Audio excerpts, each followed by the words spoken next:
they can tell you stories which are brighter than yesterday. The streets have never been so quiet. The squirrels found a new hideaway. Tomorrow will never be the same. There is so much hope in our hearts. Brick by brick we shall overcome and walk right into a new start. Welcome to the brand new world. Give the children of our Mother Earth. Reach out your hands. Let us heal our earth together. Welcome to the brand new world. Give the children of our Mother Earth. Reach out your hands. Let us heal.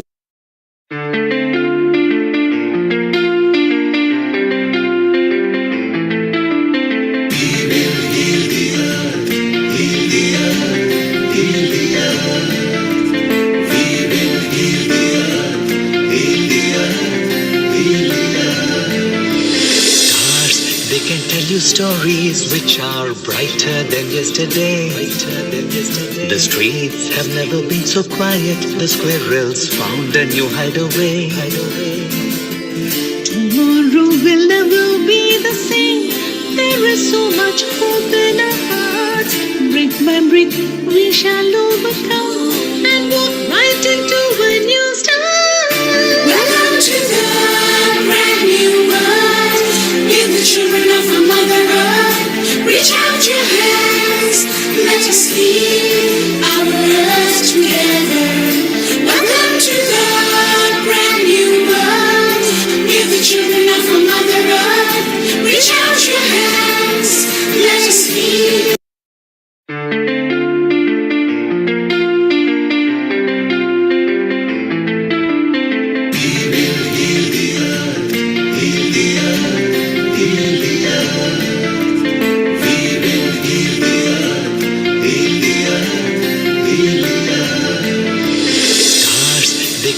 Stories which are brighter than yesterday. The streets have never been so quiet. The squirrels found a new hideaway. Tomorrow will never be the same. There is so much hope in our hearts. Brick by brick we shall overcome and walk right into a new start. Welcome to the brand new world. Give the children of our Mother Earth. Reach out your hands. Let us heal our earth together. Welcome to the brand new world. Give the children of our Mother Earth. Reach out your hands. Let us heal.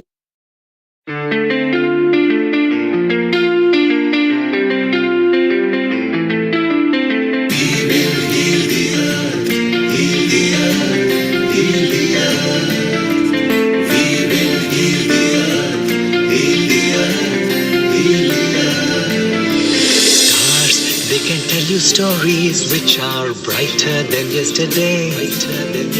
The streets have never been so quiet. The squirrels found a new hideaway. Tomorrow will never be the same. There is so much hope in our hearts.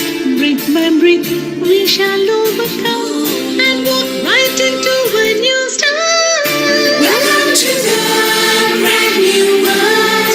Give the children of our Mother Earth. Reach out your hands. Let us heal our earth together. Welcome to the brand new world. Give the children of our Mother Earth. Reach out your hands. Let us heal.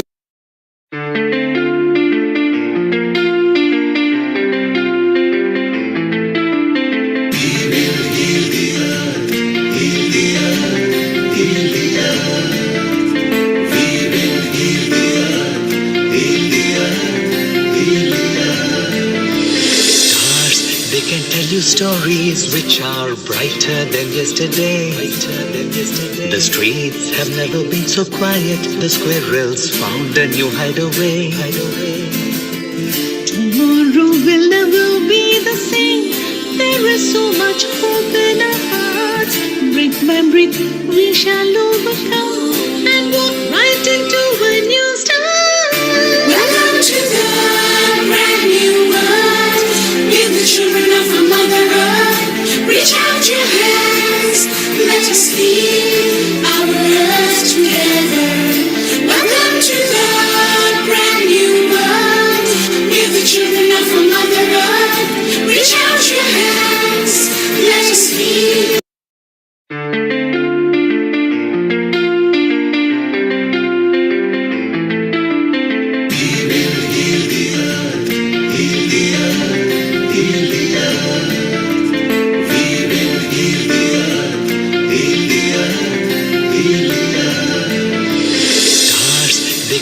you stories which are brighter than yesterday.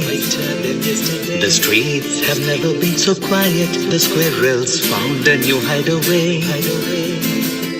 Tomorrow will never be the same. There is so much hope in our hearts.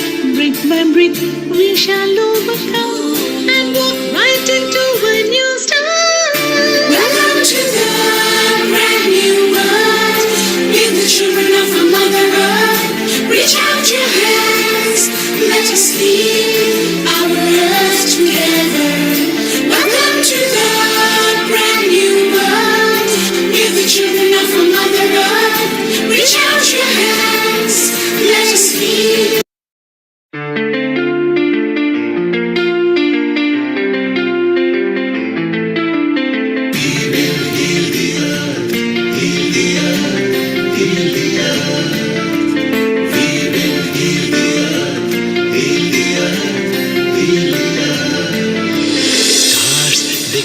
Stories which are brighter than yesterday. The streets have never been so quiet. The squirrels found a new hideaway. Tomorrow will never be the same. There is so much hope in our hearts. Brick by brick, we shall overcome and walk right into a new start. Welcome to the brand new world. With the children of our Mother Earth, reach out your hands. Let us lead our earth together. Welcome to the brand new world.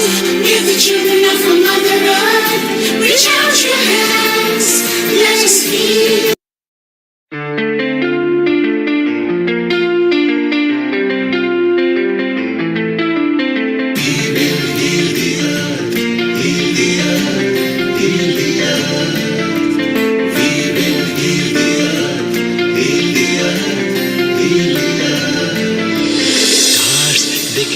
Stories which are brighter than yesterday. The streets have never been so quiet. The squirrels found a new hideaway. Tomorrow will never be the same. There is so much hope in our hearts. Brick by brick, we shall overcome and walk right into a new start. Welcome to the brand new world. With the children of our Mother Earth, reach out your hands. Let us lead our earth together. Welcome to the brand new world. With the children of our Mother Earth, reach out your hands. Let us lead.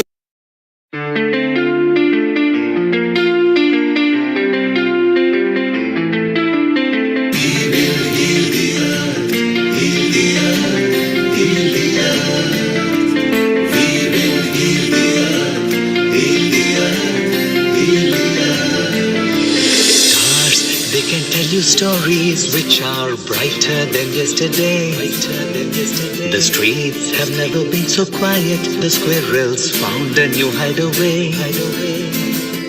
Tomorrow will never be the same. There is so much hope in our hearts. Brick by brick, we shall overcome and walk right into a new start. Welcome to the brand new world. With the children of our Mother Earth, reach out your hands. Let us lead our earth together. Welcome to the brand new world. With the children of our Mother Earth, reach out your hands. Let us lead.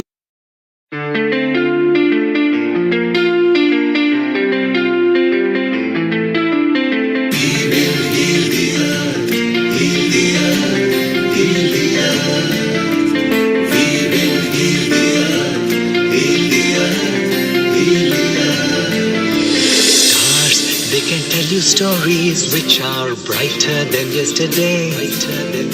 The streets have never been so quiet. The squirrels found a new hideaway. Tomorrow will never be the same. There is so much hope in our hearts. Brick by brick, we shall overcome and walk right into a new start.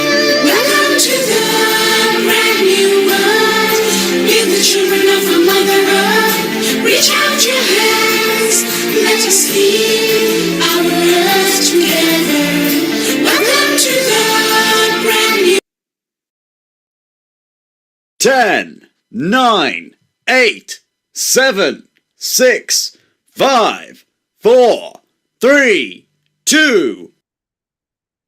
Global Namaste. Good morning, good afternoon, and good evening to all the viewers of Healing Our Earth. My name is Amrita Sharma, and I'm the host of today's episode. Today's episode is on self-care and self-love. And before we dive into it, let's start with a little self-care that we do to ourselves by praying to the Almighty, to the God, and to the One with whose blessings we all are here. I'll be chanting Gayatri Mantra. You may hold any affirmation of your choice.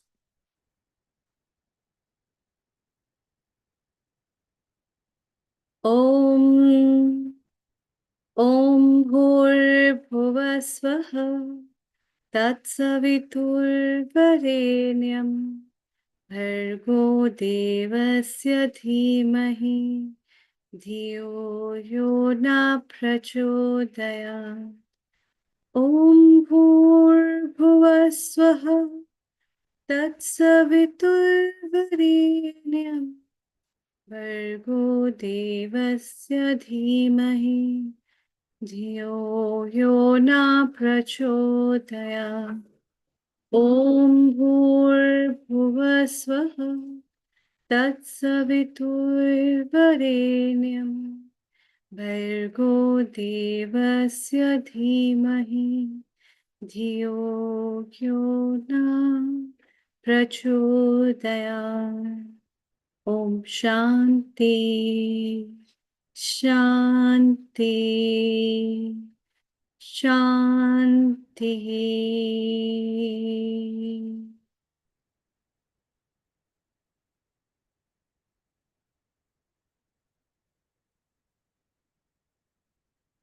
Smile. A beautiful tingling smile that sometimes can come notoriously, that sometimes can build cheers, that sometimes can come for others, that sometimes is on for yourself. Smiling for yourself is one of the very important things that I have learned from life as a part of self-care.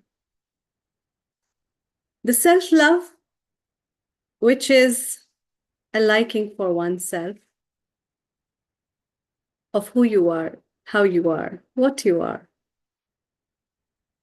You're the most beautiful one. You're the most fascinating one.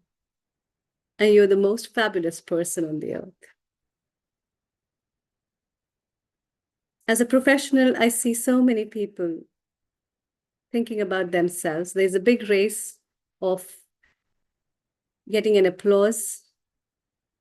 And there's a big race in which we all are thinking about what people think about myself. But what I think about myself is a part of today's basic theme of this episode, self-care and self-love. I have a lot to say and a lot to deliver and also a lot to share, but let's hear from what all our experts have to say. And I'm very much delighted also to share these thoughts with our founder and director of Healing Our Earth, Neil Kumar. Global Namaste, a very warm welcome and good afternoon to you. A global namaste to you, Dr. Amrita, and a very good evening to you there in India. It's so beautiful. What a topic we have got. Self-care, self-love. Do you think that is very important in the current times and the turbulence that almost every country is facing? Yeah, exactly. Especially in today's time where people are suffering from mental health disorders, acknowledgement for oneself and to know about oneself where they are lost in the world of so many, and especially after the social media. These episodes of understanding oneself that builds up the resilience and lots of things that we'll be talking with our experts today. And we'll be sharing with everybody, Neil Kumar, is about what are the tips for self-care? What is self-care? And moreover, what is self-love? We tell And just, everybody, I love you. And and we just say so before many times, love you. and just before we travel Wales and Israel, where we'll have a multi-chat with all of our resident contributors, do you think it's selfish to self-love? No, it's not at all selfish. The word self doesn't mean selfish, I think. The word self means you, your own self, is acknowledging who you are as an entity that we most of the time forget. And that's why to with the meaning of self-love doesn't mean that you hold and you become egoistic about who you are in your presence, but it means to empower yourself and make yourself so beautiful that the radiance of that gives an automatically bliss to everybody.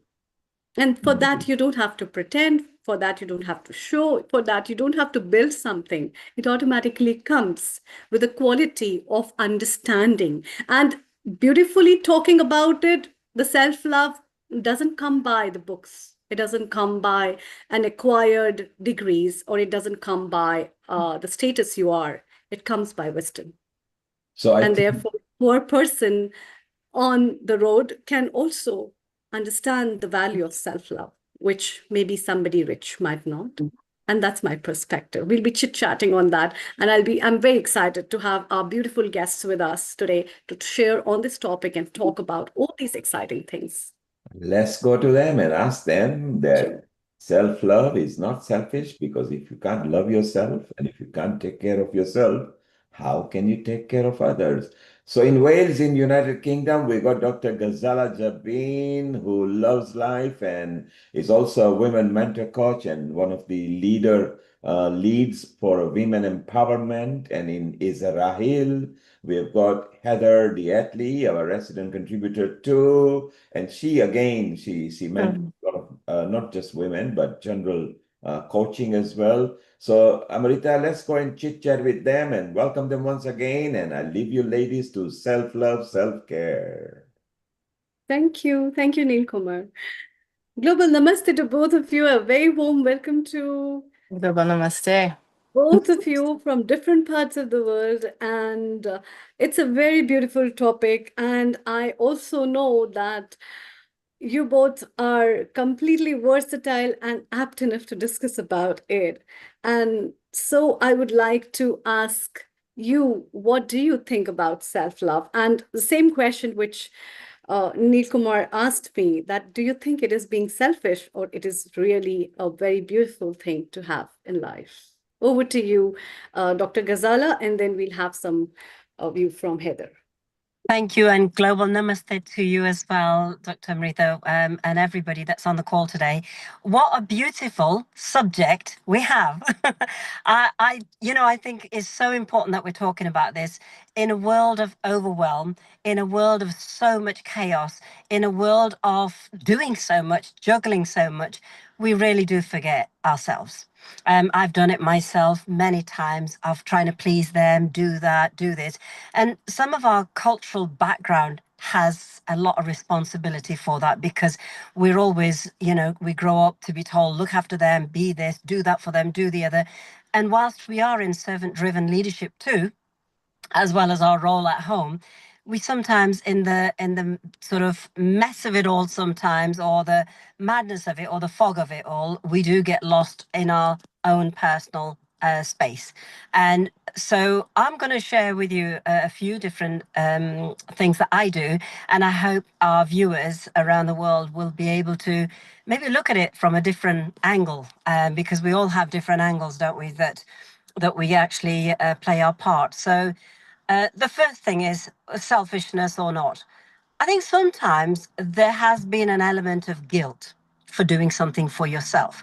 And that is probably inbuilt from our childhood space. And we sometimes forget that programming in our childhood remains in our adulthood, and it's sometimes we have to work out of it. So, do this, that, and the other. But why? And for example, I remember my mom one day, as a kid, I was all dressed up, and just because I had a new outfit and I wanted to put it on and did my hair and everything, and my mum said, "Why are you all dressed up? Where are you going?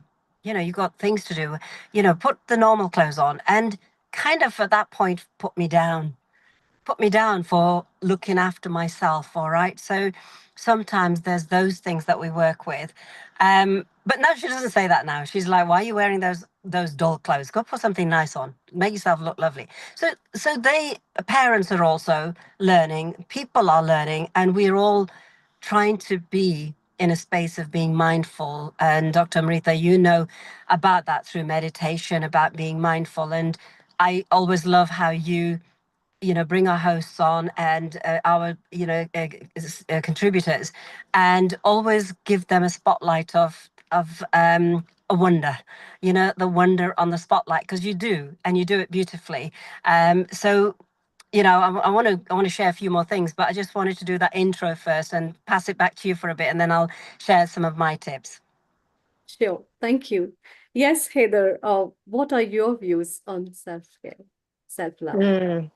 I think it's about finding a space for generosity more than anything else. I think self-love is generosity towards self, and in so doing, you're able to offer generosity to others. I think that's the practice, is how much space can we create internally for ourselves that allows it to, the cup runneth over, to use the trite cliche. So I think it's about creating space for generosity more than anything else. And through that channel of generosity, we're able to radiate. We invite ourselves to radiate and to shine. And in so doing, it's an invitation for others to show up in their fullness and their radiance as well. And I think you brought up a really great point about the self abandonment tendency in our culture. We've all been conditioned through disconnection from very early ages. I work in the birth world, so I would argue from as early as even preconception and birth that there is a disconnection that drives so much of our modern day society. And if you are able to maintain that connection to self, it's an invitation to others to do the same. And there's a natural radiance that comes from that invitation. That's a Those are very my beautiful initial point. thoughts.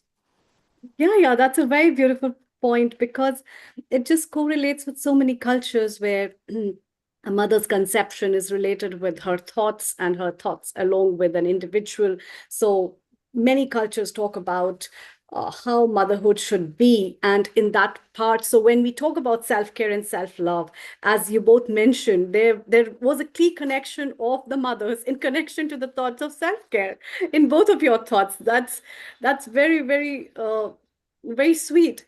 And in that way, I think it's nice to even think about that these kind of core connections are building up not in today's time just with your own identity, but by the recognition of what parents give us and how we are built up and all that.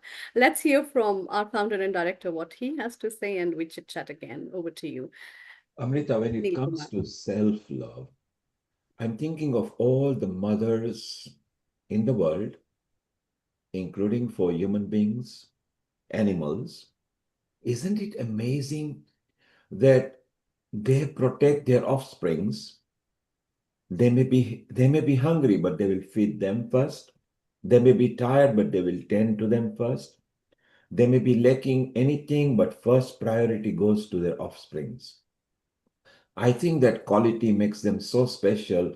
So, would it be fair to say that the male species needs to learn something from female species about self-love, self-care, or are we too generalizing that? Yes, Dr. Ghazal, your view. I was smiling with that one. There's a reason for that. You're absolutely right. Whilst women, we feel the pampering, looking great, and all the rest of it is part of the self-love. I mean, there's a lot of elements. But as far as I talk about my son, my middle boy especially, and I talk about self-love. When he's doing his hair, every strand of the hair has to be in order. His self-love is so much to the point that I said to him, I said, you're grooming yourself better than I do with my hair. And I go and present on stage and in front of TV cameras and look at you. Every strand has to be in order. And I said, Charlie, that's some serious bit of tender care to your hair. And he said, yeah, Mum, but you know, you got to look good, because when you look good, you do good. And he said, and also you don't get a second chance to make a first impression. So therefore, I have to do this for me. And I went, yeah, absolutely right, son. And so now when his hair is out of place, I said, Charlie, check out your hair. There's a little strand out of place. You haven't checked. So I think generally there is a lot more of personal care that I see in men when I look at products on shelves and products for men, and I'm thinking, wow, they got more than us girls. I mean, we can't even decide on lipsticks. These guys have got this shaving cream, this cream for their face, this one for their gel, and all that nose trimming and hair trimming and everything. It's, yeah, men are starting to do so, but not like in the old days. And I think more men should, because when they're good in themselves, they will support their woman as well, whether it's their mother, whether it's their sister, whether it's whatever, because they themselves are in order to, as Charlie said, you know, you've got to look good, do good, and they do good. So yeah, men is a good. That's what's made me tickle straight away there, Amrita, because that's how I see one of the men. And Martin was the same. My late husband, his hair was in order, and I don't know whether it's genetically keeping oneself in check, but really clean. I think when I go around certain places and meet people or shake hands or network or be in crowds, there's nothing worse than when a man or a woman smells of BO. And I'm thinking, where is self-care, self-hygiene, self-respect of being in that place? And I think talking about this subject, in even our recent events, we had men that were working with us, but I'm thinking, don't they know how to use a deodorant or wash them, underarms? Because the BO was awful and it doesn't get talked about. So I'm happy to talk about that. And I found that more in men than women. So back to you with that one. Thank you. Heather, what's your view on that? I'll take it a slightly different direction. I think, Dr. Kumar, it's a really important question because we've, been under the realm, the reign of patriarchy for 10,000 years, which has had harmful implications for both genders. And it has robbed men especially of softness and interoception and connection to their internal world. And that is, as I see it, and many have researched this and know it far better than I, but I think that's at the root of so much of the violence that we see, especially now. So my wish would be, my expression of self-care for both men and for women is to be able to have a space, to have communities, because I think self-care is about community as much as it is about individual work and respect in your self presentation, etc. I think it's also about how you show up in community. How do you support your community? How do you feel held by your community to interocept and feel these deeper and darker feelings, which specific, especially for men, for our boys. I have a 4-year-old son, and I'm starting to see how much his internal world is governed by external expectations, which are so harsh. And I want him to have a literacy around anger and sadness and grief and frustration. So I think self-care, self-love is about developing cohesion and a literacy around the deeper, darker emotions, all this wide spectrum that we all inhabit as humans. Gender aside, although there are variations in terms of how we regulate our nervous systems, this is a given. The physiology is different, but at the core of who we are as humans, being able to cultivate coherence, I think is paramount to building these new structures to support paradigms that are far more evolved and cohesive that we're really deserving of. Yeah, wonderful thoughts. Building up cohesion, very important. And irrespective of the gender, I think the idea of being a soul and being gifted as a human being is a very beautiful thought. And as you see, again, both the examples have come from the boys I think we three of us have children. I also have my sons, and I see that as well. And yeah, so these kind of things in general, I also perceive that it's beyond the gender and the kind of things in terms of the self care and self-respect. I really find it very fascinating because Dr. Ghazala, you have been pointing out the external aspects of self-care, and Heather, you have been pointing about the internal aspects of self-care, which both of them together are very important to build. And that cohesion which you're talking about, or the intricate connection of interoception with oneself, is the gateway that will help people to build up the external stuff. I see so many people who are depressed, who don't feel like doing a lot of stuff because of their internal cohesion and connections aren't there, and it's lost somewhere. And it can be due to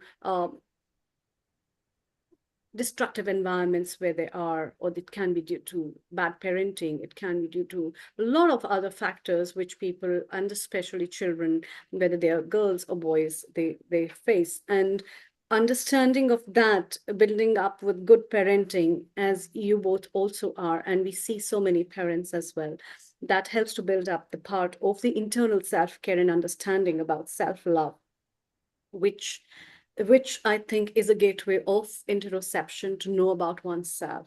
And through that, it helps to build up the process of self-care on a way to understand oneself better, I think. I think the three ladies have put off their views in different ways. Neil Kumar, what's your take? Women empowerment. You can't beat women empowerment. I want to ask one simple question to each three of you. What in the current times, okay, not what you've done in past or last year, let's talk about this year, the complete socioeconomic geopolitics of the whole world has changed.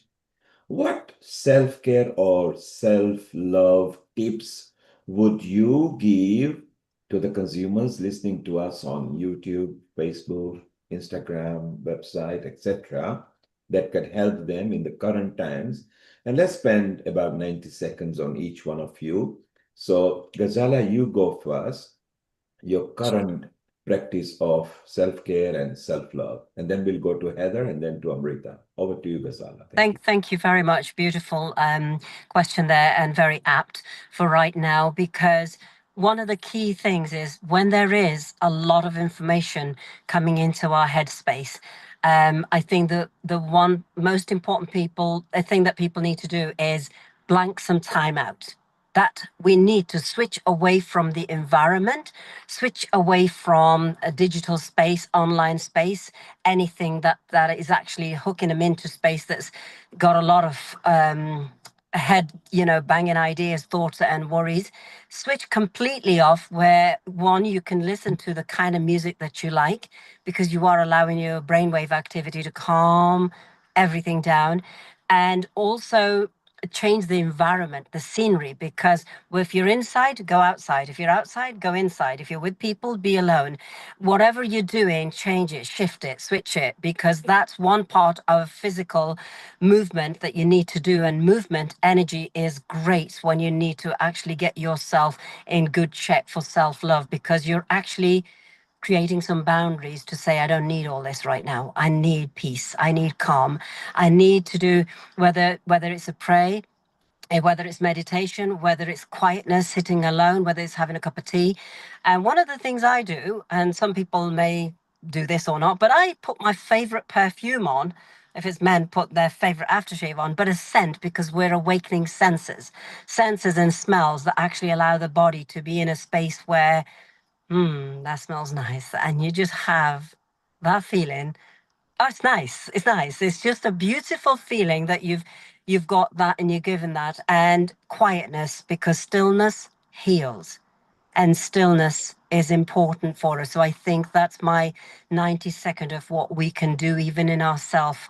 Simple stuff sometimes is so important, because complex stuff confuses the brain. We stop when we have to think. But if we simplify it, we do. And that's what we need to do. Back to you. Thank you. Beautiful. Heather, what's your point of view? So yes, 150% to everything Dr. Ghazala said, and I would just add very simply, specifically nature, getting into the fractals of nature, looking up at the trees, watching the breeze.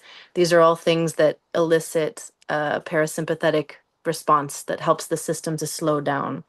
So nature, for me, first and foremost, has been paramount. Secondly, I would offer just presence, just taking a moment like right now and looking in the little rectangles that are before you and just take a moment to be with the details of these faces and these sounds from all over the world that we're experiencing. So presence has power, and presence requires and asks us, it doesn't require, it asks us and invites us to slow down. And I think slowing down is the best remedy to all of the madness in this world. Absolutely. In the times Simple. of the sympathetic word, I agree. So I totally agree with you, Dr. Ghazala, and I totally agree with you, Heather, because in today's time of so much happening around, I think because of the digital spacing, as you mentioned, it's very important. The other thing is why it is important, because I think the social media has overpowered our brains and we follow what the social media does. Its identity is very important of self-validation to me rather than what I validate to me myself. And that's why everything comes from that way. And so these two tips of what you like personally is utmost important that you mentioned, Dr. Ghazala. And secondly, Heather, what you told about yourself, that it is very important to understand that the presence is the most powerful time. And that presence and that stagnation for some time, slowing down, will come only when we realize that that space which is there. I most of the time tell a lot of my students that punctuations are very important in life. Because where to give a full stop is very important, where to give a comma is very important, and where to give get set go is also very important. So in relationships with yourself, with somebody else, with the life, it's very important, the punctuation marks that builds up the space for self-care. And my best tip for self-care would be that it is very important to look into the mirror and look into your eyes every day and talk to yourself.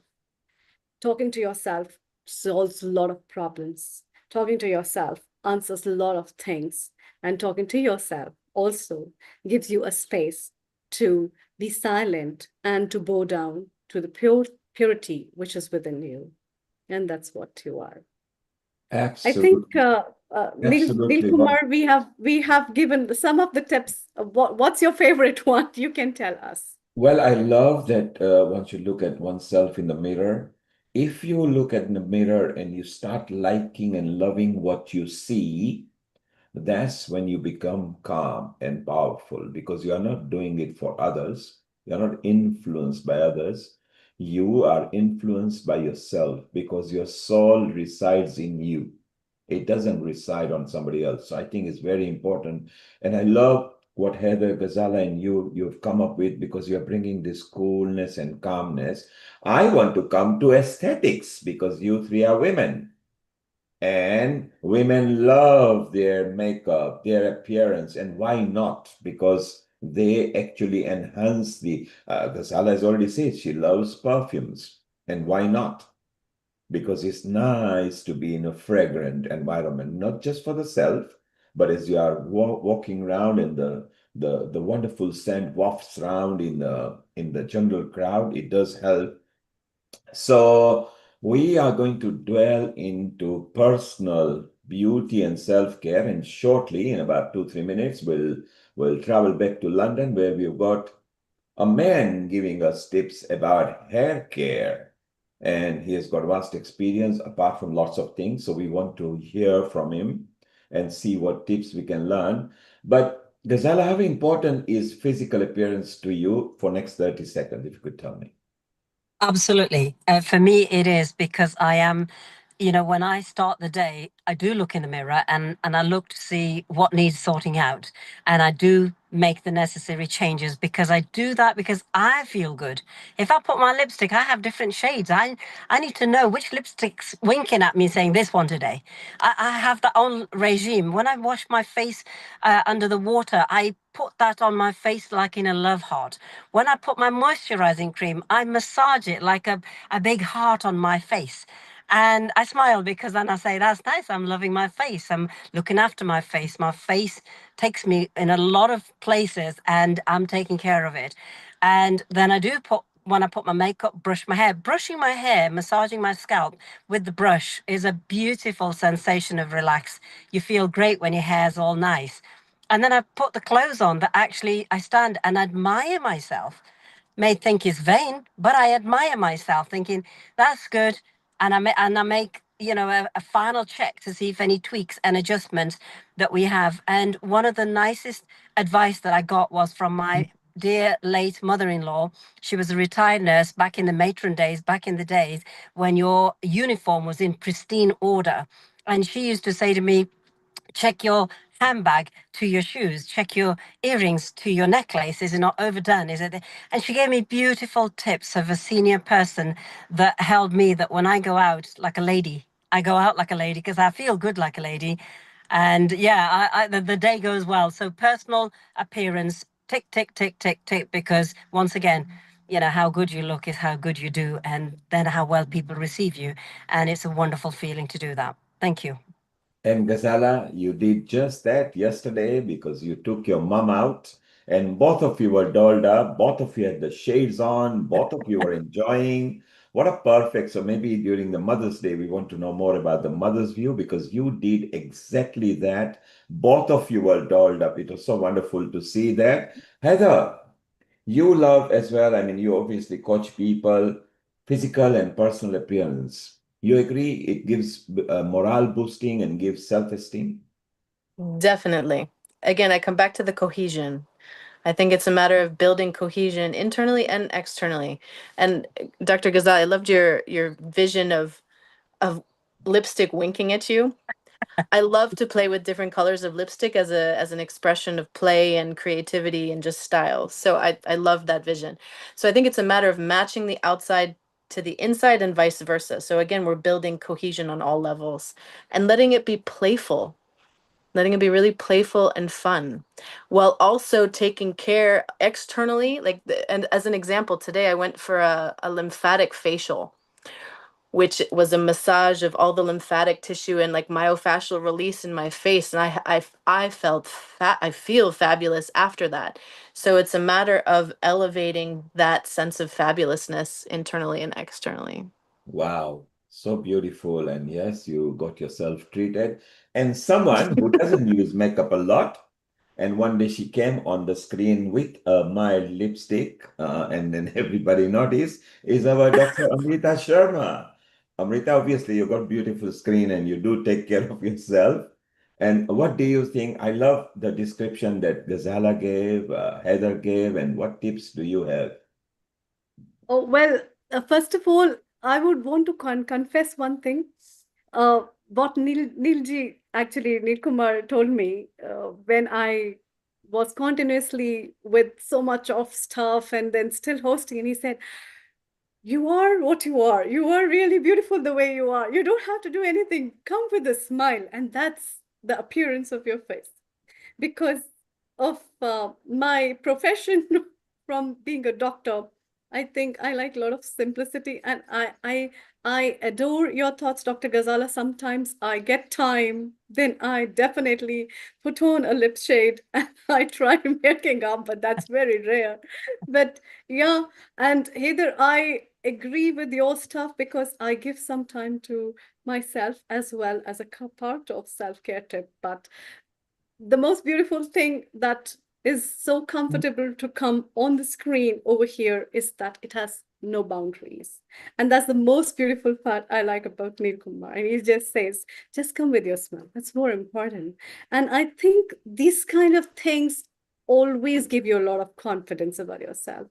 the way you are, what you are, your own appearances, and then the way you want to groom, that's also very important. And I love your thoughts, Dr. Ghazala, because I can see my mother when she gets ready in front of wearing an Indian sari and taking care of her every single pleat, and then thinking about how should it go about and wrap around her and what should be the matching stuff. And I remember making her ready most of the time when I get ready, and then thinking about all these things. I think these are small aspects of self-care which we do for each one of us in the day-to-day life, and they hold a very utmost important. I always remember your thoughts to think about, from your handbag to your sandals, what goes the best. This is a very beautiful thing. I would love to meet your mom. Please bring her on the Mother's Day episode. It's my request, definitely. And Thank you. it's That's really it. nice to. And Sorry. Amrita, Mother's Day is the next Sunday's episode. So, Gazara, Yes, it's our next Sunday's episode. yes, do bring mom on. And Amrita, you're very right. Wearing a smile on your face is also important. And that's how little babies attract adults and parents. When they want something, they are very cheeky and they bring a smile because it's a God gift to them. And they know exactly. You have never probably ever seen anybody shouting or slapping a smiling child. Never.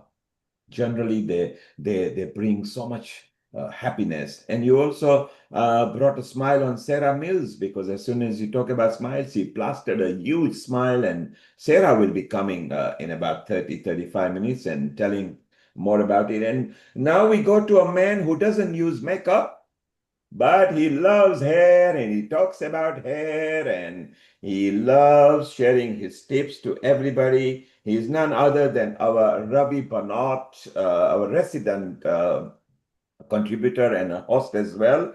He's an MBE, which is the member of the Order of the British Empire. It's a nice award and title to have over here.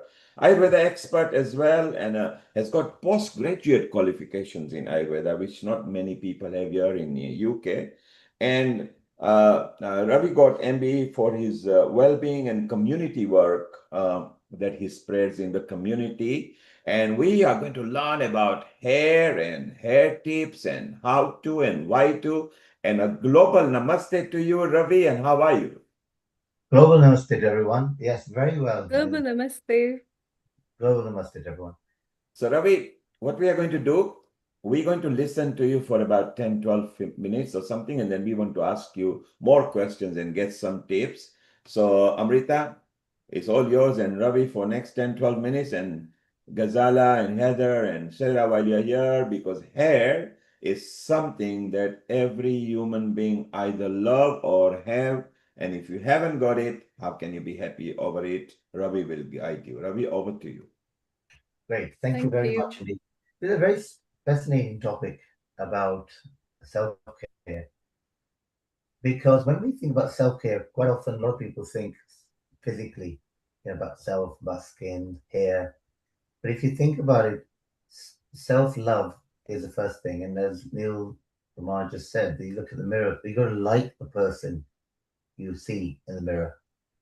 So if you love the person you see in the mirror, that's your first step. Sometimes, I've got wrinkles or lines, or my hair's losing, or I'm not feeling great. You always find a fault. And it comes back, I think, to when we were 3 or 4 years of age, and when we came back home from school, and we may have got 8 out of 10 in maths or whatever. And you go to your dad and mom and say, "Oh, look how well I've done." And they say, "Oh, okay, you lost 2 marks. Where did you lose those? What happened?" So all of a sudden your focus is now on trying to obviously please them, and also you're thinking on the negative, on the two, which of course is important to figure out how you can improve. However, the focus should appreciate, and this is something we don't do enough of actually appreciating every little thing we have, of appreciating the day. And so, as far as I'm concerned, self-care starts with yourself, self-care, psychologically as well as physically. So when we were doing research, I've written 5 books on Ayurveda because my first degree was in pharmacy, and it was really very much on pill pushing and saying, well, if that you've got a problem, take this for the symptoms. And it wasn't really getting to the root of the problem, macro speaking. And when we were with hair loss, we were starting to in the pharmacy. We were supplying to a couple of the main clinics in London, minoxidil lotion, which at that time was a standard preparation. The problem was that some people getting good results, some getting absolutely nothing. It doesn't make sense because if you have a headache and you take aspirin or paracetamol, chances going to work. So why is it that this medication that's for hair loss isn't working? So then got us into research, and just coincidentally at the time, my parents had gone to India for arthritis recovery because they were in such pain, and painkillers themselves weren't doing the job in this country, or anti-inflammatories. And so all arthritis conditions are treated similarly when you go to your doctor in this country or perhaps around the world, where Ayurvedically speaking, or by natural principles, you're looking to see the cause. What is actually causing the problem? And are all hair losses or all conditions such as arthritis the same? Well, the answer is they're not. And so this research then took us into the realms of what is out there and what can we do to keep people's hair for longer. So we wrote a book called Hair Today, Hair Tomorrow, and that was in 2013, so 13 years ago. And what we found was quite fascinating that when we look at people around the world, not everyone has the same quality of hair, length of hair, baldness, thinning.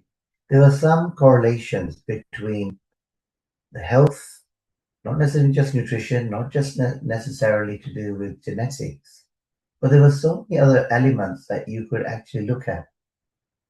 So what we found was that there's a hair cycle. And the hair cycle, we all have a certain number. So if we can extend the growth part, rather than then there's a resting part, and then the cycle starts again. So if we can keep the growth part longer, and then the period where they start shedding, dying less, we can in fact work on keeping the hair longer. So secret is, how do you do that?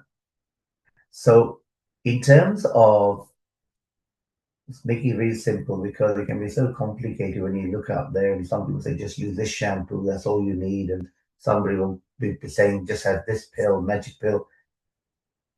We found that is not just the case. If that was just the case, then that's all they would need to do and there wouldn't be a problem. But clearly the fact that the problem is there implies that you have to look at other factors.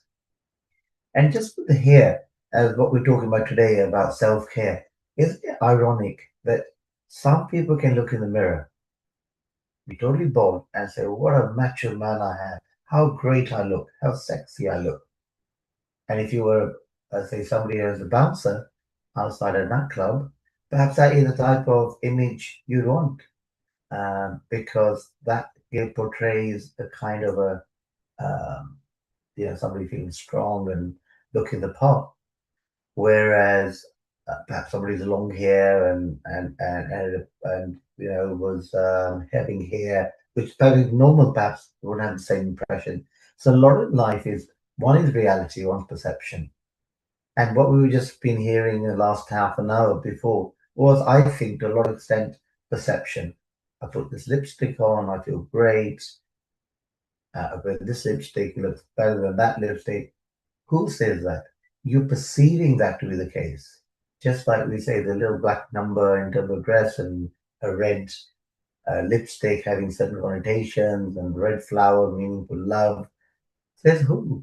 We've decided that that is the case. So a lot to do is perception. So we can change our perception.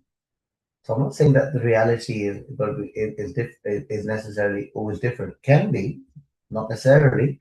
So the reality is that to have good hair, you've got to do certain things. The perception may be that even if you've got bald, you're feeling great. And you say, that's how I want to be. A lot of people will say the other opposite. They'll say, if I have nice, healthy, long hair, I'm really looking after myself, I'm looking the best, and I'm well groomed, as we've heard people say in the last half an hour before, having a nice purse or bag, matching the nails and having fantastic hair, you're looking the best you could be. So it's a lot to do with cultural aspects, to do how you personally feel about how you want to look. And there's no right or wrong answer. It's how you feel. It is certainly true that more and more people now go for things like hair transplants, medication of some sort, because it's again perceived that when you have long, healthy hair, you're looking great. When you're looking great, great for self care, self love, and also how people see you. Blacker hair you have, when you're getting older, you look younger. So these are some things people look at. And for you yourself, think about it. There are two purposes in life. One is obviously to live and live as long as you can, healthily. And the other, of course, is to have the next generation come about. So there are two main purposes if you really break life down to the elements. So if you want to look great, you have to look for yourself, whatever you think looks great for you. So for me, I was just blessed that 65 a couple of days ago, but I still have the drop of hair. And people say, what's the secret? And you like to say, oh yeah, use this shampoo, use that. We found it's more than that. So we put this, simplified it into an acronym called NutriGrow. Now, just telling very simply what it is, and these are simple things everyone can do. So N stands for nutrition. U is utilizing or using the right products. And this isn't necessarily just for hair, generally, if you think about it. T is training or remaining trim. R is having a routine about everything you do every day. And then the I is imagination. So Nutri, that gives you the growth of hair. So we made this the acronym, and this is on the book that I wrote, Here Today, Here Tomorrow. Not selling it at all. It's more to tell you that this is how I was in 2000. That was 2013, and that was what was 13 years ago. So the hair hasn't changed that much. Color a little bit, but color's certainly got a bit whiter or more peppered now. So what can you do about it? Now, so I said that the secret is increasing in terms of the life cycle that every hair has, increasing the growth part rather than the part where it's dying. How can you do that? Well, in terms of men, testosterone becomes dihydrotestosterone, both hormones. And what we've found that is when the DHT, dihydrotestosterone, is around, you start losing more hair. And for women, estrogen is the hormone they want more of. And so, how do we get that? Well, if you think about it logically, if you can be taking foods which have got either food which are rich in estrogen for women, like soya, tofu, that type, and for men, if they have some herbs like sulfur, for example, that will keep the testosterone as that rather than converting to DHT, and therefore it's the right environment hormonally to keep your hair healthy. How can you do that? Well, you can use products which have got sulfur shampoo, serums. You can have foods which do the same. There are certain health style things you can do, so like breathing, in terms of all the thought patterns. So I'll come to that in a minute.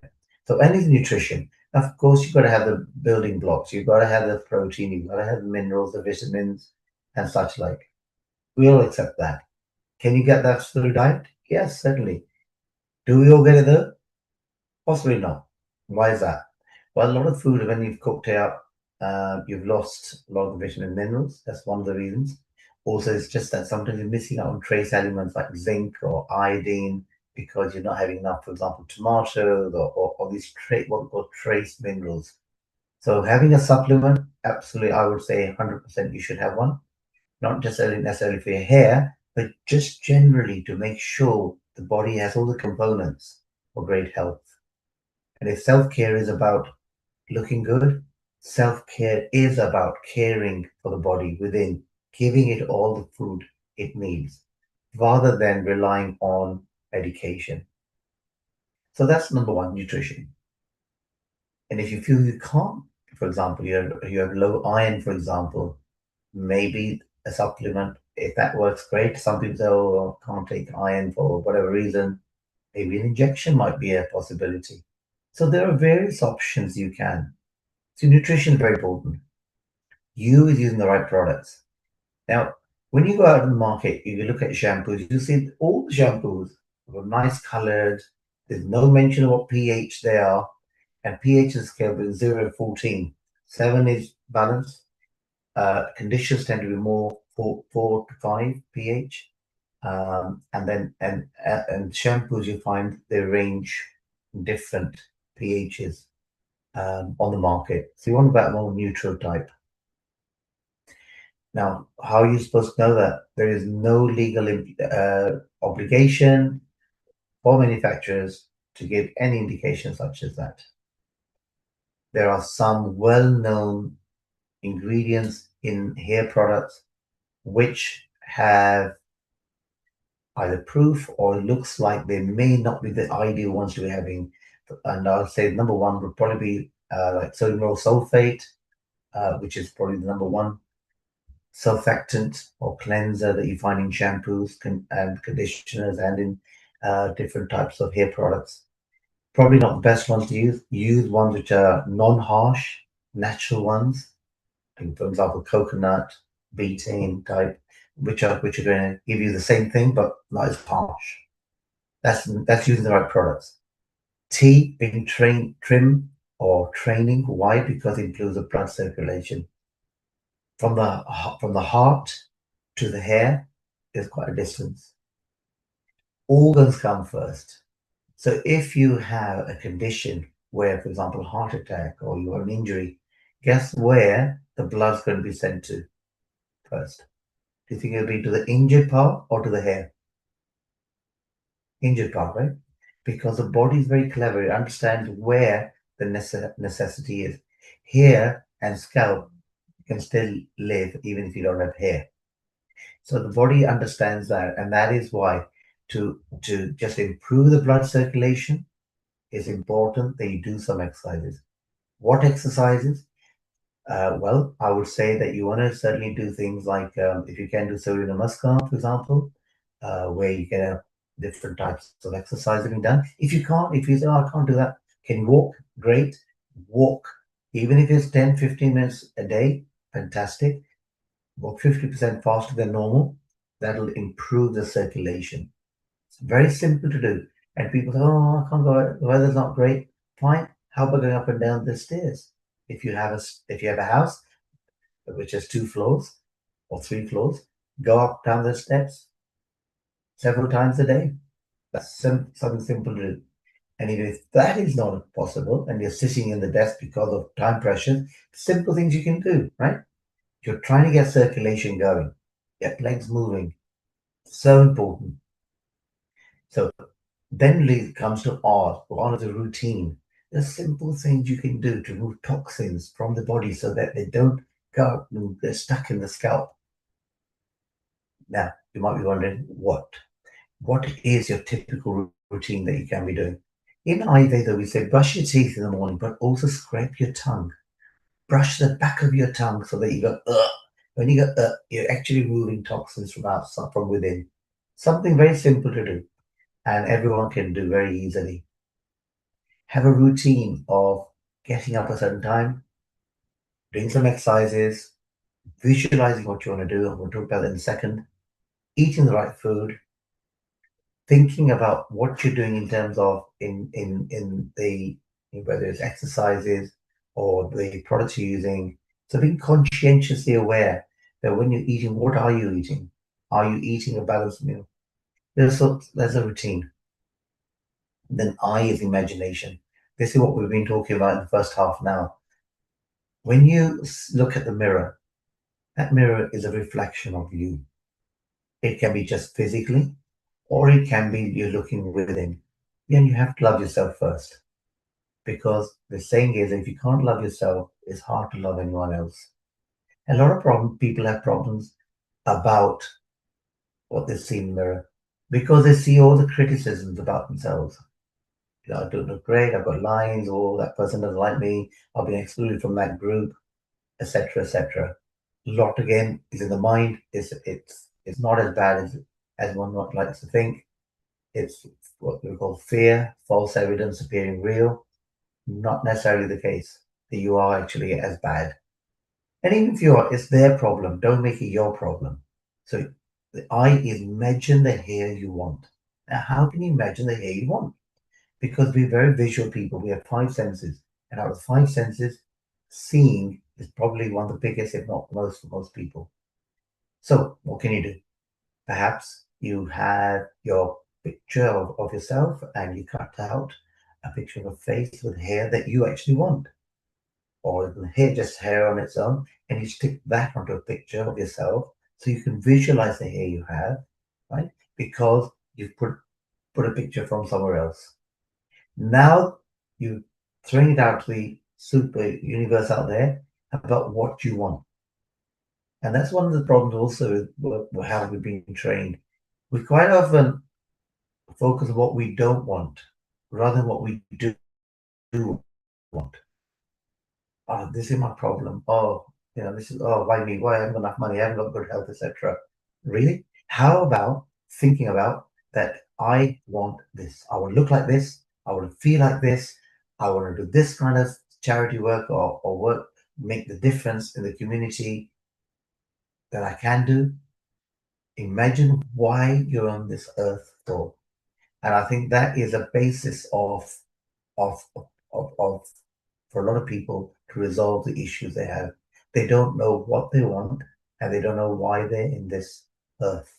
Why they're on this earth can be something simple like bringing your children up, getting married, doing the best you can be doing. That could be enough for you.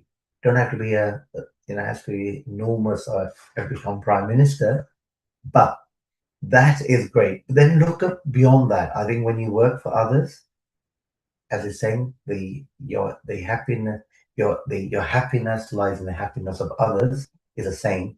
Because when you make other people feel good, you feel good. Now, a lot of people say, "Oh, but I can't do what I can't do. I don't know what to do." If you don't know what to do, send a message to me. I'll give you loads of ideas. There's lots of projects out there, even in your countries, wherever you might be, to be involved, to making a difference. So if you can just do those, I think you'll feel a lot better. Your health will be a lot better inner and out. So that's the imagination eye. And that gives you the growth. When I say growth, I'm talking about growth of hair. I'm talking about your growth as a personality, growth as a character, and growth as to what you are contributing to society. And that is so important. When you feel you're contributing to society, you're adding the to the wealth of the country in every sense of the word. You feel a greater value, and you feel that your health is as best as it could be. So that in a very short summary is things you can do for self-help and feeling great. So that was in a nutshell. So I know Neil said if you could then have some questions. So please feel free to ask anything you may have or any comments you might want to make or your own observations about health, particularly with hair and feeling great. So Ravi, that's amazing. You talked about psychology of being happy. You said be aware of what you're doing, love what you do. You mentioned a bit of diet. You mentioned on how and what you should take care of, maybe supplements as well. Do you think diet plays very important role for hair care? Definitely. For example, I'll give you an example. They show that people growing in there's a particular part in the Himalayas, a small part in Pakistan, where the hair tends to be really healthy. People live longer, and the healthcare is a lot better. And they try to figure out why. Why is it? What are they doing? They weren't doing anything particularly different, but what they were doing was drinking water from the local stream, which is very rich in minerals. And minerals are things that we don't tend to generally, we don't necessarily always get in our diet. So that is why taking a supplement is good, particularly good supplement where you have a good absorption, and so that's one. Also, there's another tribe in Japan where something similar. And now there, the research showed that they're having great health, living longer, to 100 plus, having great hair. Japanese people tend, if you see, they tend to have great hair. Japanese, Chinese, very dark black hair. Baldness not as much. Why? So one reason is that A is obviously to do with the diet. They eat less red meats, more fish and chicken. If they're going to have white meat, and generally having no sure, making sure they're having all the fruit and vegetables as well. But also, what was found in Japan, which is really interesting, was that there was a purpose, a sense of the whole village shared problems, responsibility that all the children were the children of the whole village. So no one felt this is my child, that's my neighbor's child. There's a kind of a group of people saying, we are one big family. And so the sense of purpose, sense of belonging, sense of that we have a problem, we have a lot of people there helping solve the problem, really made a difference. So these are just various things you can do. And of course, hair, particularly for women, is like a self-esteem matter, especially when they go through perimenopause and menopause, where the hormones create havoc in their body and life. And it's so difficult to handle. So hair is very important for every human being in some form. Heather wants to know about lymphatic. Heather, you can just unmute yourself. You wanted to ask, maybe it might be too biologically technical, but go ahead and pose your question, Heather.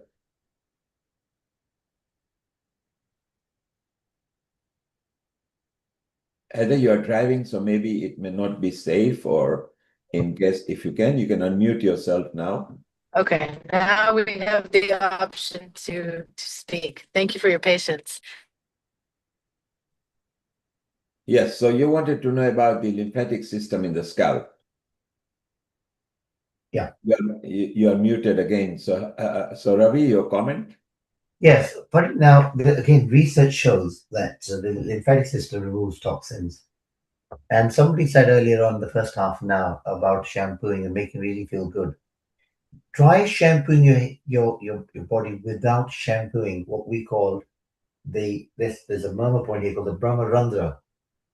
You will find that you're not as relaxed, find you're not as cleansed or not feeling as cleansed. Because in terms of the Ayurvedically speaking, we have lots of murmurs. Murmurs is a point where the inner body and the outer body meet. And when you take 8 fingers from your third eye, from here, you find there's a dip, natural dip. And it's thought that your soul departs from this point. If you go right in the middle, you find there's a little dip. And just move your finger along a little bit, right in the center. If you can't find it, you'll find it. It's there. Now, that is a point that you need to have cleansing.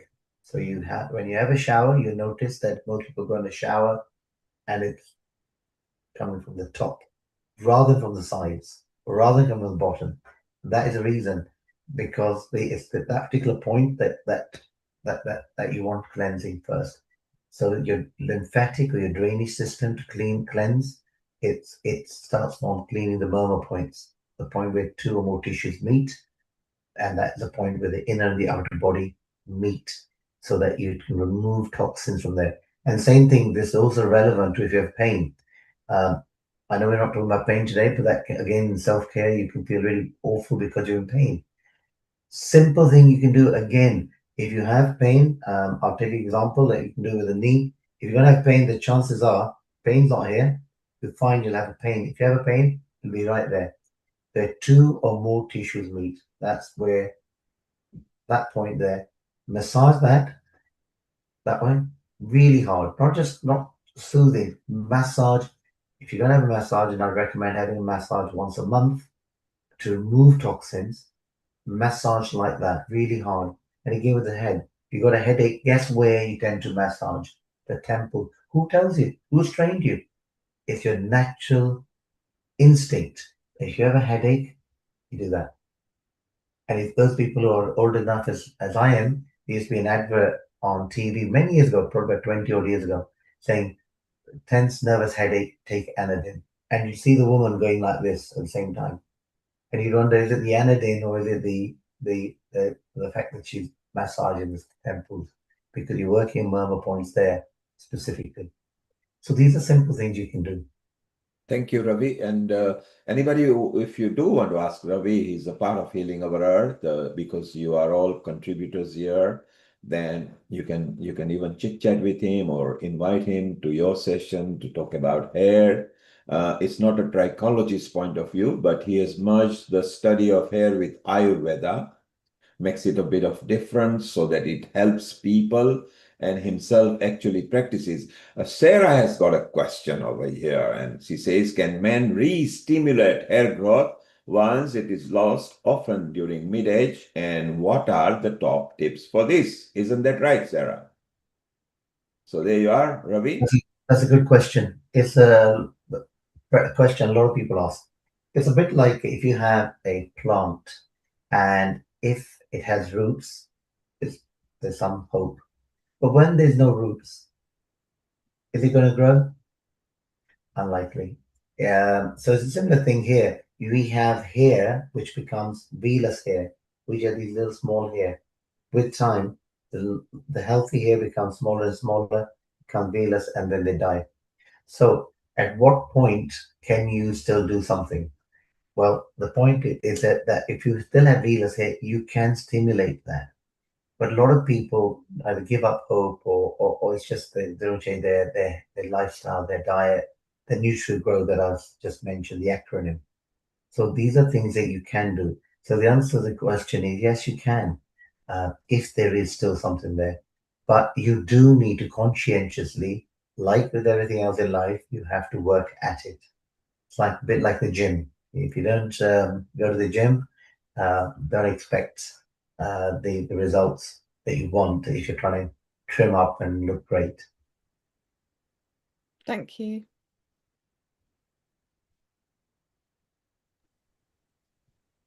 Yeah. So I would say, first of all, can I just say, Amrita, you've got lovely hair. And Neil Kumar, although you don't see him by his picture, but he looks like this in reality as well. Yeah, I have kapha hair, which is gifted from my parents, I think, and that's nice. And even your salt and pepper hair look good. I think these kind of, there's a lot of trend of salt and pepper hair, you know. People sometimes are even coloring their hair to look like salt and pepper. So you tell, I also wanted to ask you, Raviji, that there's a lot of trend of coloring the hair. And what's your take on herbal dyes that we have in the market and as compared to the chemicals that we have? Or do you recommend some specific like checks before people should go for these dyes? What's your take on that? Yeah, it's a good question, that, because a lot of these is the research out there is based on what the manufacturers give out to you. And that's the problem with a lot of herbal treatments, products, is there's no vested interest for anyone to be pumping a lot of money for research if they're not going to be able to patent it and make money. So you're relying a lot on the government and universities on their own back doing something. And we're glad to see that the Ayush Ministry of Ayush in India, they're spending a lot of money now on research, and fantastic to see how much Ayurveda has developed. Only in our generation, I mean, turmeric has been used for centuries, and only now, because it's been researched and proven, and therefore you get turmeric tea and turmeric coffee and turmeric creams and all like. So similarly with hair products, with respect to dyes, traditionally with henna was used as a hair dye, and again, but it's getting the uniformity of the henna. So you sometimes have the orange color henna on the hair that you see, and it looks so unnatural, and that's why people drifted away. I think just using henna on its own, it may be safe. After all, you see henna tattoos and for weddings and such like, and it's not a problem at all. But it's just the color. And so, what we found now is that a lot of herbal products, which are hair dyes, are out there. And by choice, I would recommend those rather than chemical ones, which quite often they put in other things in. And although they're safe, it's no reason not to suspect they're safe. They're not safe, but it's just a question of things like irritation, things like the long term impacts. Hard to always tell because the research, when it's done, is only over a short period of time, not over 30 years or 20 years. So in terms of by choice, natural, I would say. And I think the peppered thing also, Amritaji, is that look, the black hair looks lovely on you, and for men particularly, if I had all black at age 65, um, I'd probably look that's not authentic, or I'm it doesn't look natural. I think that's what it is. And so we don't want to be all white, but for a lot of people, all whites, silver color hair really suits them because it Yeah. has healthy hair and it just gives a personality of the person. So I think there's no, again, it's a perception thing. I think for some people, silver hair looks brilliant, but all black, I'm not personally, it's a personal thing, choice, of course. I personally think for a guy who's getting on in age, all black doesn't necessarily look natural. But women get away with it. I think women they do have, as Kumar was saying, women tend to feel that their hair is what other people look at, particularly other women look at. And to look attractive, they want to have nice hair. So they tend to color hair more. The market is a lot bigger for women than for men in hair colorants. But in terms of do men use hair colorants as much, and why they don't, I think the other reason is that with men we tend to we have a lot of hair on the beard, and it just, unless you're going to be coloring every week, the certain parts you can't color, practically speaking, certainly not on a daily basis. So it looks unnatural when the hair comes out here on the beard as white or peppered, and your hair on the top is all black. Doesn't look quite right. So that's why I think that it does limit the options for men as well.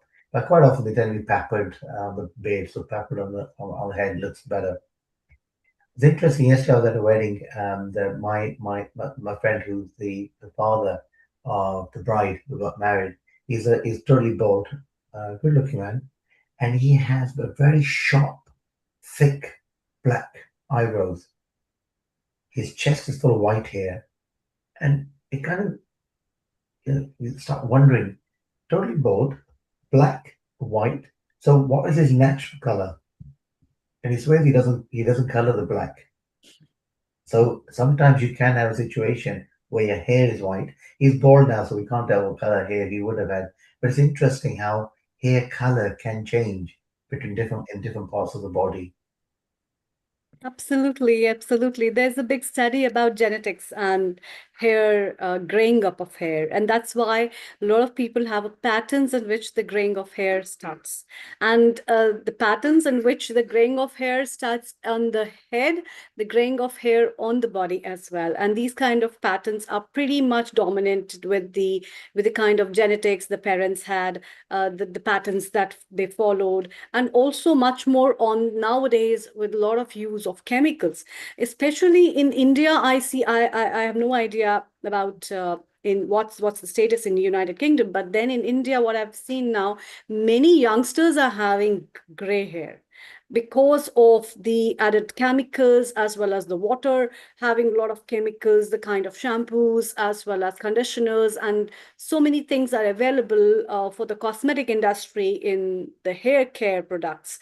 So that kind of a thing, which is very much prominent, I feel, which I see the trend is among the teenagers, right from the teenagers students and children complain of, oh, I've got a hair fall, I've got graying up of hair, and so I go for smoothing and hair care and hair spas. And what's your take on hair mask? A lot of people do hair mask, you know. Yeah, a great idea. Hair mask.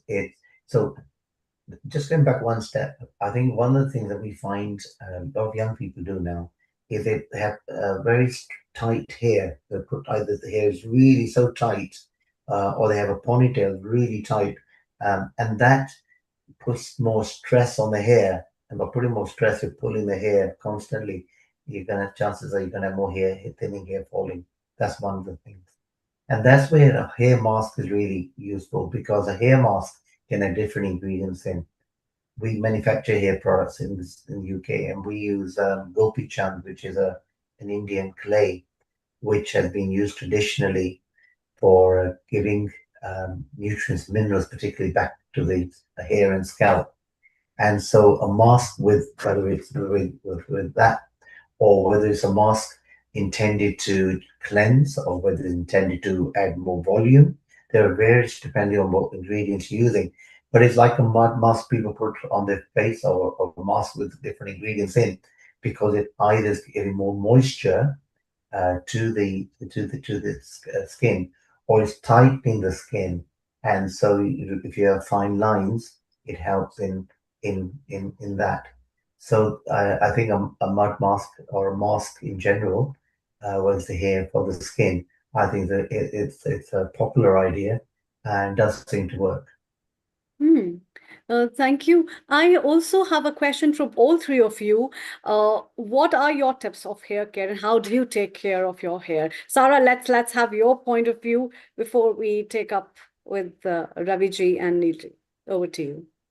Yeah, it's really interesting, and I love. It's fascinating everything you've like shared with us. Thank you so much, because I find it really interesting how it's often not about age when you go grey. I mean, my dad, I have very, very few, I'm over 60 years old, have very, very few grey hairs at all anywhere on my head. And my dad was nearly 90 years old when he died, and he didn't have grey hair, and neither did his mother when she died at 80. It's fascinating, isn't it? And yet I know other people that went grey when they were, I don't know, started going grey in their 20s. Um, I think like definitely from what you've said as well, you know, your diet 100% affects your hair health. You know, your hydration affects your hair health. What you eat, maybe even your happy thoughts affect your hair health. And thank you for sharing that. I felt my little dent in the top of my head there. Always wondered what that was. Now I know when my soul comes in and goes out again. But yeah, I've also learnt, because I also work in the health and wellbeing industry, that you shouldn't wash your hair too often, because that can change the nutrients in I don't know all this stuff. It pH level, changes the yes. nutrients in the scalp, you know, and you should be gentle. And one of my girlfriends, who was also in her 60s, said to me recently, because you know, as you get older, yes, I've probably got half as much hair as I used to have since I went through the menopause. But you know, when we're in the shower and we're washing our hair, we're often quite firm with it. And she'd stopped really pushing it here, and she'd got all little new sprouts that had started, because when you're in the shower, you often push all your hair back, don't you? I mean, you wash it quite hard. So I've started being really gentle on that bit, to save any of a receding hairline. But other than that, I just think, yeah, good using good products that aren't full of toxic, harsh chemicals, not washing your hair too often, and having a healthy diet and hydration. Yeah, Hmm. That's hydration is lovely. very. I think we do underestimate the fact that people say, "What's hydration got to do with hair?" Well, even though hair is dead, but we need circulation. Circulation means blood flow. Blood flow means water, and you need obviously all the ingredients that go in blood. But circulation is, unless you have good circulation, how do you get the food supplement, the food nutrients to the scalp and the hair? So that's very important. Totally agree with you on that. I think the other thing is that the effects, when you're talking about hair, I think a lot of people underestimate the power of the universe. And there's a very simple thing you can do when you are going to sleep, for example. people say, imagine, the good things that happen to you during the course of the day, how grateful you can be. Absolutely get it, and I do that every day. Be really grateful for what you have, and all the things that went well. When you then focus on things that didn't go well, that can disturb your sleep. But let's focus on what can go well.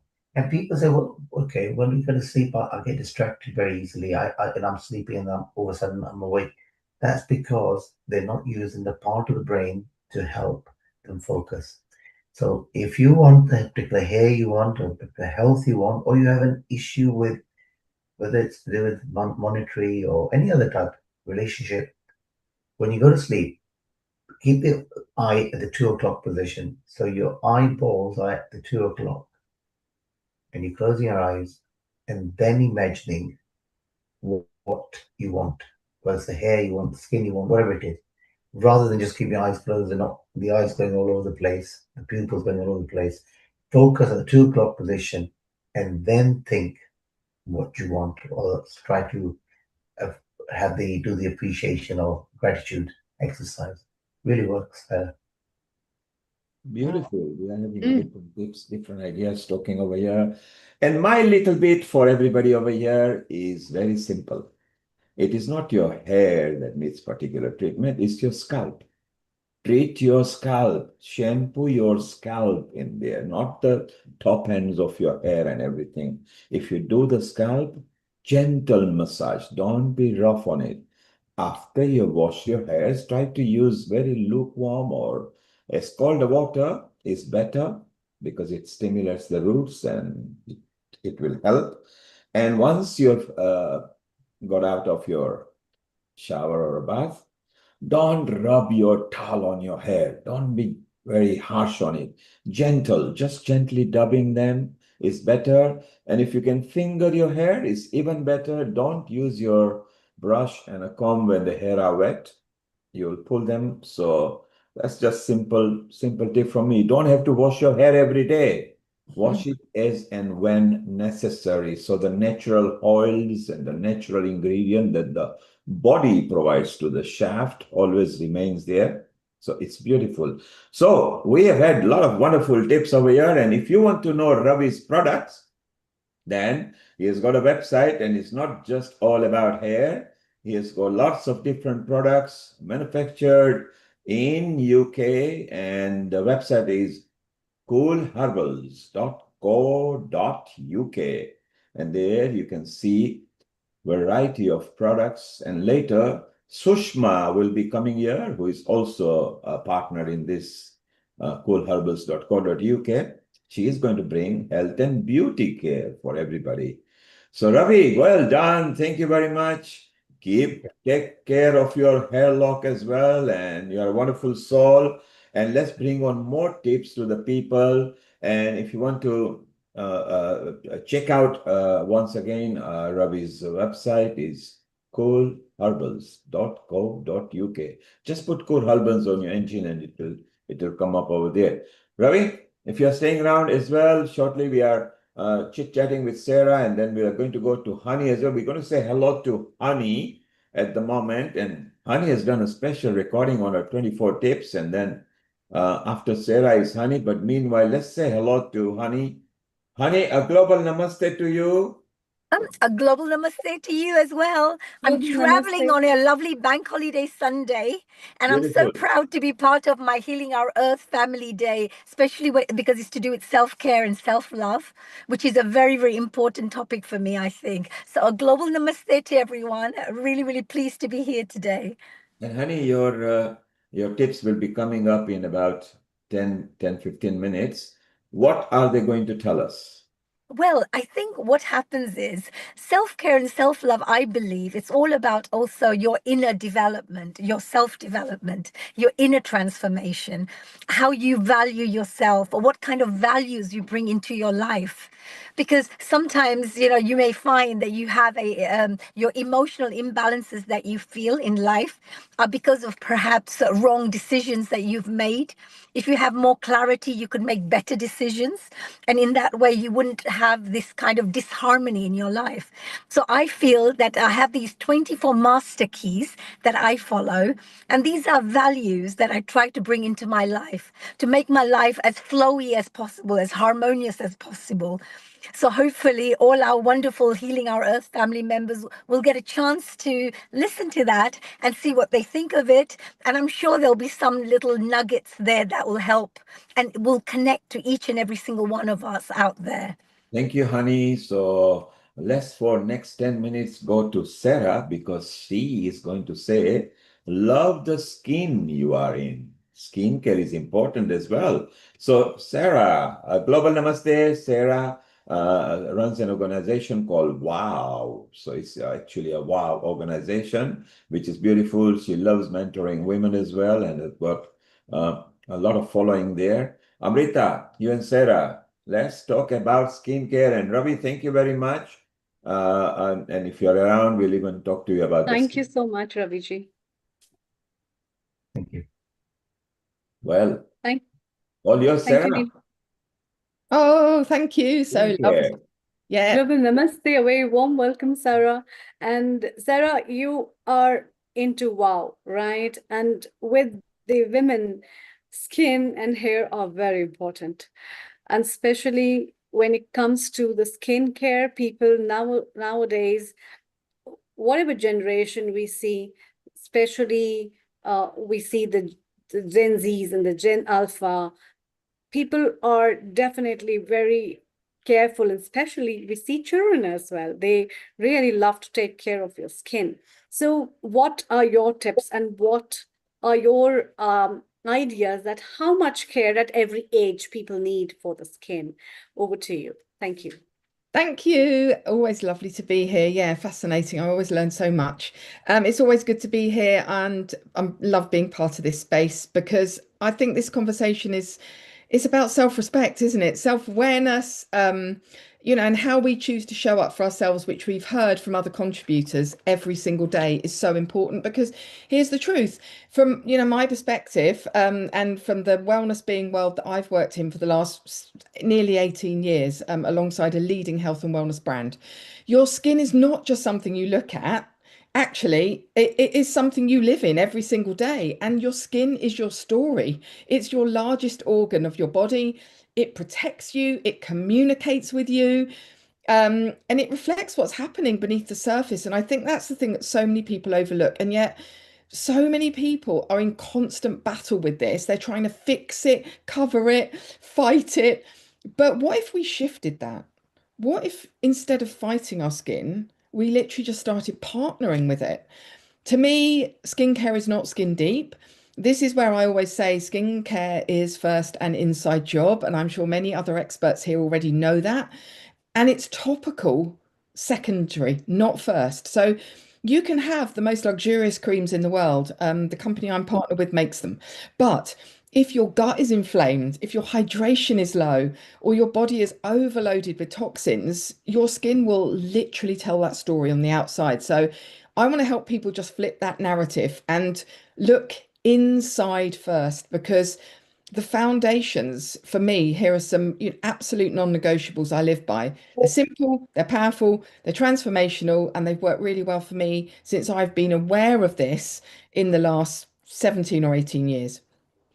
So, firstly, really hydration is everything as well. Your skin cells need water to function, repair, and glow.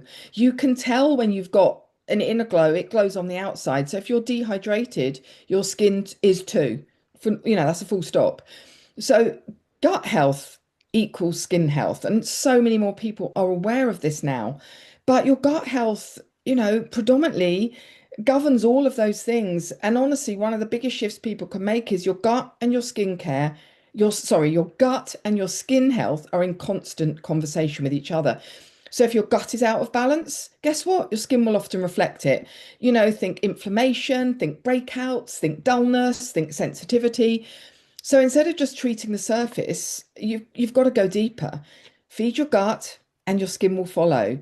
Some simple things, powerful ways to support your microbiome, which affects your outer skin, is add in gut loving foods daily. Think about fermented foods like kefir, sauerkraut, kimchi. Think of fiber-rich foods like leafy greens, oats, flax seeds. Think colorful plants, berries, vegetables, whole foods. These feed the good bacteria your body needs to thrive. So that's the first thing.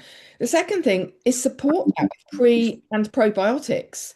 Sometimes even with the best diet, we need extra support. As other contributors have said, you may need to supplement that. That's where prebiotics, like feeding the good bacteria, and probiotics, adding beneficial bacteria, come in. And this is something I personally use every day through my partnership with the global brand that I work with called Arbonne. We have beautiful, healthy, vegan-based gut health drinks. They're all designed to support this balance in a really, really simple, effective way, going beyond what food alone can sometimes do in today's world, not as a replacement, but just as a powerful addition. And thirdly, it's really important to reduce what disrupts your gut. So, just as important as what you add in is what you become aware of. For many people, common disruptors for your skin can be excess sugar and processed foods, dairy for some individuals, and artificial additives and chemical ingredients. Again, it's not about restriction, but it is just about awareness and choice.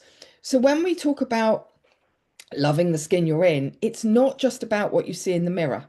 It's about asking, what am I feeding my body? You're going to like what you look in the mirror at more, the more healthy you feed your body. And what am I giving my cells to work with? Because when your gut is supported, guess what? Your skin becomes clearer, your energy lifts, and that natural glow, that's not a filter. That's actually your body functioning healthily. So be mindful of those common triggers, like I've mentioned, potentially dairy, highly processed foods. These can quietly disrupt your system and they can show up on your skin, like I've mentioned. And fourthly, the thing I'm really excited about at the moment is cellular energy really matters. There's so much going on in the scientific world at the moment around cellular energy and longevity, sustainable longevity. And we're understanding that more now than ever before about cellular health and aging. Supporting your body at a cellular level supports your skin's agility to repair, renew, and thrive. So it really does matter.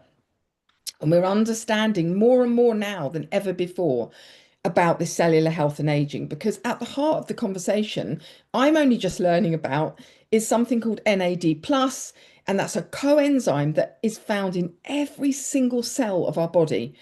And it plays a vital role in how your cells create energy. So if you've never heard about it, like I hadn't until recently, I mean, some of the specialists will know about it.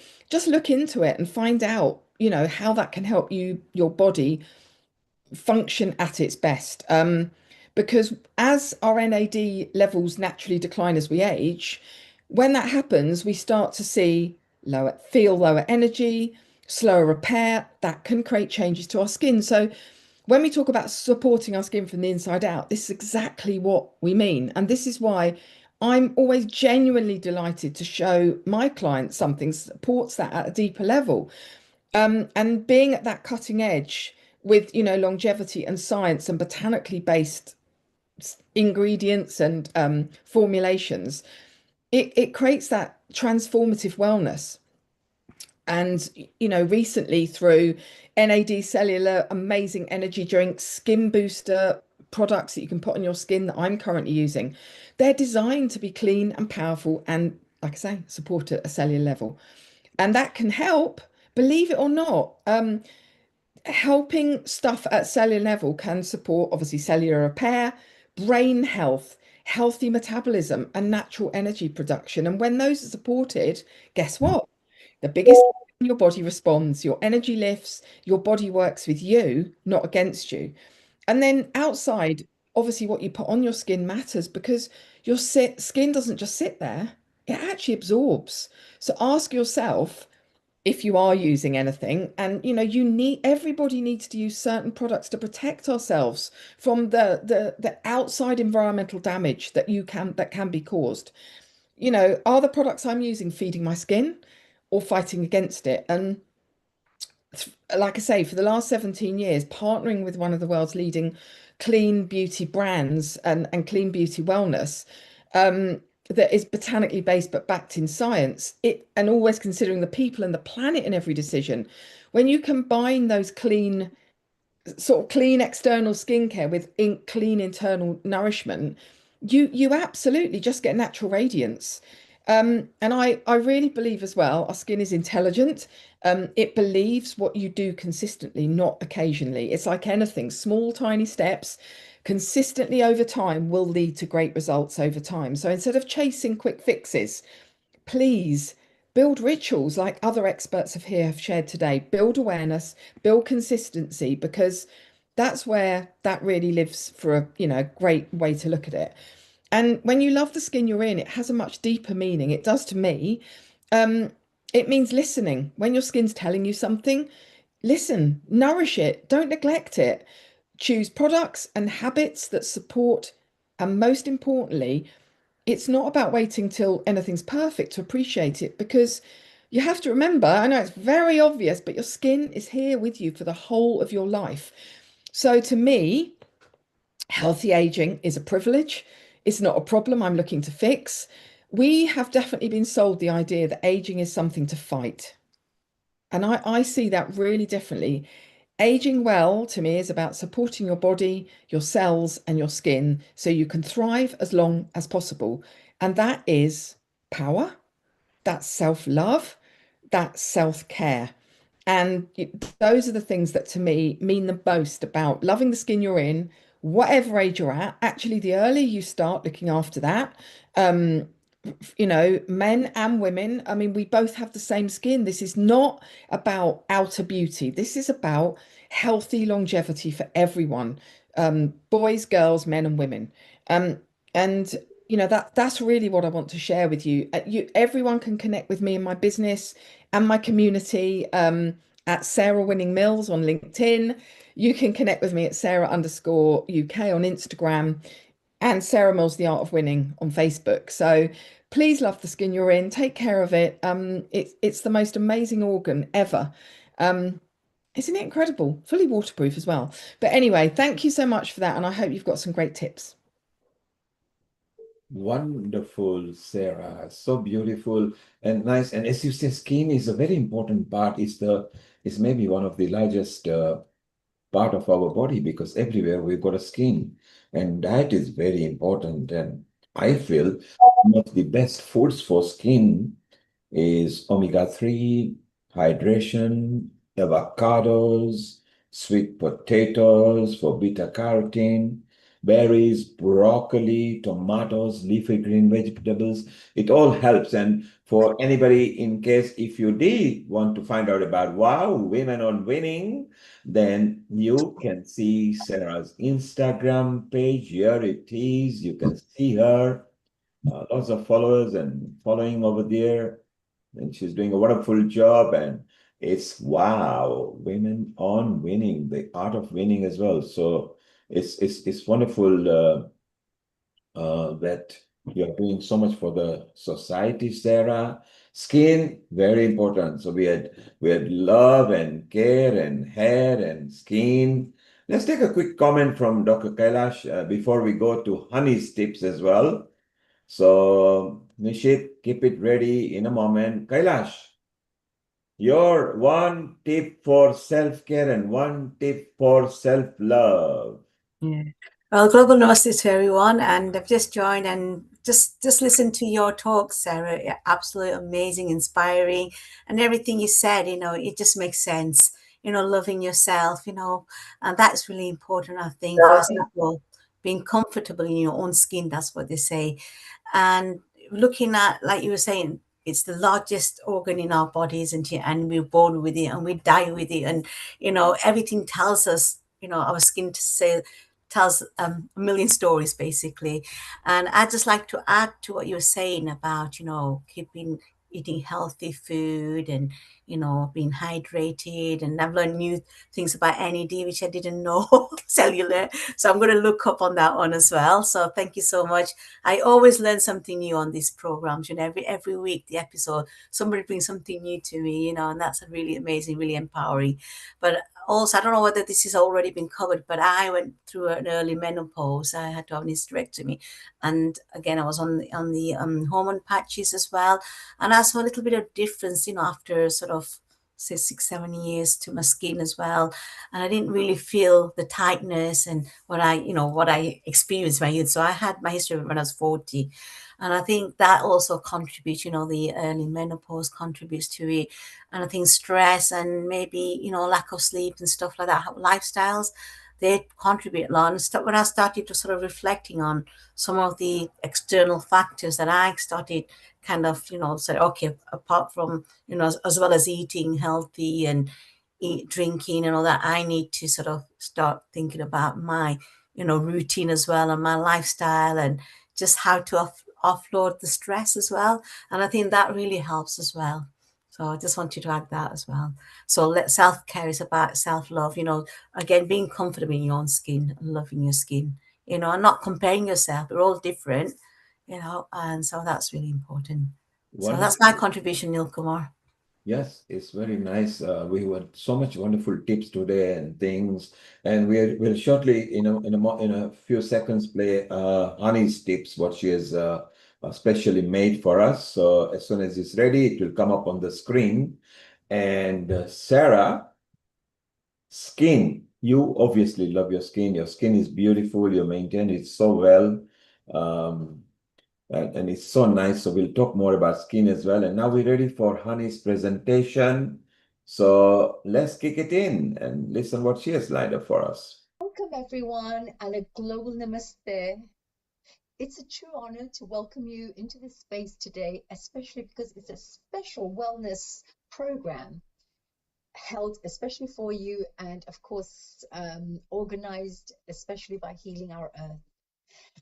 I would say this is more than just a program, because it's a journey of remembrance, a journey back to balance, back to clarity, and back to the most aligned version of yourself.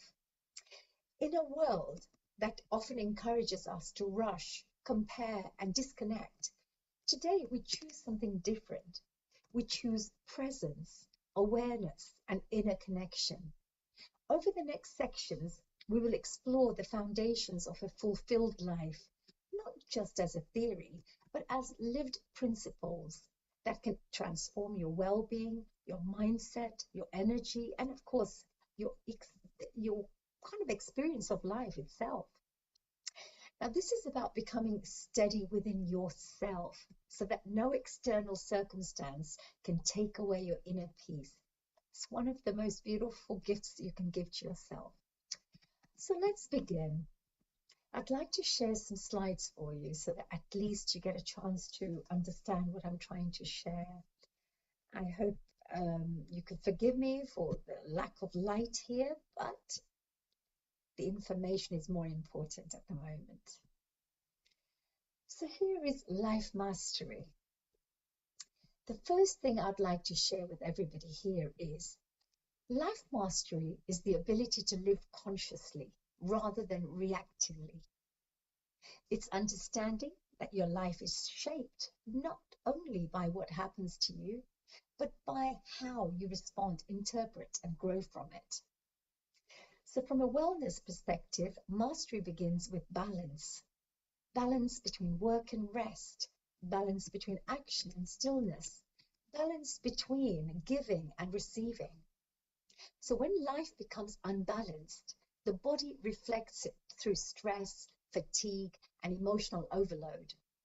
But when balance is restored, the nervous system softens, clarity returns, and energy begins to flow again. So life mastery is not about perfection. It's about awareness and adjustment. So it's the daily practice of asking yourself, what brings me into alignment today? So for that, I'd like to show you maybe, some of the kind of areas that I use to support myself. Here comes purpose in life. That's my first master key. Each of us are born to serve others through our gifts, talents, skills, or knowledge. That's one of the values I use. So I'd just like to share, these are part of the 24 master keys that I use for health, happiness, and inner well-being for myself. So I hope that this will be also connecting with you, and I'll be able to share some insights into how you can include this into your lifestyle and also support your well-being. So as I mentioned, purpose in life is this. The second thing I work and use is balanced lifestyle. So what I always believe is lead a balanced lifestyle mentally, emotionally, physically, materially, and spiritually. So all these 5 areas need to be balanced. In this way, you feel that you're living a very fulfilled life. As we move forward is healthy living. And let's see if I can perhaps maybe, there you go, extend this. So healthy living, our body is a temple that needs nourishment, cleanliness, respect, and rest. So that's something that I try my best to follow. Of course, we can't follow this all the time because sometimes we're so busy, we don't have enough rest, but it's there. This is the value that we incorporate into our lives and keep reminding ourselves. And the other part is inner knowledge. This is normally gained through sacred scriptures, like studying sacred scriptures, enjoying personal development courses, training programs, and of course, connecting to the universal consciousness. So second part that I use is what I called priceless virtues. This is the foundation of a balanced and awakened life, I feel. So let's have a look at this. What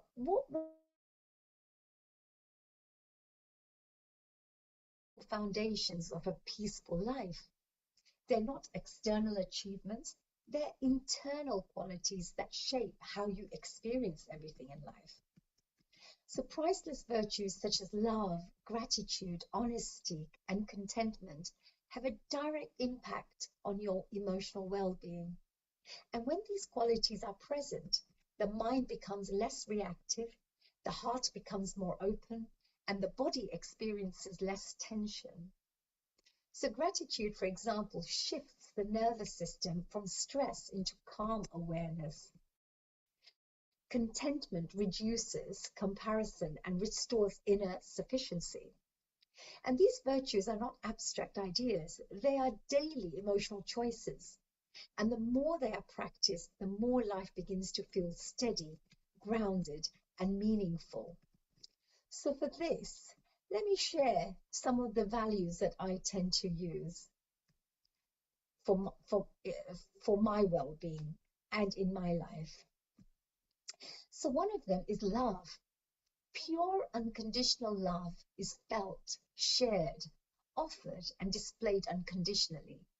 And I really feel that by incorporating this value in your life, each time that you could get quite upset with things, etc., you remind yourself and then you just try to give unconditional love because that's who you are as a person. That's the values that you live by.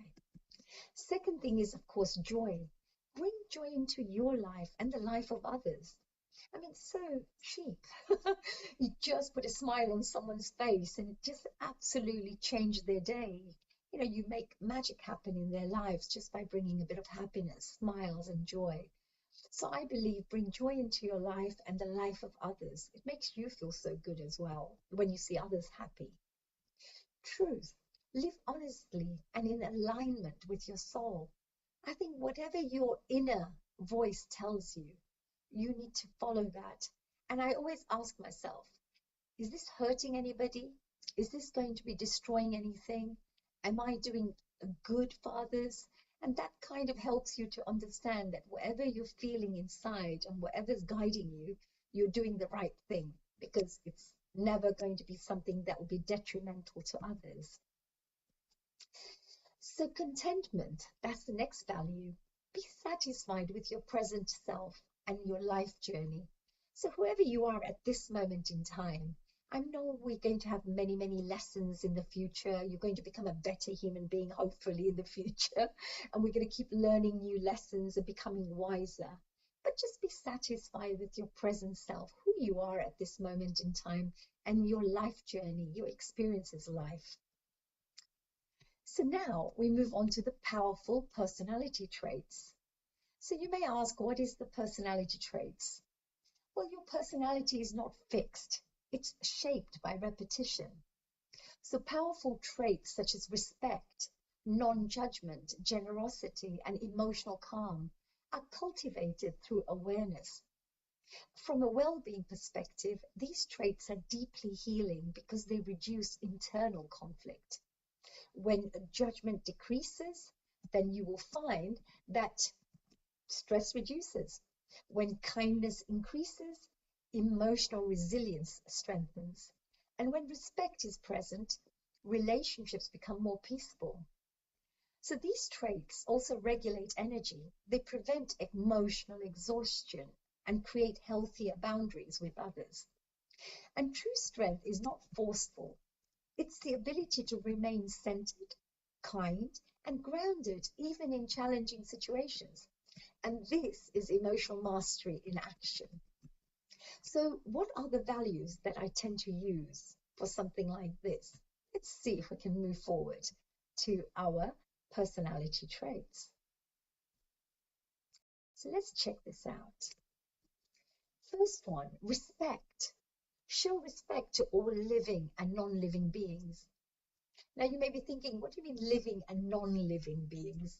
I mean, at the end, I would say living things could be every single human being, an animal, it could be trees, it could be everything that's living. And non-living beings, I would say, some people say Mother Earth is, it's not actually a human being, but actually it's a non-living, but it is a living being. Stones and, the water, everything that you see, like maybe a temple you go to and you see a beautiful statue of Lord Shiva or Buddha. I mean, you may think it's non-living, but you should still be respecting it, because you're not going to be sitting there eating chewing gum and sticking it onto the Buddha, are you? Of course not, because you have respect. So I say show respect to all living things and non-living beings as well. Moving on, non-judgmental. Allow others to be who they are without judgment or bias, because you don't want to be judged yourself for who you are as a person. Why would you judge others? They may have certain opinions, they may express themselves in different ways. It's who they are. But if you can become non-judgmental and let them be who they are, I'm sure that you would enjoy them doing the same for you to be who you are. So non-judgmental, I think, is really, really important. And generosity, being generous, give freely. Just know that abundance is infinite, because there is so much in this world. There is just so much. You can give lots and lots of love. You can be generous. If you've got 5 slices of bread, you can give 1 to someone else. It doesn't mean you're going to be starving, but you could help a starving person live by giving them that 1 slice of bread. In other words, just be generous in everything that you do. And the other part is peacefulness, bringing peace within yourself. Remain calm, centered, and peaceful in all situations. This is very important, actually, because resilience is very important.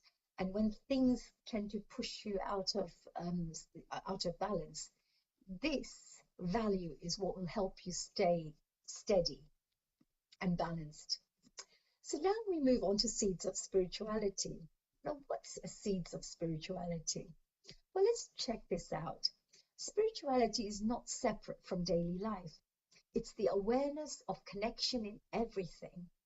It's the understanding that peace is not something you find, it's something you cultivate within. The seeds of spirituality include self-reflection, stillness, awareness, inner listening to that little inner voice of yours. When we slow down enough to observe ourselves without judgment, something powerful happens. We begin to understand our inner world more clearly. This clarity reduces confusion, anxiety, and emotional overload. And spiritual growth is not about escaping life, it's about becoming more present within it. And presence is where healing begins. Because once you accept what's going on in life, you're much happier, much more calmer, much more balanced. So let's move on and check out a little bit more about what kind of values we can use, which are considered seeds of spirituality for myself. These are some of the foundation I use to kind of cultivate a more awakened life. So first thing is divinity. I believe strengthen divine qualities in yourself and dissolve the limiting ones. And what do we mean by that? Well, love, generosity, happiness, all of those blissfulness, all that is very divine qualities. So just try to generate more of that within yourself. And being selfish and angry and frustrated, things like that, these are limiting qualities, limiting beliefs, and limiting emotions. So try to work on dissolving those limiting ones so that more of your beautiful divine qualities shine and blossom and become stronger. There's also the connecting with nature value that I follow. I love going to the park and just spending time with nature, or just walking and enjoying seeing the butterflies. And it's just, I love connecting with nature. So embrace the beauty and the tranquility of Mother Earth. It has a special kind of healing. There's so much prana and chi around nature, and that tends to really clear your aura. That's why many people go walking bare feet on the grass, because they know that kind of reduces their tension and pulls all the negative energy out of their system. There's also consciousness. Connect with the universal consciousness and the inner awareness. And what is consciousness? Well, consciousness, you're just seeing things in a more clear way, in a bigger perspective of life. So if you connect with universal consciousness, the wisdom, the higher wisdom, tends to flow through you. So the inner awareness awakens when you're making choices, you make better choices, you make decisions, and you make better decisions. So, the more conscious you are, you get a better and a larger perspective of life. So this is very important as well, to develop your consciousness levels. And contemplation. Why not use meditation, reflection, and connecting with your higher self? Just spend some time connecting with your higher self. I call myself the higher self because who we are as people, we're shaped by values and belief systems of others and programming that we would have had ever since we were young. But when you connect to your higher self, the higher self tends to guide you, it tends to guide you in what is more pure, what is more real. It helps you to see things in a more honest way. So this higher self guides you. So I really think contemplation is a great way to connect with that inner voice. So that now brings us to our divine qualities. And you may ask, okay, so what are these divine qualities? So for this, I always say, divine qualities are elevated human states, such as compassion, patience, forgiveness, and humility.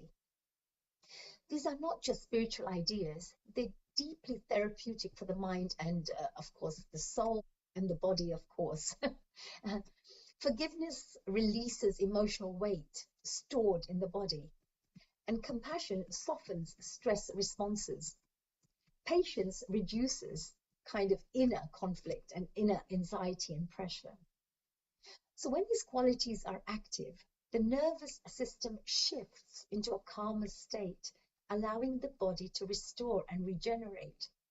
So the divine qualities bring harmony into how you relate to yourself and others. They help you move from reaction to understanding, from tension into peace, and of course, from resistance into acceptance. So this is where true emotional freedom begins. And it's a very powerful place to be at once you get to that point. So let's see what other kind of divine qualities that we can connect with here.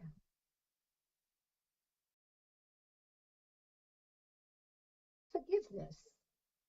This is a great way to release your own inner pain, the resentment you feel about things that have happened in life, and just free your spirit. So forgiveness is a very powerful tool to have. The second one is wisdom. Develop wisdom through experience, through knowledge, and through inner guidance. This is really great because sometimes you go through experiences, you've made mistakes, but it's okay because that's what learning and evolving is all about, is to experience life. And if you've made any mistake, you gain wisdom, and next time you use that experience to make better decisions. So use your wisdom and your knowledge to do that.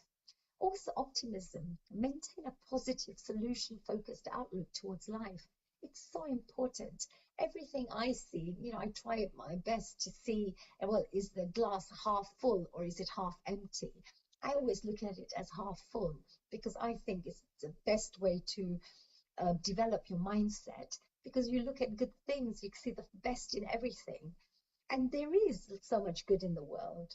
So if you create a habit of looking things in a positive way, you'll always be solutions focused. There's also gratefulness. Just appreciate everything you are and receive. So who you are as well. Be grateful for who you are, what has shaped you, what you've experienced, and what has made you to who you are today. And, I think you need to be grateful for all your achievements, all the wonderful, beautiful families, members that you have around you, all the people that give you lots of love, care. Just be grateful for everything that you have. And of course, whatever you're receiving from the world, from the earth, from like food, everything that you can think of, you could be grateful for. And also gifts to share. This is another area, by the way. Another area is gifts to share. Now, gifts to share, you may think, what are the kind of gifts that we could use to share with others?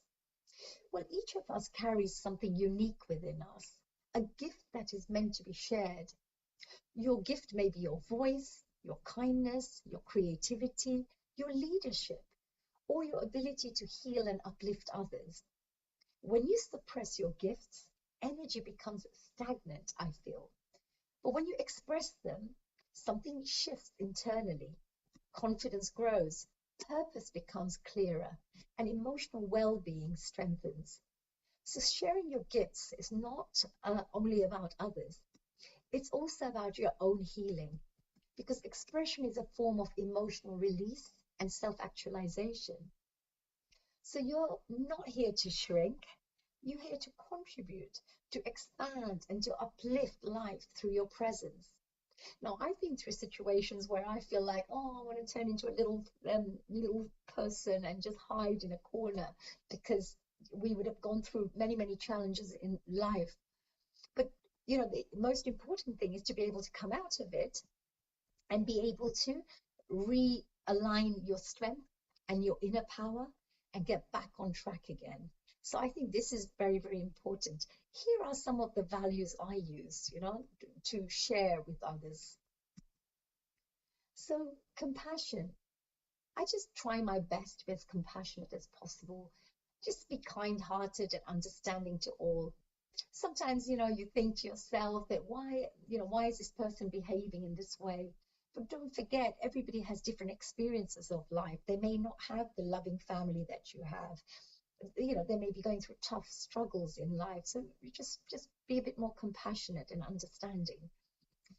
Also, discipline. Oh, this is a very hard one, but it's a very important one. Discipline is so important. It builds focus in your life, and it allows you to choose actions that serve growth. So, things, for example, do your 10-minute yoga every day, or that's also helps you to grow. Also builds focus that, every morning I'm going to do this for 10 minutes.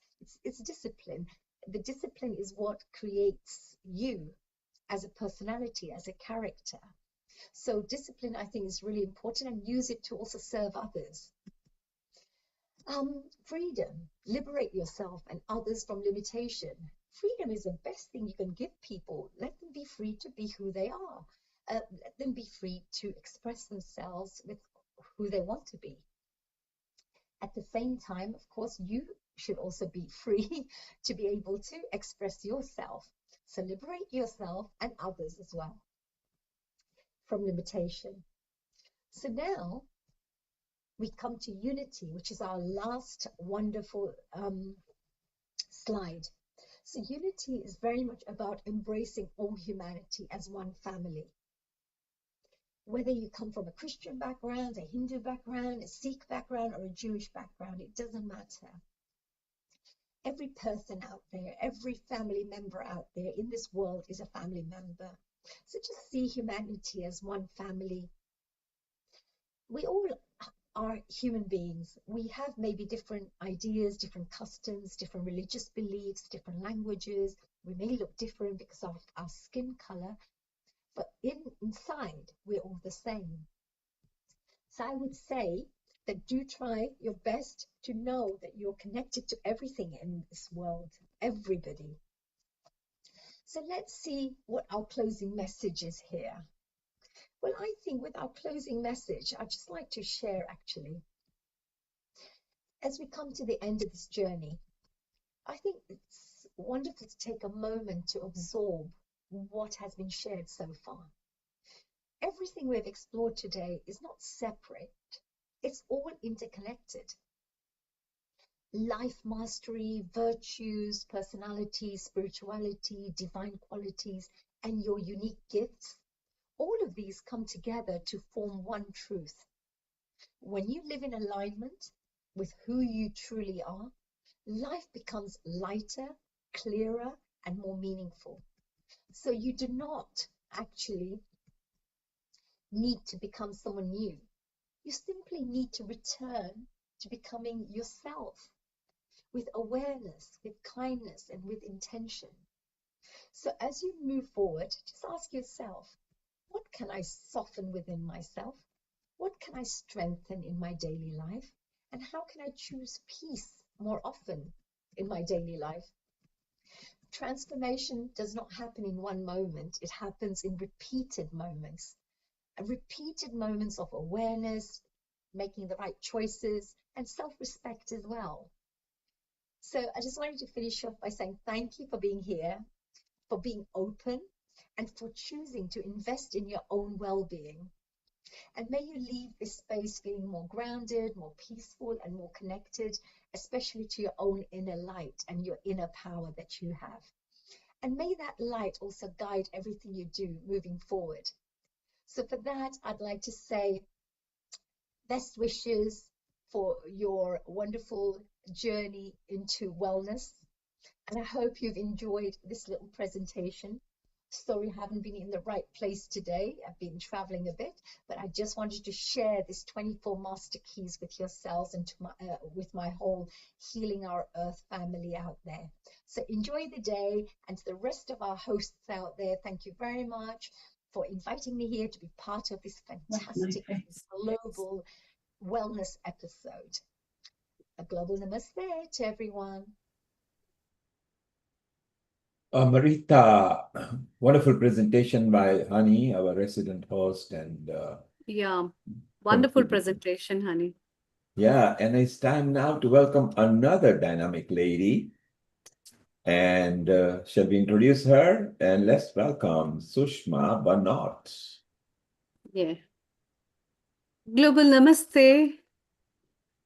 Global namaste to everyone. And So I'm glad to welcome Sushma Bhanot. She is MBE, MR Pharmacist, RS Diploma in Ayurveda, and is a co-director of Cool Herbals, the UK's leading Ayurvedic company. She is a pharmacist, Ayurvedic consultant, homeopath, lecturer, author, and a philanthropist dedicated to empowering women through education and training in health and beauty. Promoting financial independence, Sushma has authored 2 books on Ayurveda therapies, Slimmer in 1 hour, Slim Forever. I think it's a must read. And Secrets of How to Do Ayurvedic Massages, which is very popular among many therapists.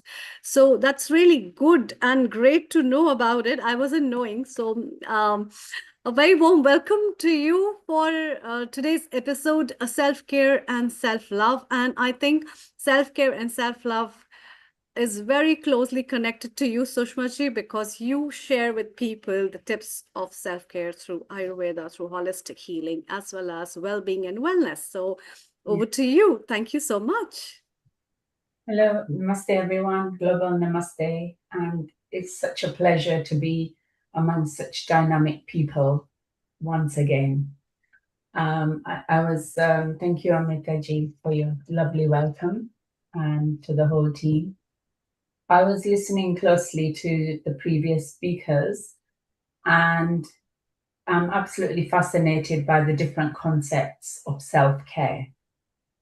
So I would like to give you, to start off, I would like to give you my personal take on it, really, on my personal, what I feel is self-care and self-love. And this is quite personal because everybody will have a different definition of self-care and self-love. As we heard earlier, for some people, it's the outward appearance and the outward, how they look, how they feel. And for me, it's kind of more internal, as Haniji was saying just now. So it means that and this is what I'll be talking about a little bit more in detail. For me, it's more about protecting my mental health. And that's what self-care and self-love means to me. And I'll tell you a little bit about that and some of the tips that you can implement or tell people around you. Also, protecting my boundaries. How do we form an invisible kind of shield around ourselves so that we are not affected by external factors so much? So it's about knowing where those boundaries are, which is very often difficult to know, and it's often by experience. Again, for me, sleep is self-care. If we don't sleep, we absolutely are really not good for very much, and we cannot function, we cannot speak, we cannot give love back, basically. So make that a top priority. And we're not very good at it because we always find some distraction, and I'm a culprit of that, whether it's reading for too long or looking at social media or just catching up. It's not good if you're not making the time. Also, my self-care and self-love is making time for myself. And this doesn't mean that you have to give yourself a full day, give yourself a lot of time. It doesn't mean going on holiday. All it means is doing something that is important to you for a few minutes. So try to even give yourself 5 minutes, and that will give you a wonderful sense of love that you've done something for yourself. It could only be having a nice cup of coffee on your own. And it might be just walking in some nature reserve or nature park. So that's all I'm saying. That is a form of self-love and self-care. And also, I would like to say, try to make time for spirituality in your life. And this platform, the Healing Our Earth, is amazing in doing that. So in your daily life, whether it's just holding your hands together in gratitude, or praying, or just listening to a lovely, inspiring song, or 5 minutes just to do a mantra, some words that help you, that is a form of self-love and self-care. Also, finally, I would say that self-love and self-care is learning to say no. a lot of us find it very difficult to say no to anything, whether it's to help someone, whether it's to do an extra job, whether it's for the children. I'm not saying you say refuse things, but really try to consider what it will mean for you and for your well-being if you don't say no. And also, I would say it's very important. Part of self-love and self-care is to be vulnerable. A lot of us are very we are scared of showing our vulnerability, but it's only when we do that that people can start to care for you. And there was a very good example of that recently when I lost 2 members of my family in the last 6 months. It was only when I was opened up to people about how I felt that they were able to give me words of support and comfort. So don't be afraid of being vulnerable. So those are just some of my personal things that I would say are to do with self-love and self-care. Now, what I would like to focus today on mental well-being, as Amritaji said, that is something very important to me. So, Ayurveda, as many of you know, has many answers for mental well-being. It's not just for the physical complaints of pain, inflammation, digestive problems, but it can help very much so in mental well-being. Now, some very cold facts. 1 in 6 adults will actually experience a common mental health problem, such as anxiety or depression. And 27% of individuals in the UK experience some kind of mental distress. And we're not, the public, a high proportion of the public are not receiving they haven't got access to mental health services. So that's what we need to do moving forwards. And because I'd just like to say Asians in particular are a little bit more vulnerable to these things because there is some stigma attached and they don't really always report if they're struggling or if a member of their family is suffering. So something that we need to, something I'm working on now actually to try to reduce some of that stigma. We also have the cultural barriers. It's only now we've got the tip of the iceberg where we are actually managing to even mention it.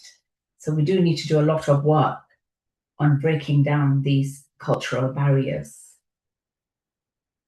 And there are also higher rates between Asian people, higher rates of mental illness such as depression and anxiety, particularly females. And again, that's something I'm working on at the moment. And it's important to be able to recognize the symptoms of mental illness. Just to reel some off. Maybe faster breathing. People may experience irregular heartbeat. They may have hot flushes that are not related to menopause. There's nausea, maybe loss of appetite. If somebody's not eating, they don't want to eat, try to dig a little bit deeper about what is actually going on. Increased worry, unnatural worrying about everything, feeling emotional all the time, and not being able to forget bad experiences. They may not be sleeping, and they may just be acting a little bit out of the ordinary. They may stop the self-care that we're talking about. They may not look after themselves. And they actually feel they cannot enjoy life anymore. They're not getting excited about something. Those are just some of the things that you could look out for in the people you are surrounded with. So Ayurvedic self-care, what does it mean for mental well-being? So we need to balance the mind, manas, by cultivating clarity, sattva, regulating energy, and reducing stress through daily routines, dinacharya. Some of these have been mentioned already when we were talking about health of the hair. So we're detoxifying the body basically. So the morning routine could consist of the tongue scraping, warm water, neem mouthwash, and the abhyanga, which is the daily self massage with sesame oil. And just 5 minutes of meditation. It's just focusing or just mindfulness. Gentle yoga. We're not saying do some complex exercises, just simple, perhaps stretches, perhaps your deep breathing, pranayama, and that will help significantly to start the day off well, and you have more chance with your mental well-being. So you might wake up early, scrape the tongue, remove the toxins, drink warm water, use herbal oils to nourish your body. When you nourish your body, as we spoke about when we touch our skin or massage the skin, we're actually nourishing our nervous system as well. So we can reduce anxiety and ground ourselves.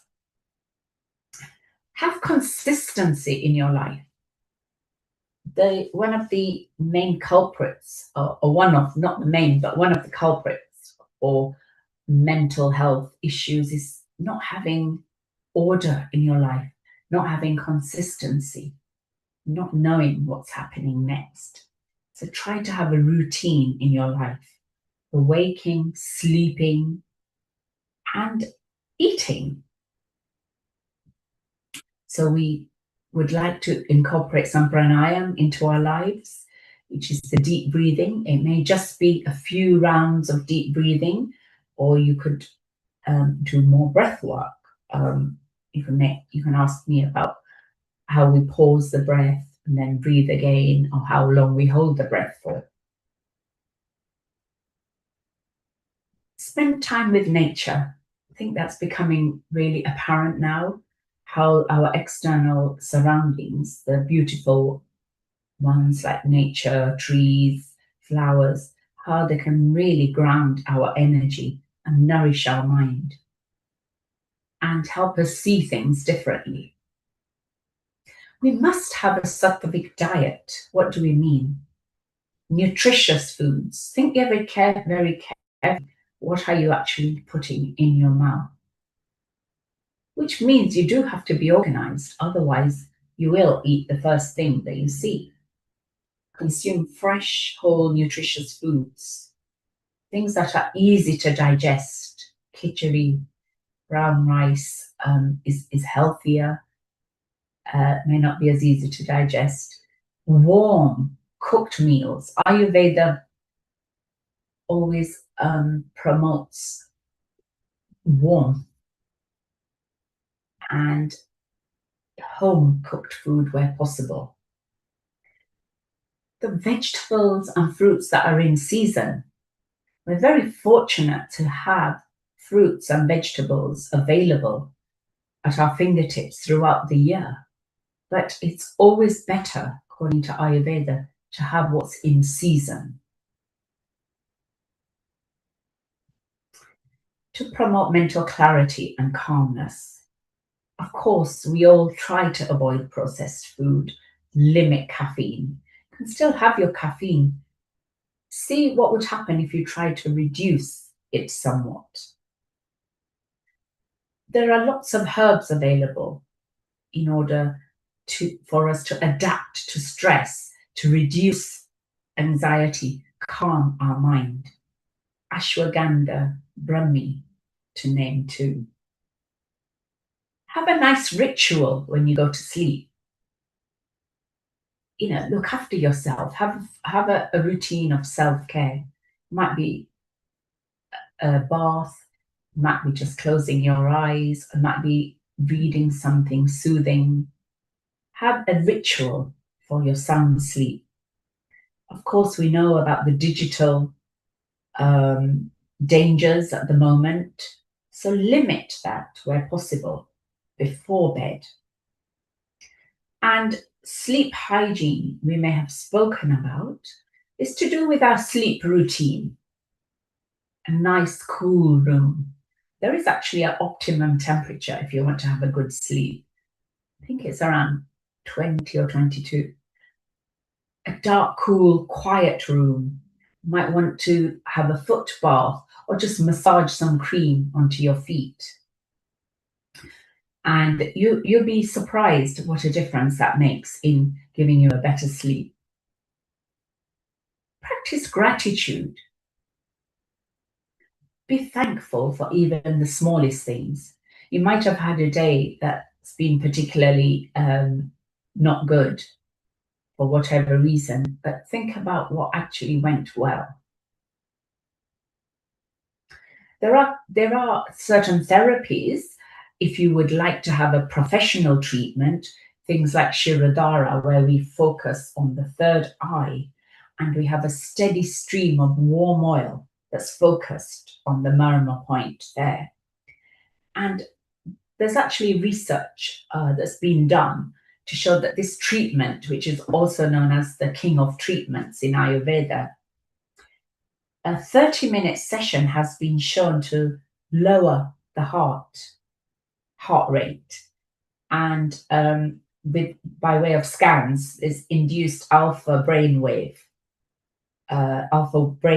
which is a similar effect to meditation. We may want to do the nasya, where we instill ghee into the nasal passages, and this helps to lubricate cranial nerves and clear emotional tension. Panchakarma is a system of treatments where there's a range of 5 treatments that help to promote detoxification and calmness in the body. So you could go to a professional who is an expert in doing that and ask for a treatment for that. And that in itself could be very beneficial in reducing some mental health problems. Here we're actually removing the toxins from the body, and that's also been found to enhance the mood. Again, personally speaking, I find affirmations, if I've got a particularly difficult day, I say things to myself to help me get through the day. And you'll be surprised how that affirmation sticks with you throughout the day. And you suddenly find the day that you were dreading, maybe you've got a lot of appointments, maybe you've got a meeting you particularly don't want to be in, maybe you've got a big workload, maybe you've just got a big gathering, and you can feel apprehensive about all of those things and how are you going to actually cope.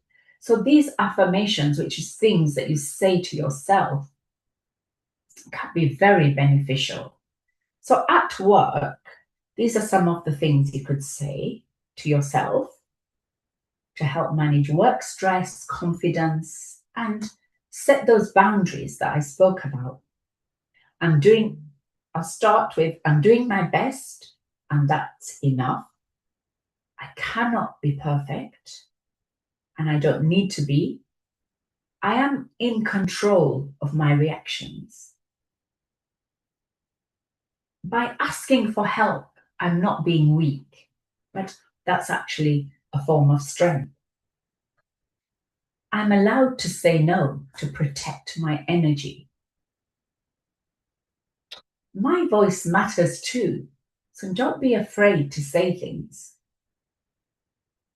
I will leave work-related stress at work and enjoy my personal time.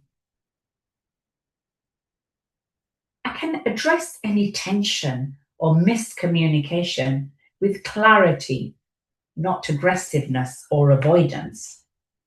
Don't avoid, in other words, difficult situations. but go in with a calmness and a sense of winning. At home, what can you say? What are the mental affirmations you could say? My home is my peaceful sanctuary. I am allowed to rest, and rest is not failure. I deserve time to myself. You don't have to earn it. I am worthy of love and respect. I don't need to control everything. I am gentle with myself as I navigate challenges and hurdles. Another herb, just to finish, another herb that I find is very useful, and you could incorporate this into your routine, it is actually turmeric. And in Ayurveda, when we say we have these energies, the Vata, Pitta, Kapha, it helps to balance, turmeric helps to balance all these three energies, the doshas. And nowadays it's being recognized for all sorts of things, medically speaking as well. And various medical papers have been written and are being written on it. So I find just a simple mixture, which you may have heard of, is promoted as golden milk. So in hot milk, you would put in turmeric, black pepper, ghee, and honey. That's what we call golden milk. And it can help to calm and soothe the mind in the evenings, or whenever you feel under tension, just make some of this. These are some of the homely remedies that you can use. And so that's something, just a useful tip when if somebody's feeling particularly stressed, they're going through a big project, you can make them golden milk and find that that will be quite beneficial. So that is my my few words, if you like, on self-love and self-care, especially for our mental well-being. So thank you, Neilji, and the team for the opportunity.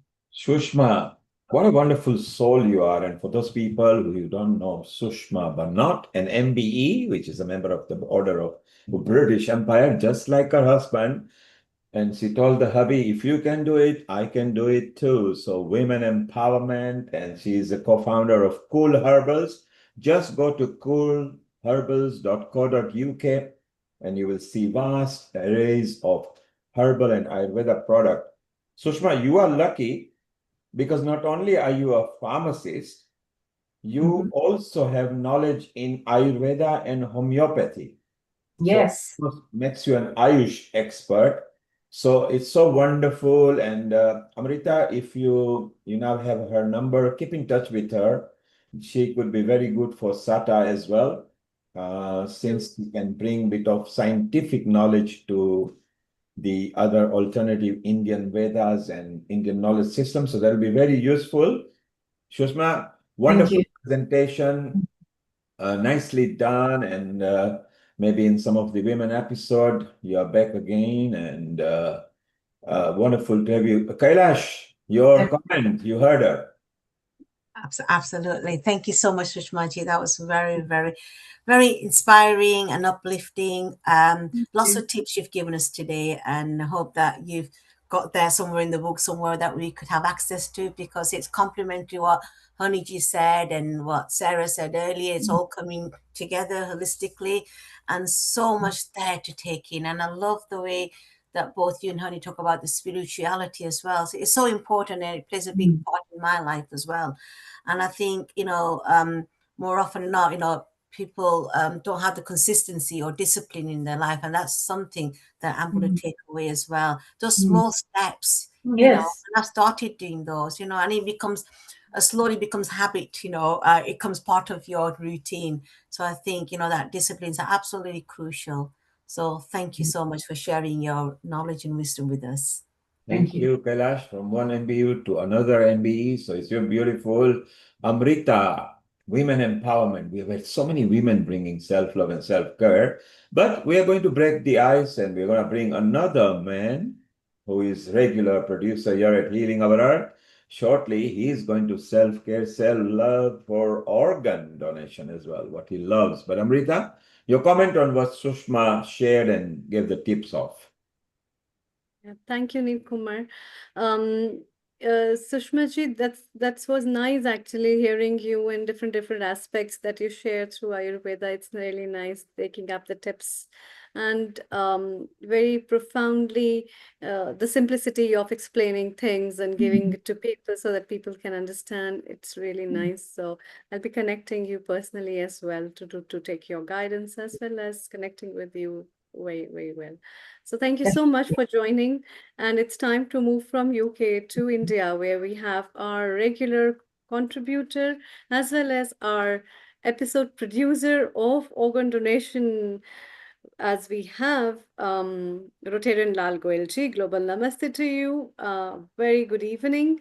Rotarian Lal Goel ji is the founder and charter president of Rotary Club of Organ Donation International, as well as the chairman of Organ Donation India Foundation and Gyan. And today, he's uniting for good and inspiring people about self-care, self-love, and saving their lives through organ donation as a gift.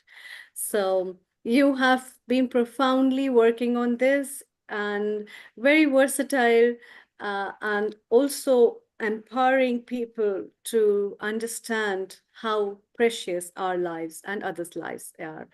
So who other than you can talk better on that? I leave you for your message as well as the guests who will be joining up. Thank you so much. Over to you. Thank you very much, and global namaste, Neil Kumar ji and Amrita ji and the entire team of Healing Our Earth. And a very warm welcome to all of you joining us from across the country and around the world. Today's theme is simple, yet deeply powerful. Self-care, self-love, save lives, the gift of organ donation. We often think of self-care as something we do for ourselves, our health, our peace, and our well-being. But true self-love goes beyond the self. It expands into compassion, into humanity. And its highest, it becomes one extraordinary act, the decision to save lives through organ donation. When you register as an organ donor, you are not just making a choice, you are creating a legacy. One donor can save up to 9 lives, 9 families, 9 futures. In India, thousands still wait for a second chance that never comes in time. The gap is not of medicine, but of awareness and decision. Today, I invite you not just to listen, but to act. Speak to your family, share the message, take the pledge. Because self-care is not only about saving yourself. True self-love is about saving others. Let's begin. And now, let us understand how this one selfless decision, the gift of organ donation, has the power to turn loss into life. We are not God, but God has given us power to save up to 9 lives and improve up to 75 lives. And I am again thankful to Mr. Neil Kumar for first time giving me as a solo to talk about organ donation. Otherwise, I always have guests who are speaking and I will just moderating the program. Why I am saying why it is so important? The reason is very clear that in India, which, as you know, that's a highly populated country in the world, today the problem is people are dying for want of organ. The shortage is not because of organs, because the organs are not available. Why they are not available? There are many reasons. But first of all, we have to understand few things, basic things, then I will come to that aspect. First thing is why it is so important. Because in India, more than 5 lakhs people are dying every year, which works out to be every minute one person is dying. So as we know that the healing of Earth total program span is about 5 hours, it means 300 people will not be there in India during this program only. While in UK, the figure says in 2024, 422 people died in whole 1 year. Now you can very well say UK is a small country population-wise. Yes, 20 times less populated. Multiply 20 with 422. It is not even 10,000 in a year. While in India, more than 5 lakhs. And that figure is also not correct, which I will explain you afterwards. Now, why? But before that, there are two types of organ donation. One is a living donation, and another is a brain death. Living donation is when a family member donates his or her organ to another family member, which is allowed in India.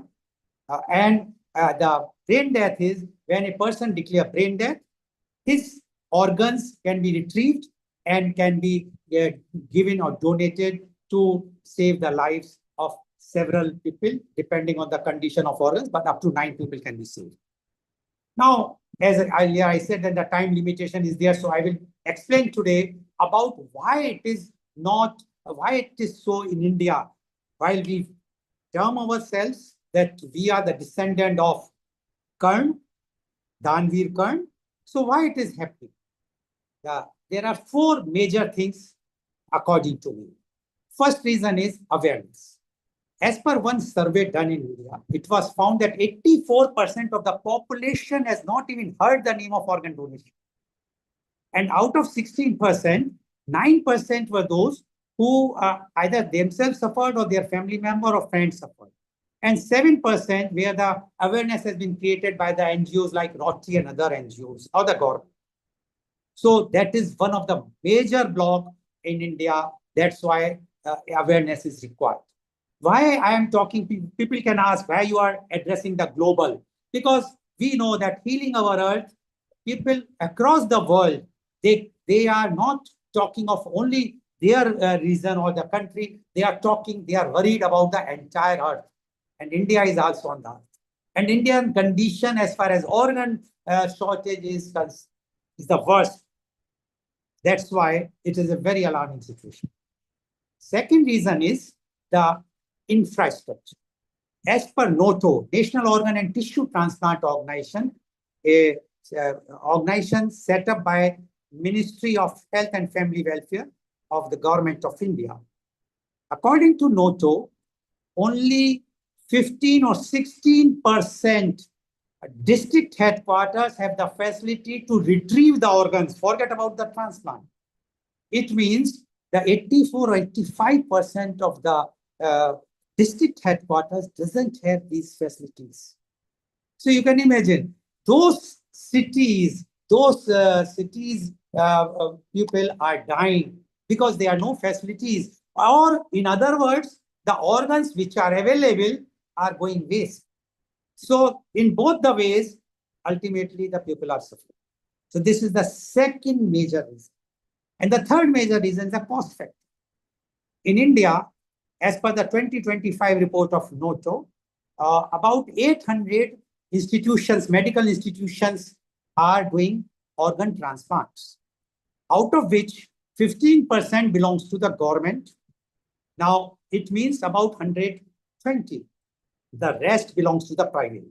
And in government, as per my own experience of last 10 years, very few are doing all transplants except All India Institute in Delhi and other places. Otherwise, everyone is doing either kidney or liver or both, while all other organs are being transplanted in private sector. Now, what is the situation?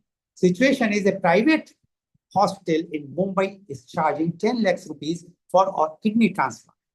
For a liver transplant, it goes to up to 25 lakhs of rupees.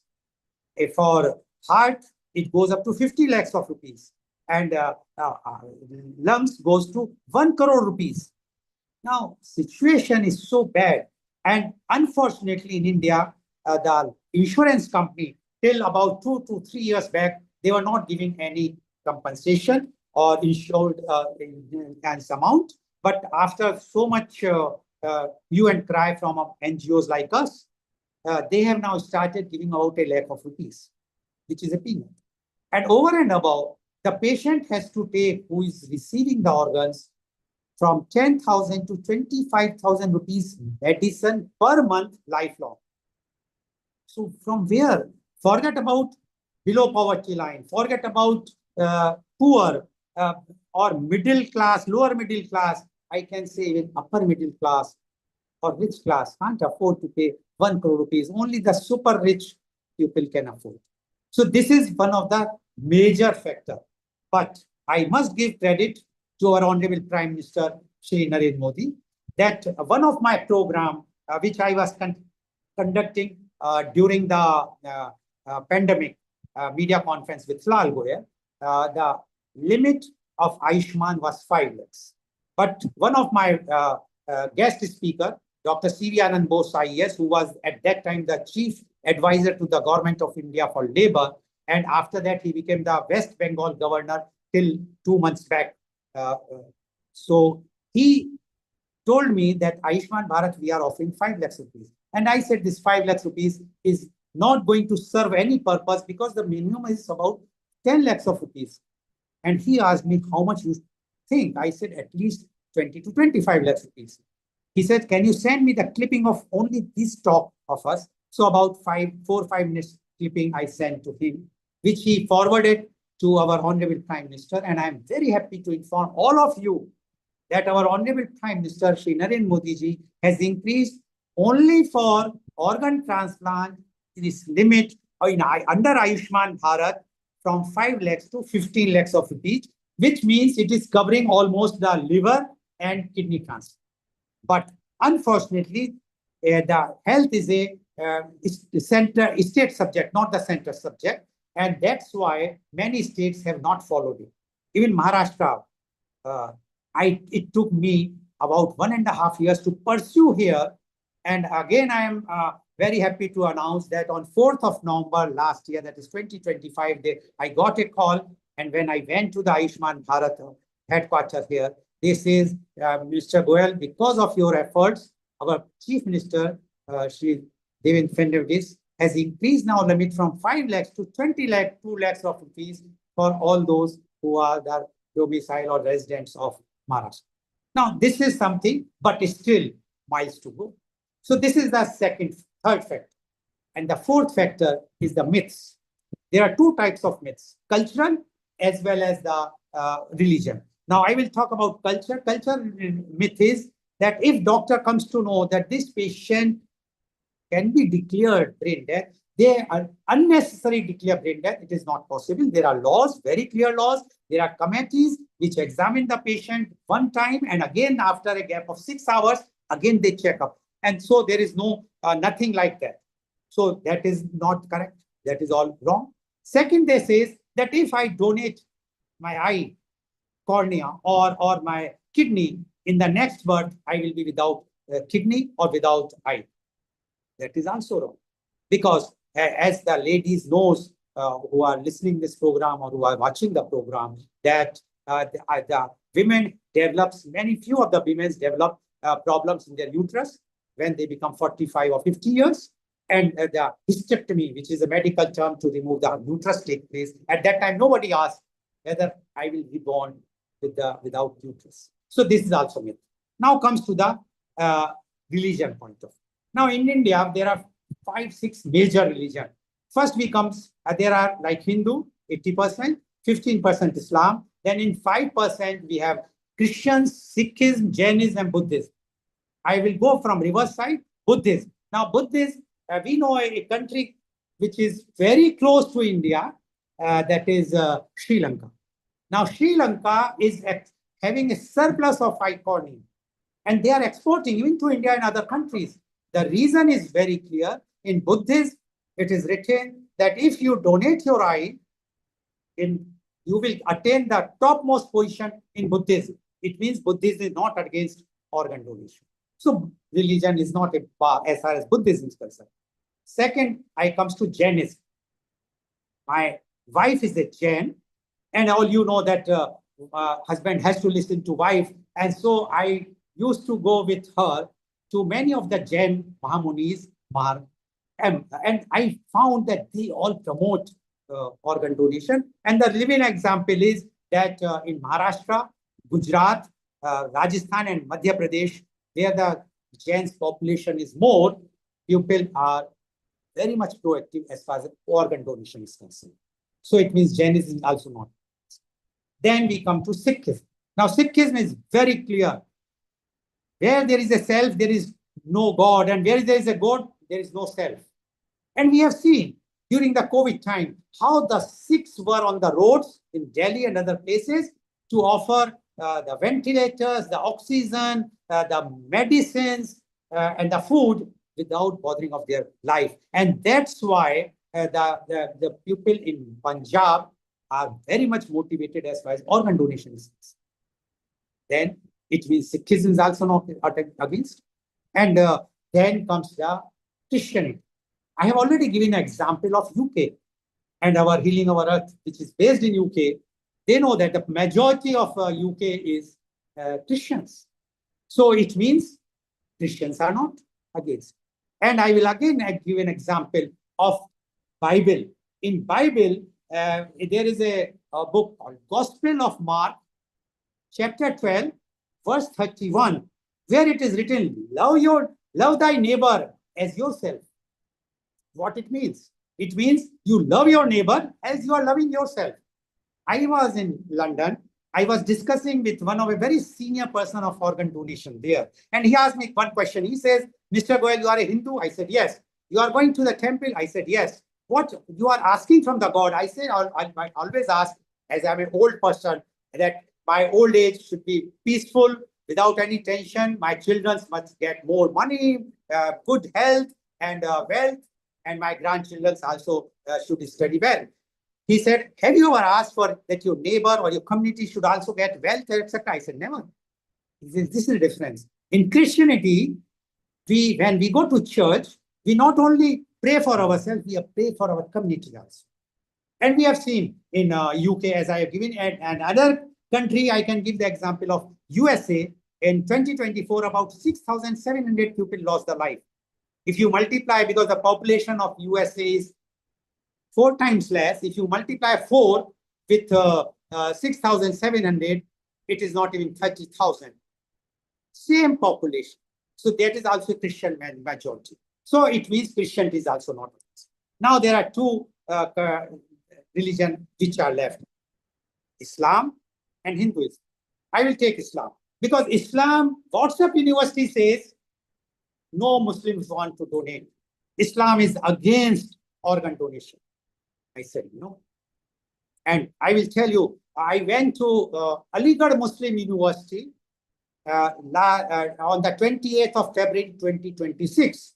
And for the first time in the history of Aligarh Muslim University in 150 years, that the organ donation awareness program was conducted, and I was the chief guest and keynote speaker there. And when I was going, I was advised my family members, my friends, and well-wishers not to talk about religion there. And I said, no, I will be talking. Let's see.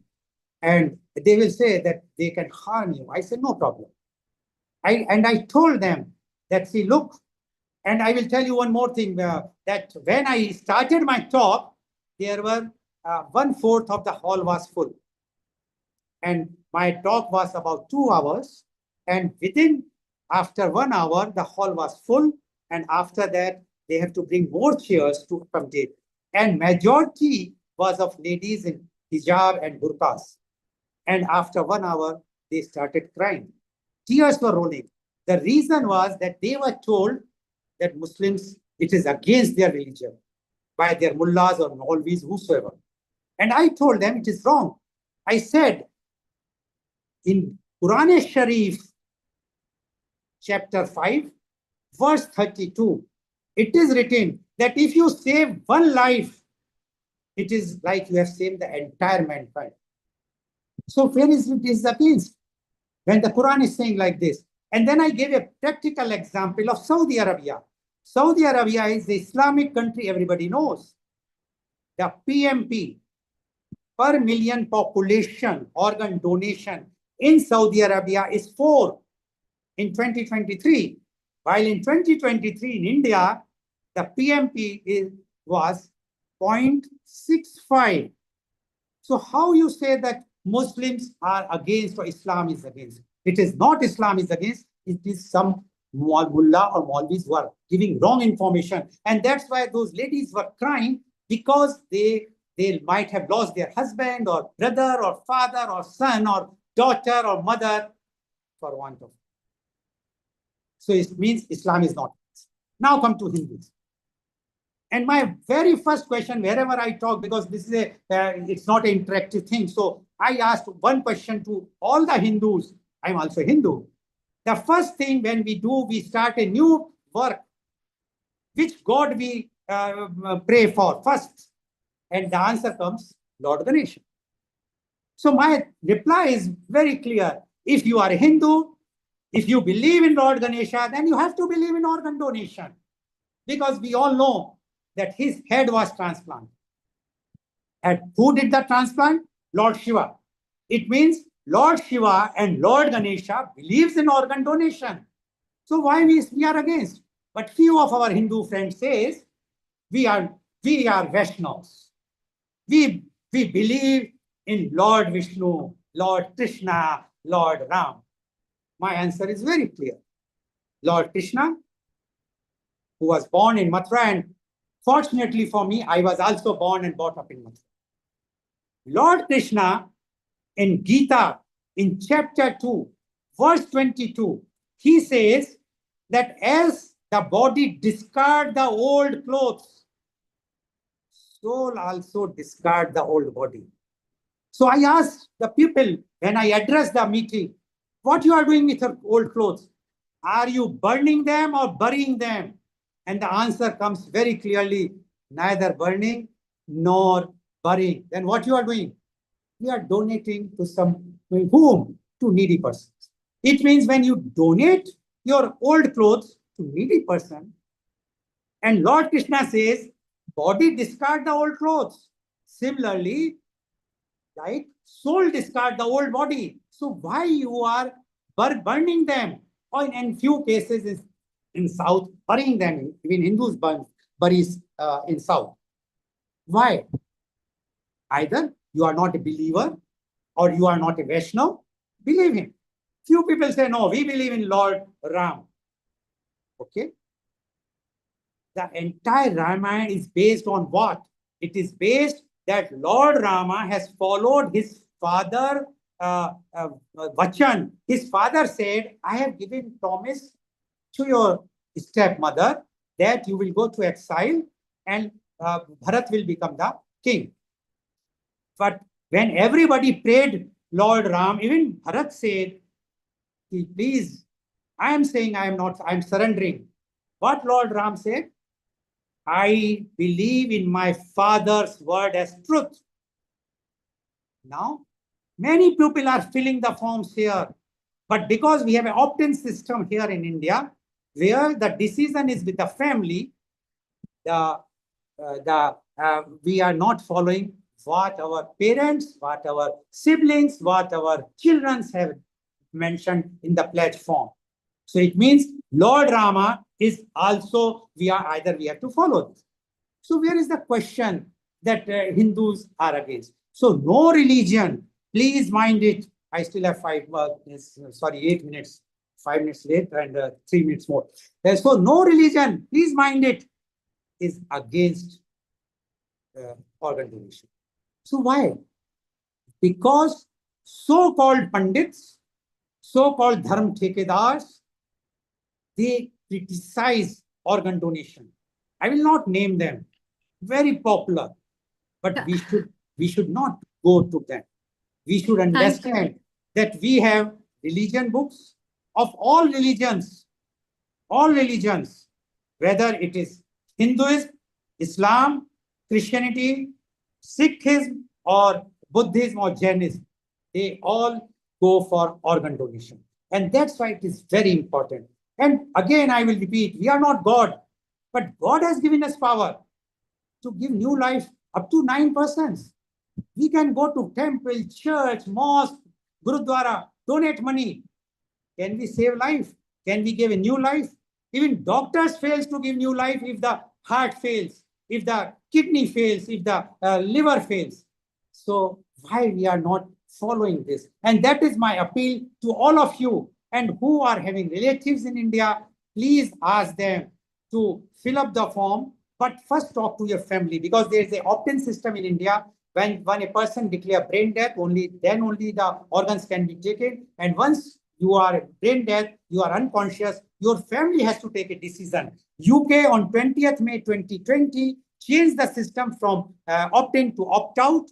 And opt-out system is where once a person become adult, his or her organs become the property of the government or the state. And that's why I appeal to you all, talk to your family, those who are not staying in India, but they have relatives or friends in India, please tell them to pledge it. It's a very, very serious condition, and especially for youth, because there is a report in Economic Times about 4 or 5 months back that 20% of youth in Bangalore are now suffering with organs failure. So it's an alarming thing. My appeal to you all, again, I will give thanks that today's topic, although the topic is self-care, self-love, I added with the due permission from Mr. Neil Kumar, Save Lives, the gift of organ donation. Thank you very much. Again, Amrita ji, sorry, I have I am not taking time, 9:30 sharp, although 5 minutes I started late, but no problem. Any questions? I still have time for 5 minutes I can answer. Thank you very much. Global Namaste. Thank you. Thank you so much, Rotarian Lal Goyalji. Every time you give a spark to people and ignite the thought process that yes, the life is so precious and we must value it, but in the perspective is pretty different. And I think your voice will give an action of thought to the people to think about how important it is to save others' life as well through organ donation. So thank you so much. And I think this is a very beautiful way and a different way to of self-love and self-care, where you care for yourself so that you are able to give your organs to someone whom you love, you can be helpful to someone. Maybe someday you can save, I don't know how many lives. So that's a very beautiful thought. Thank you so much. Thank you very much. It's time to move from India to UK, where we have our dear Dr. Seema Shah. Dr. Seema Shah is a holistic professional whose passion for wellness stems from personal challenges, global exposure, and a relentless desire to empower others through the transformative power of nutrition, health coaching, mindset, yoga, meditation, and essential oils. So, Global Namaste and a very warm welcome to you.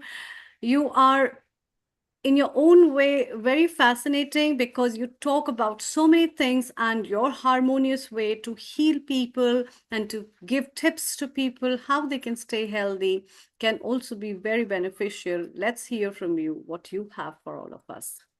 Namaste. Thank you very much, Amrita ji, and a global namaste to everyone. Thank you, Neil Kumar, and the rest of the team at Healing Our Earth. It is indeed an honor to be here today and share a glimpse of what I know. So hopefully it will impact at least one life, hopefully more today. So my topic today is about scent, especially essential oils to do with our self-care and self-love. Let us start with a few moments where we're just closing our eyes and taking in deep breaths. If you feel cold, you can put your hands on your heart. And as you breathe in, feel love for yourself as you are authentically. Each and every cell of your body feeling loved. Have a smile on your face with gratitude. And as you breathe out, letting go of any stress, any tension. And do this for 2 to 3 more breaths. With each breath in, feel radical love for yourself, bathing each and every cell of your body with the emotion of love. And as you breathe out, relaxing further. Now, with your next deep breath in, imagine a scent, maybe from your childhood, that makes you happy and joyous, or perhaps even a holiday that you've been to, something that you smell that transport you instantly to a different place or a different time.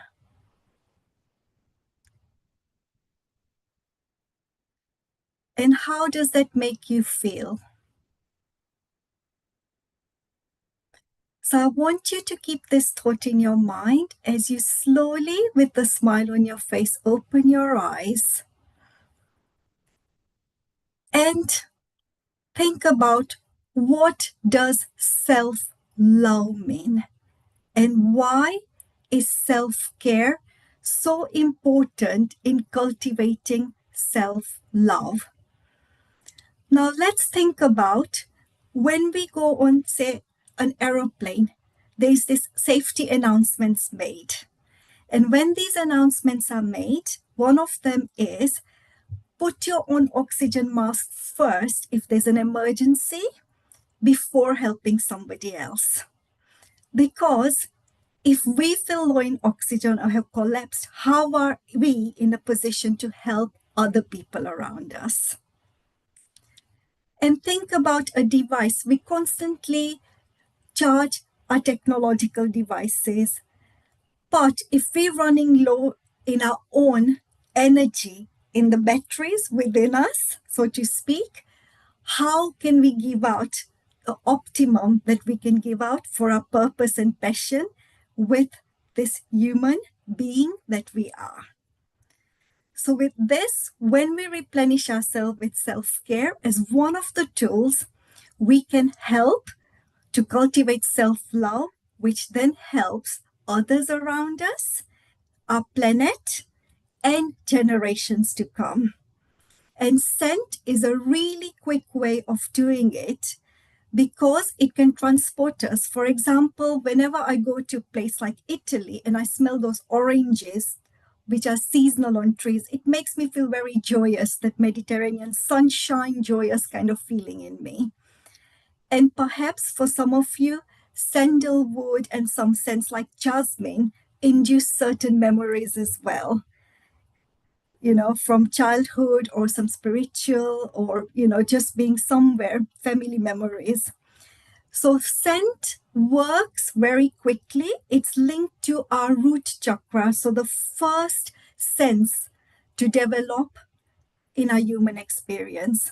And that's why babies know where to tune in and where their mother's milk is, even if their eyes are not open when they're born, because it's the first sense to develop. It's for survival, and it works through our limbic system, which is our primitive brain stem.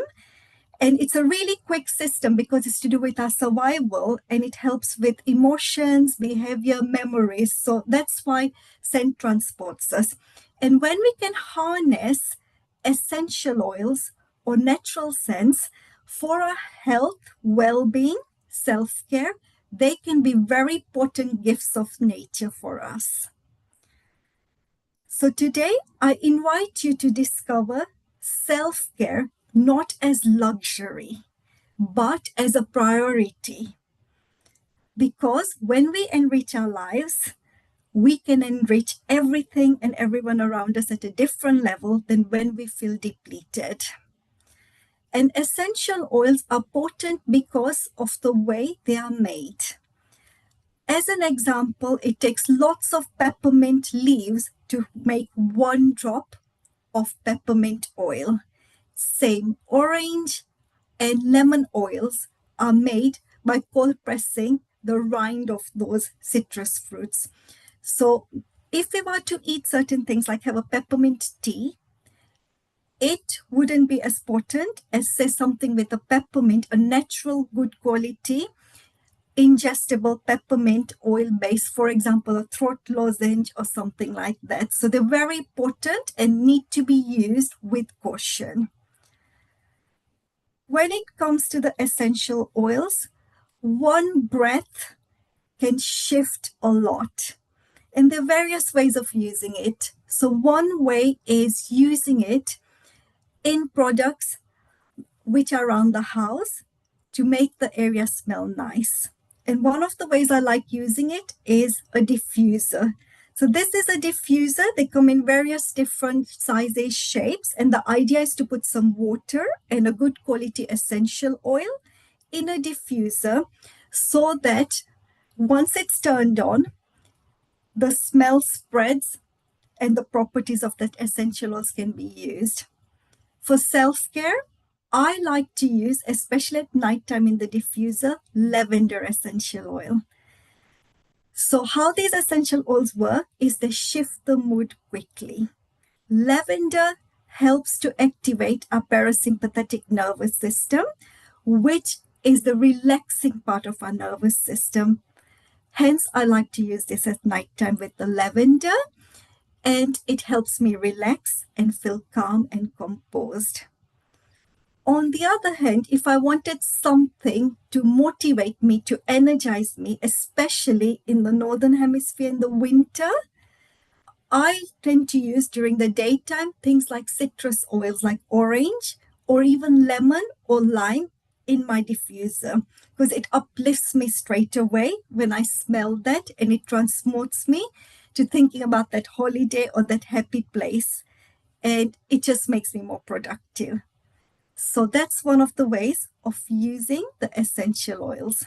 The citruses are especially uplifting. So they work with the parasympathetic nervous system, the sympathetic nervous system, which is the opposite of the parasympathetic. And that's the activating part of our nervous system, makes us feel motivated, makes us feel like we can achieve our goals, and gets us past procrastination and into action. So that's what they're useful for. Especially useful as well for students studying is those the uplifting oils as well. Now, I want you to think about this. Scent is not just fragrance. It is frequency.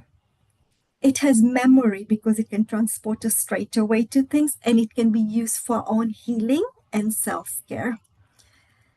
So practical uses of essential oils. I've talked about lavender, which is relaxing, and there are other relaxing ones. For you, it could be something else. Cedarwood is another nice one. We talked about the uplifted. So lemon, oranges, those are really uplifting. And then the grounding or spiritual ones when we want to get really grounded and composed as well. So things like frankincense, sandalwood, those are excellent. And in fact, a lot of incense sticks and natural fragrances used in spiritual places do have those essential oils or components of the wood or the resins with that. For our physical care, we can also use essential oils as a healing tool for our self-care. Peppermint is linked to the upliftment. It can help energize and focus. It also helps with digestion. So when we feel, say, sluggish or under the weather, for our self-care, we can think about peppermint. And it's commonly used in some preparations for colds, coughs, things like that. Even for headache remedies as well, peppermint is very often used for that. Eucalyptus is another beautiful one, which helps with breathing and clarity. Again, both of these can be used in the diffuser, and that helps to open up the sinuses and upliftment as well. One thing I personally like is to use essential oils in something called roll-ons. So they come in a little bottle, or you can prepare your own, but it's got like a little roll-on bit, and I put on pulse points like my wrist. And I love doing that because once I do that, that's like a natural fragrance. unlike the synthetic fragrances, which have got a lot of toxic things in a lot of instances when they're synthetic, this also helps Mother Earth because we're not using anything which is toxic that's leaching out to Mother Earth as well.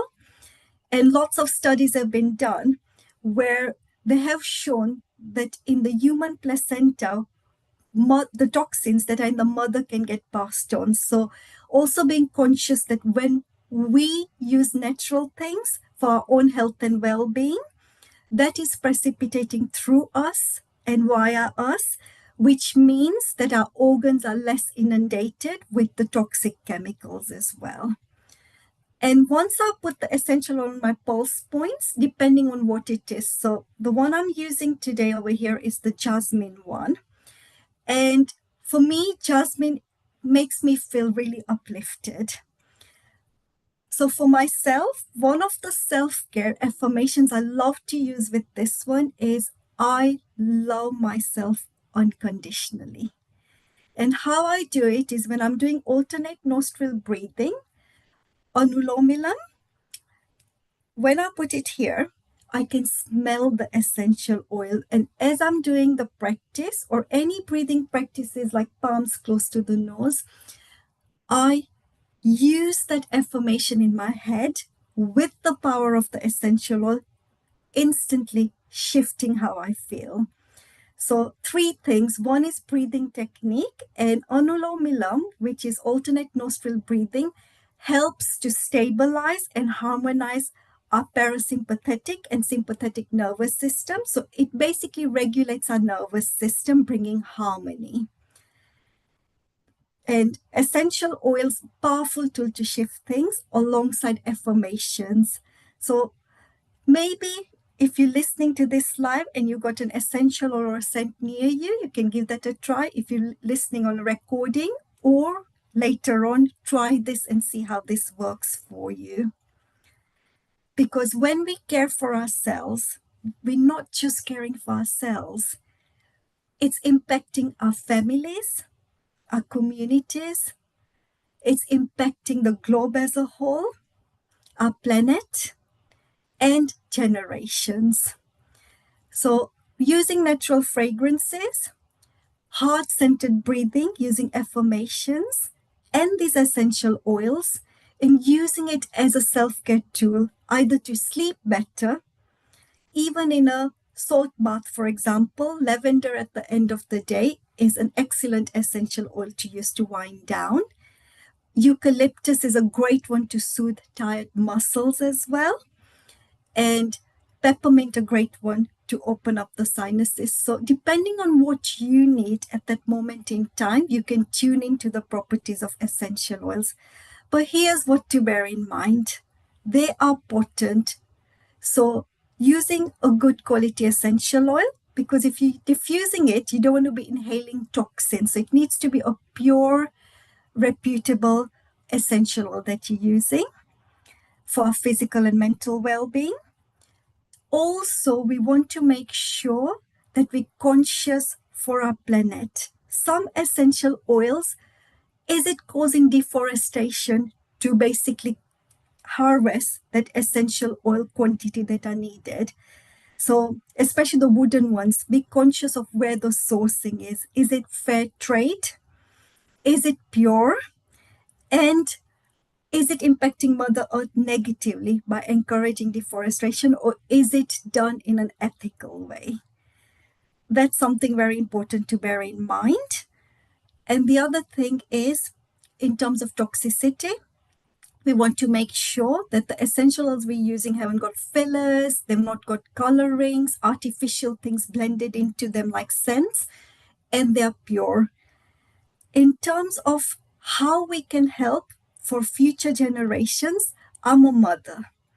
So I've taught my son to make a vision board, and he does that.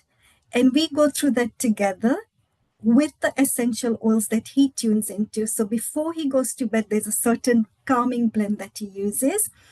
And when he feels he needs to do his homework or feel motivated, there's another uplifting one that he uses with some citrus oils. And I've anchored the affirmations that are on his vision board alongside what he needs. And that's so important because modern education will teach a lot of academics, possibly sports and other dynamics. But when it comes to us regulating our nervous system and our own composure, little tools like that can impact the future generation as well. And when we are healthier, it's said we vote with our wallets. When we make these conscious choices, we impact generations to come. And that's why there's something very dear to me. It's for us as people, for the planet, being conscious of that, and for future generations. Because what we do today will not just impact us today, it will impact others around us, our planet, and future generations. So self care is not selfish. Self care is a priority. And when we prioritize ourselves, I choose to care for myself so I can be my vibrant best self to give out to others. People feel that energy. We all enter rooms where we can tune into people's energy and we feel, okay, this person is approachable, they feel very energetic. And then other people, we feel, oh, I feel drained. So we can tune into energy. And when we truly replenish ourselves, that emanates out to others. So thank you so much for having me and look after yourselves. You stay with yourself from your first breath to your last breath. Love yourselves unconditionally. Thank you. Wonderful. So you love your essential oils, and I think a lot of people actually use it as long as they don't react to one. So play around, test around what works for you, and it's nice. What's your favorite? You like lavender. What's the one that you find that most of the people you talk to, on average, from different country, different age group, what's the most common favorite one? I'd say lavender because it can be used right from newborn babies, and that's why it's used in a lot of baby products as well, all the way through. It's generally safe for most people. Some essentials like citrus, especially if there's an allergy, things like grapefruit, people on certain medications to do with hypertension or blood pressure can't use. So there's some contraindications with certain essential oils. Lavender general is safe. And if it's a pure grade lavender oil, sometimes it's also used for cuts and bruises and things like that as well. But it has to be pure enough to use topically on the skin. If unsure, diffusing is one way, but even with that, we're breathing in. So try and get the best, purest quality that you possibly can.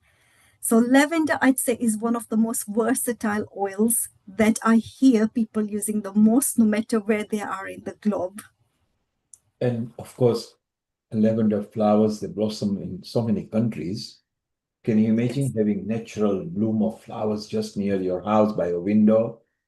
Then you got the natural aroma. Amrita, you love essential oils as well. And what's your favorite? And how do you feel on the delivery of the self-care, self-love that Seema has shared with us? Thank you, Dr. Seema. It was a very nice talk that you delivered because you talked about different aspects in different ways, and especially the connection of essential oils and our own self, as well as we'll be shortly having from Brahma Kumari Sister Jayanti ji, who will be again talking about self-care is not selfishness, and your connection with the same thing is really versatile. In fact, my favorite essential oils that I commonly use is a cedar oil because it has got immense beautiful properties. It's an aromatic tree, which is in the alpine and the hilly regions of Himalayas as well. And eucalyptus oil is also one of my favorites. I use them for a lot of cold, cough, allergies, issues with the children, where children are stuck with get solutions to these things. And I also use some incense as well as aromas for just fumigation as a type of Agnihotra. So thank you. That's beautiful. And we've got Sudhir Sharan here as well. Our Yes, Global Namaste, Professor Sudhir Sharanji. senior Global panel. Namaste. Sudhir, what is your Yes. favorite essential oil? Mine is a complex of three. So there is a base one, there is a medium one, and there is a top one. And you'll be very happy. Your self love begins with exploring perfumes. The fragrances bring back memories. That's the first thing they do. And when you gain consciousness, you start attaching identities with fragrances. You know? And so the favorite ones keep on changing by season for me. Summer, I like something different. Winters, I like something different. Then, when I am here in Bangalore, there are different fragrances which make me calm. And when I'm back there with my son, different natural fragrances make me calm. And Dr. Amritaji was saying, cedar. Well, pine is a very close relative. And amazing fragrance when it rains, not very hard. It just drizzles. And then if you're under a pine tree, oh, it's divine fragrance. So this is my answer to you about fragrances, Neil. They are our self-identity. They are our memories, treasured memories. Fragrances are also your connection with the supernatural.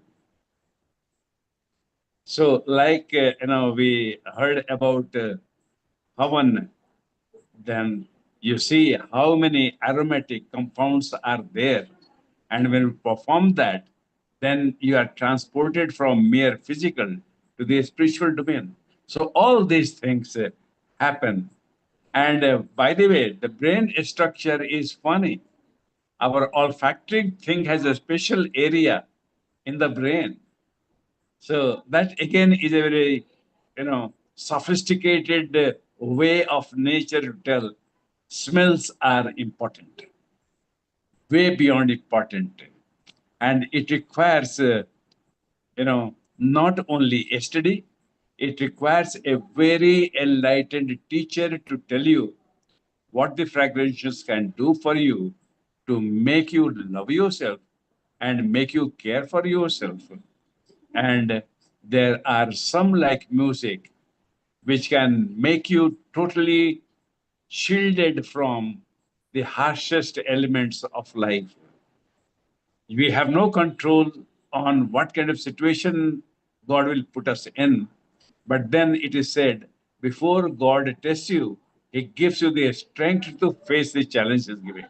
Fragrances are one of those strengths God gives us to face adversities of life, at the same time celebrate the gifts of life. That fragrances for you, in my view, Neil. Hope Beautiful. I conveyed the essence to your Beautiful. question answer. Thank you for letting me say. Wonderful that fragrance, actually, fragrance is surrounded throughout our life. The gardens are so beautiful. Isn't it amazing what we can learn from nature? The fashion industry loves about the fashion color from the garden, from the flowers. The combination of clothing is decided by how flower combinations are. You look at the Indian sari manufacturers, they actually study the combination that a flower produces. So the Rani color and the mustard color, which became so famous 34 years back in India, and is still carrying on, it came from flowers.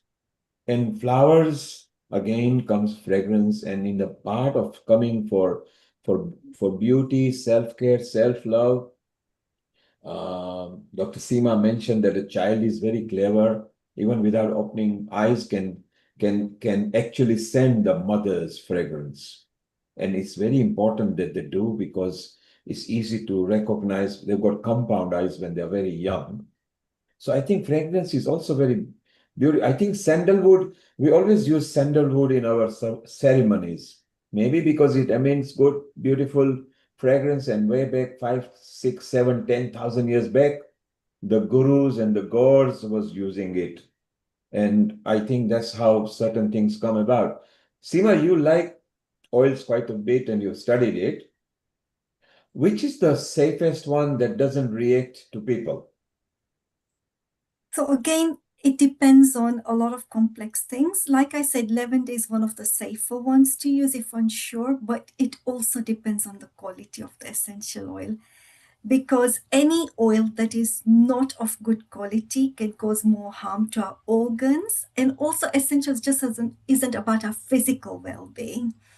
It's linked to our emotions, it's linked to our mindset, and even our spiritual things. So that's why, like you were mentioning, sandalwood is used in a lot of spiritual practices, as is frankincense, cedarwood in some, Palo Santo in South America. So different countries have got different aspects of the spiritual aspects of essential oils as well. Main thing is knowing they're potent, using good quality, ideally sourced well, so fair trade, things that are avoiding harm to our planet, so avoiding deforestation and other issues as well, and knowing how it impacts us, because it's not just going to impact our physical well-being, it's going to have multidimensional impact to us. So safe, lavender is known as one of the safer ones, but for each person, and I totally agree what was said, I go through the seasons of needing, wanting, and resonating with different essential oils depending on what I need. Sometimes I need to have the uplifting ones. Sometimes I need the relaxing ones. What I tune into winter can be the heavier wooden oils. In the summer, it's more the joyous citrus oils. So it really depends on what I need for the purpose for that moment in time. So go seasonal, go safe, and Seema, it's a correct time now to go to our spiritual fragrance, a wonderful soul who emits so much personality and fragrance. Amrita, let's welcome our one and only Sister Jayanti. Namaste and Om Shanti, Sister Jayanti. Global namaste to each and everyone. And yes, it's lovely to be with you again. Thank you for being there. For all our viewers, Sister Jayanti, let's welcome her. She has been with us ever since the inception of Healing Our Earth. She is a spiritual teacher, much sought after international public speaker, author, and a visionary leader guided by spiritual values and principles. She's also an additional administrative head of Brahmakumaris, embodies a unique blend of Eastern wisdom and Western education and culture, imparting the deepest spiritual truths with utmost clarity.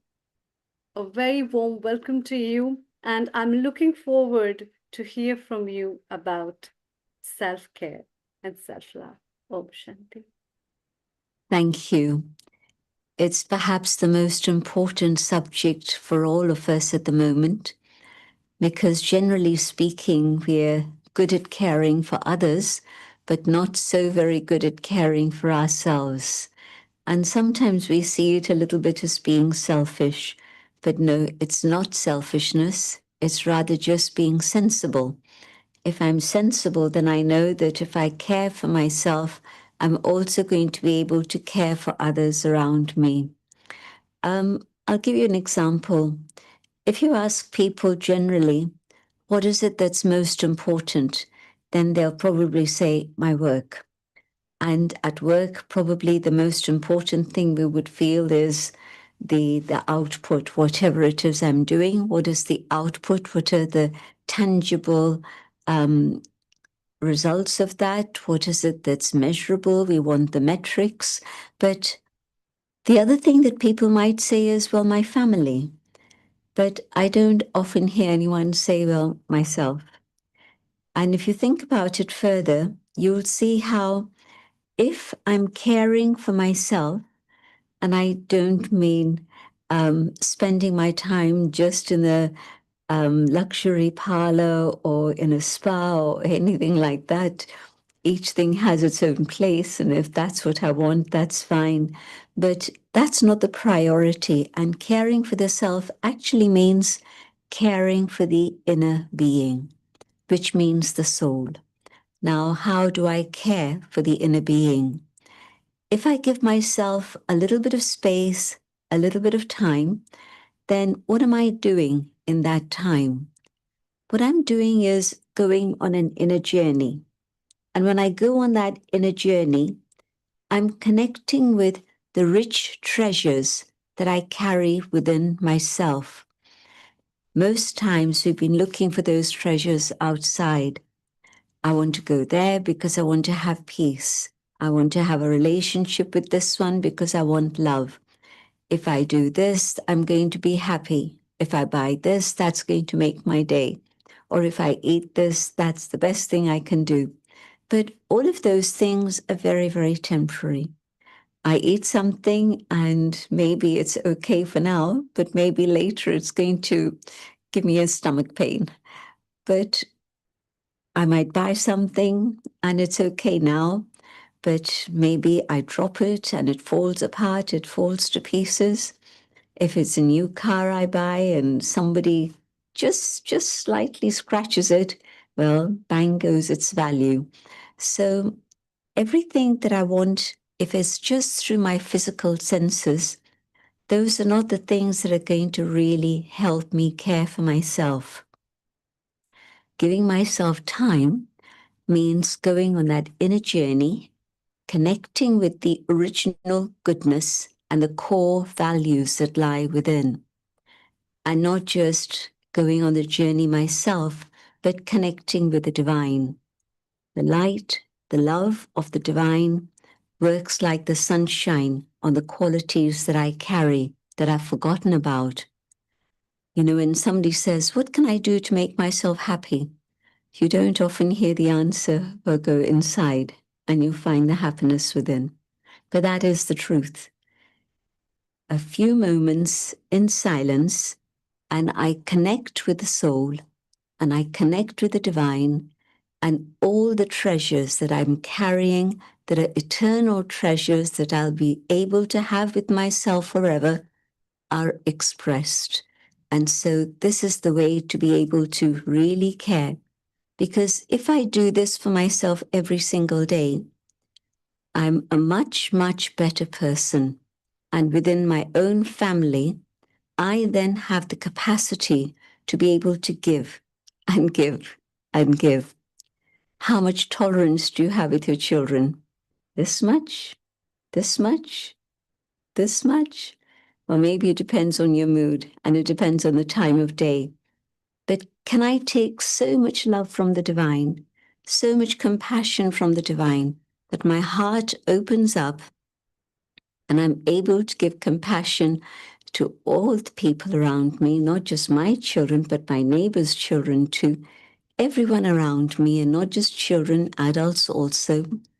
And in that way, create relationships that are long-lasting, that are durable. Because today, so many relationships break up because of a lack of tolerance or because of too many demands and expectations. If I'm caring for myself, I keep myself full and content. So I don't need to go chasing here and there, wanting something from others. Most relationships end up breaking because both sides want. This one wants, the other one wants, and the thread breaks apart.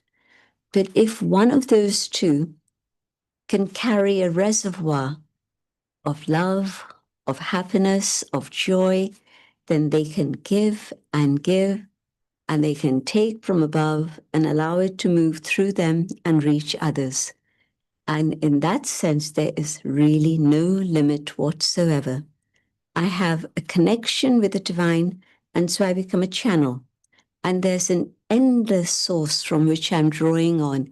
And so it's not just 10 times that I'm tolerant, but the 11th time, the 12th time, I don't count, but I'm able just simply to give. And I don't have expectations of others to give to me. I don't need it. I'm connected with the source. And so relationships becoming sweeter means that there's a much, much wonderful way of cooperating and working together and collaborating together. If I'm content inside and full within, then relationships at work also are much sweeter. It isn't competition, but collaboration. Your talents and my talents come together, and there's something else special that comes out of it. Not just 2 plus 2, but 2 multiplied by 2, and something new is able to emerge. And so you can see how there's this link, but the foundation of it is caring for myself. Then I'm able to care for my family. I'm able to care for my colleagues at work.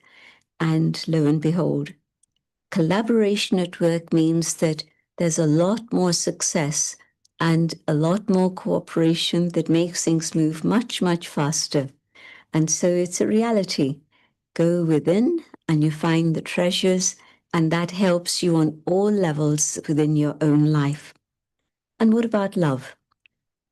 Again, there's a statement that comes in the Bible that says, when you love yourself, you're able to love others.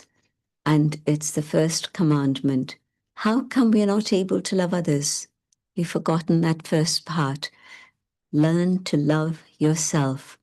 But what I'm seeing is that if I look in and I see defects, I see weaknesses, and these are the things that keep tripping me up in my day-to-day activity also, then things go wrong.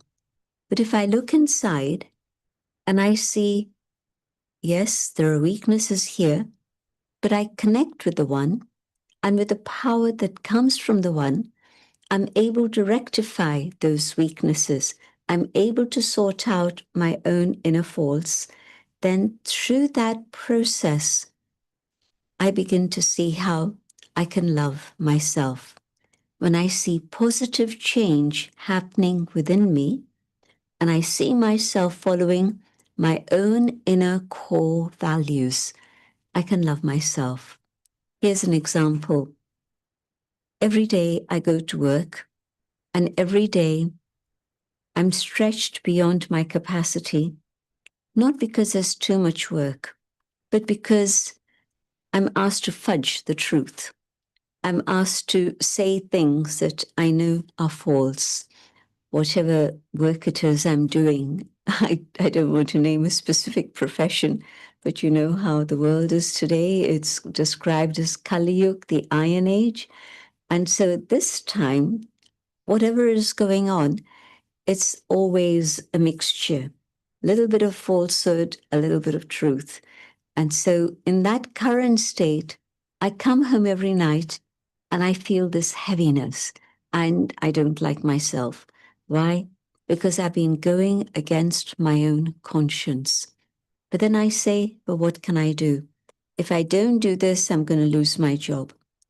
If I really had that conviction that the path of truth is going to lead to victory, faith and truth are the treasures that are going to allow me to have victory and success in my life, then through that connection with the divine, I draw spiritual power, and with that power, I don't mind standing up for myself and saying, well, I believe this is the way to go. And if you feel that I can't do this at work, maybe it's time for me to look elsewhere. Without that inner power, I would never have that courage. But when I start following my conscience in my life, and I'm taking a very extreme example of work, but you know how in life sometimes it's more convenient to fib. It's not so easy to speak the truth. And I'm not talking about speaking the truth at the expense of somebody else's dignity. No, I'm talking about allowing the highest within myself to be expressed and emerge. And when I do that, then truly I can say, yes, I love myself. And the more I follow my inner core values in my life, the deeper the love that I feel for myself. And of course, when I feel that love for myself, it's easy to love others around me. If there's discontent and I don't love myself, then that's what I spread around me also. And so it's really, really simple to learn how to love the self and to know that that's not selfishness, but it's the way to keep myself whole, healthy. And in that wholesome attitude towards myself, then I know that relationships are also going to be built on that love and trust. I know then that whatever it is I do in my life will also be right. Should we have a few minutes in which we experiment with this idea? Yeah? Okay. So I hope you're sitting somewhere quietly, comfortably. If you're driving, then I'd say find the nearest place where you can pull up safely and just join us in this little experiment. You can keep your eyes open, but the important thing is to see what's going on in your mind.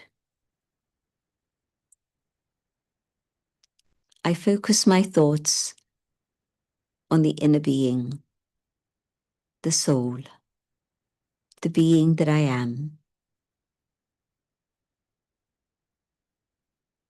And in this awareness of my eternal form, my spiritual identity, I connect with the divine. And in the presence of the divine, from the ocean of love, I fill myself with that love. From the ocean of peace, the peace that is within me emerges. From the being of truth,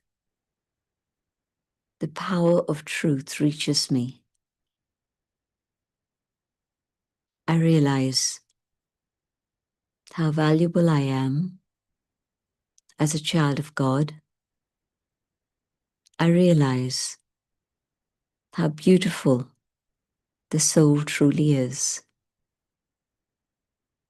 and the goodness within shines and reveals what is going on within me. Each moment with my parent is filling me, recharging me. And these qualities also reach outside, so that the rays of peace, of love, of truth reach others around me.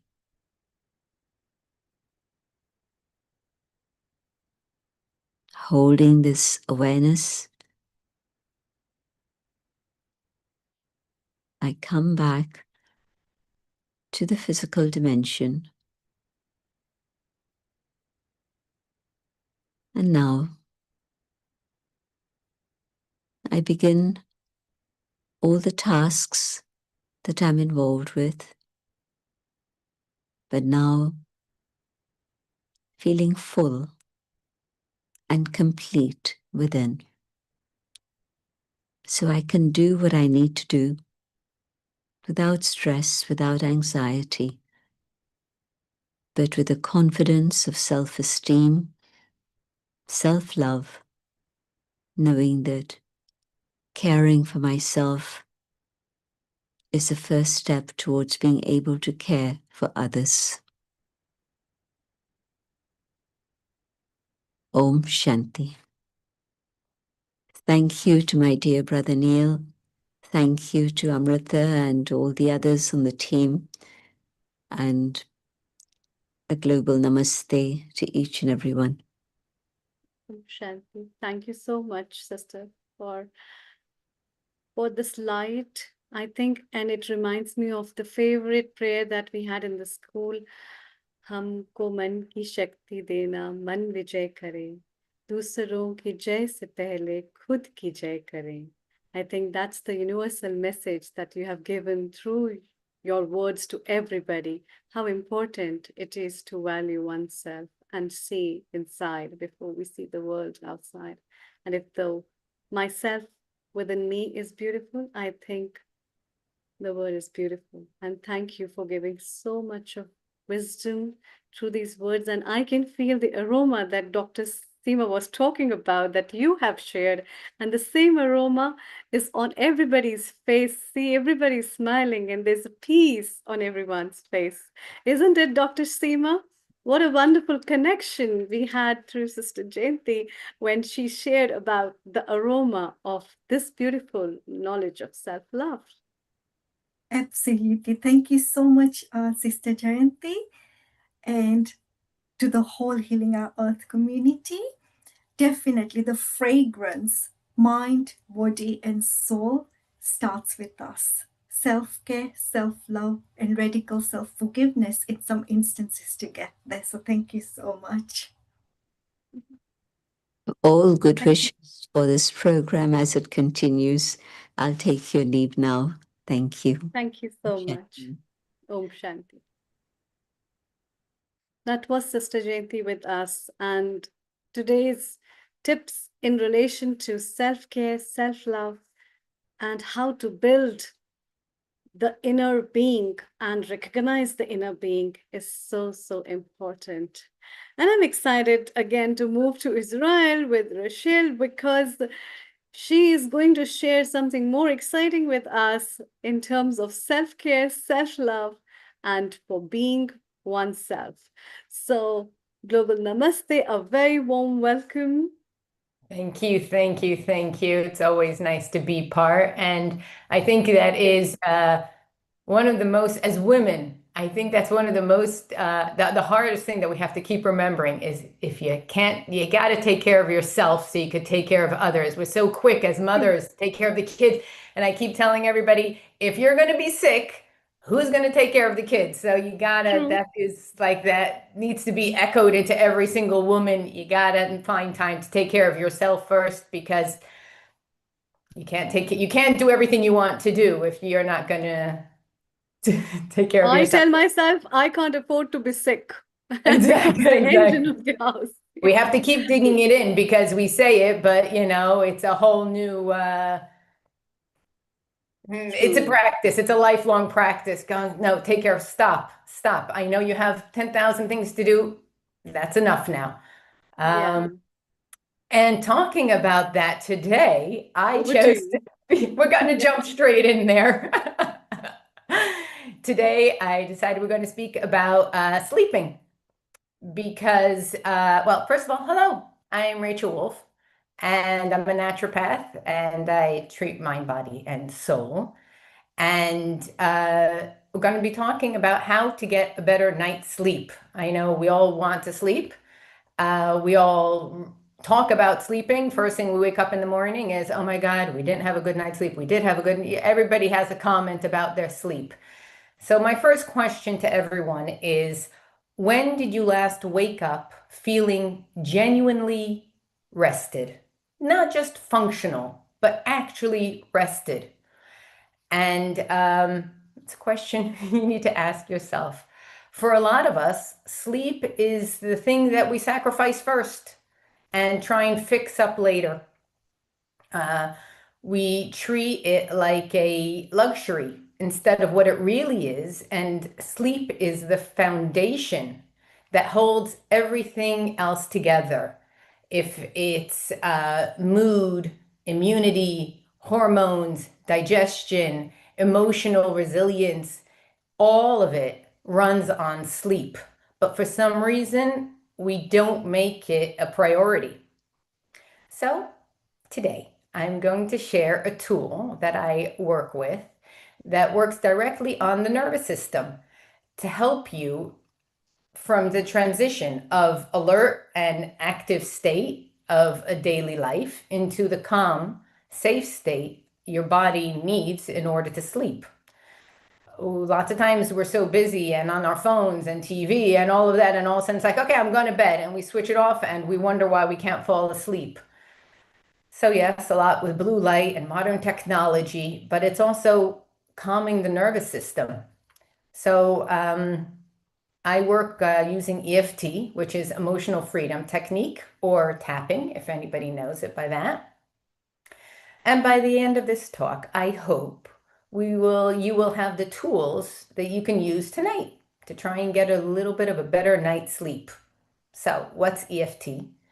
EFT is a gentle technique that combines two things. Focuses our awareness on how we're feeling, and light tapping on specific acupressure points on the face and upper body and hands. The tapping sends calming signals directly to the amygdala. And the amygdala is the brain's danger threat detection center. When we're lying in bed, unable to sleep, the amygdala is often running in the background, and he's scanning for danger, checking out. The amygdala is a very primitive part of the brain, and it doesn't know the difference between a tiger or tomorrow's to-do list. In its mind, in its sense, it's the same sort of fear. And it just knows alert, it's not safe, not yet, because we're going, and he has to stay on alert. And the tapping tells it, it says, it's okay, we're safe, we can rest now. So research has shown that EFT can significantly lower cortisol levels. That's the main stress hormone. And it activates the parasympathetic nervous system, the rest and digest. So it takes us out of fight and flight and puts us down to sleepy, which is really fun. And that's exactly what the sleep requires. So you don't need to believe in it for it to work. You just actually need to do it. When we tap, the words we use are important. We don't want to sugarcoat it. We want to tell it how it is, with no judgment. We're not pretending everything is fine, because that's what we like to say. Everything's fine. We're all fine. Well, not in EFT. We say it how it is. We're naming what's the real meaning and meeting it with kindness. And that's what lowers the charge. So let's start tapping right now. If this is your first time tapping, or if you are a master tapper, it's all okay. Everyone's welcome. Just follow me and say what I say, repeat what I say. And feel free to change the words to ones that resonate with you. So if I say something and you're like, yeah, that's not it, just change the words in your mind or say them out loud in your own words that resonate with you. So I hope everybody's sitting. If you're standing, that's fine, but try and sit down, sit comfortably, allow yourself to settle down, check your jaw is not clenched and locked. Check your shoulders, bring them down from your ears. It's been a long day. Take a nice easy breath in. Whew. I just realized I had a really long day. And we're going to start tapping. So we're going to start on the karate chop. Now, it doesn't make a difference if you use your left hand, your right hand, you could change off. We're just going to start on the fleshy part of our hand, and we just start tapping, light taps. We don't have to cause any damage, just nice and gentle. And you repeat after me. Even though my mind won't stop, I deeply and completely accept myself. Even though I'm worried I won't sleep tonight, I deeply and completely accept myself. Even though my body is tired, but my brain is wide awake, I deeply and completely accept myself. I'm just going to keep using my left hand. We start at the eyebrow point. That's just at the beginning of the eyebrow, not the third eye, just at the beginning of the eyebrow. And you keep repeating after me. This busy mind, side of the eye, all these thoughts, under the eye, not ready to switch off yet, under the nose, all the things I'm still holding from today, on our chin. I don't know how to let it go, on your collarbone. And that's okay. I don't have to figure it out right now. Underarm, or like I call it, the bra strap area. It's late. My body knows how to sleep. Top of the head. I slept before, and I can sleep again. I'm going to do another round, back to the eyebrow. What if I allowed myself to rest? Side of the eye, even just a little. Under the eye. I'm choosing to let my nervous system slow down. Under the nose. My body is safe right now. On the chin. Nothing needs to be solved tonight. Collarbone. The thoughts can wait until morning. Under the arm. I'm giving myself permission to sleep. Top of the head. Deep, peaceful sleep is available to me. And our last round, eyebrow, I'm safe. Side of the eye, I'm resting. Under the eye, my breath is slowing. Under the nose, my body is heavy and warm. Chin, I'm letting go. Collarbone, slowly. Under the arm, gently. Top of the head, I'm drifting towards sleep. Take a slow breath in and let it go. Take a second to notice what shifted, even slightly. Maybe a little bit more softness in the shoulders, a small drop in tension. That's your nervous system responding to the tapping. EFT works best when you practice regularly, not just in a crisis tool. And if you use it at night before bed, even just for 5 minutes, you start to build consistent cues for your nervous system. Tapping at night means sleep is coming. So a few practical tips is if you tap at night, tap in bed. Practical context matters. The physical context matters. So you want to link the practice to the location when it comes to sleep. Keep the phrases honest. When you noticed when we tapped at the beginning and I said, I completely accept myself. If I deeply and completely accept myself feels like a stretch and there's that little voice going, don't buy it, don't say it. So you could say instead, I'm open to accepting myself. And if that's even hard, which that's okay, just you could say, I acknowledge how I'm feeling. The honesty matters more than the words itself. And customize it. If what keeps you awake is pain or worry about a specific person or a replaying of a conversation, name that specifically. The more precise, the more effective EFT is. Sleep issues are rarely just about sleep. They're about unprocessed emotions, unfinished nervous system activity, the body not yet receiving the signal that the day is done. EFT speaks directly to that point.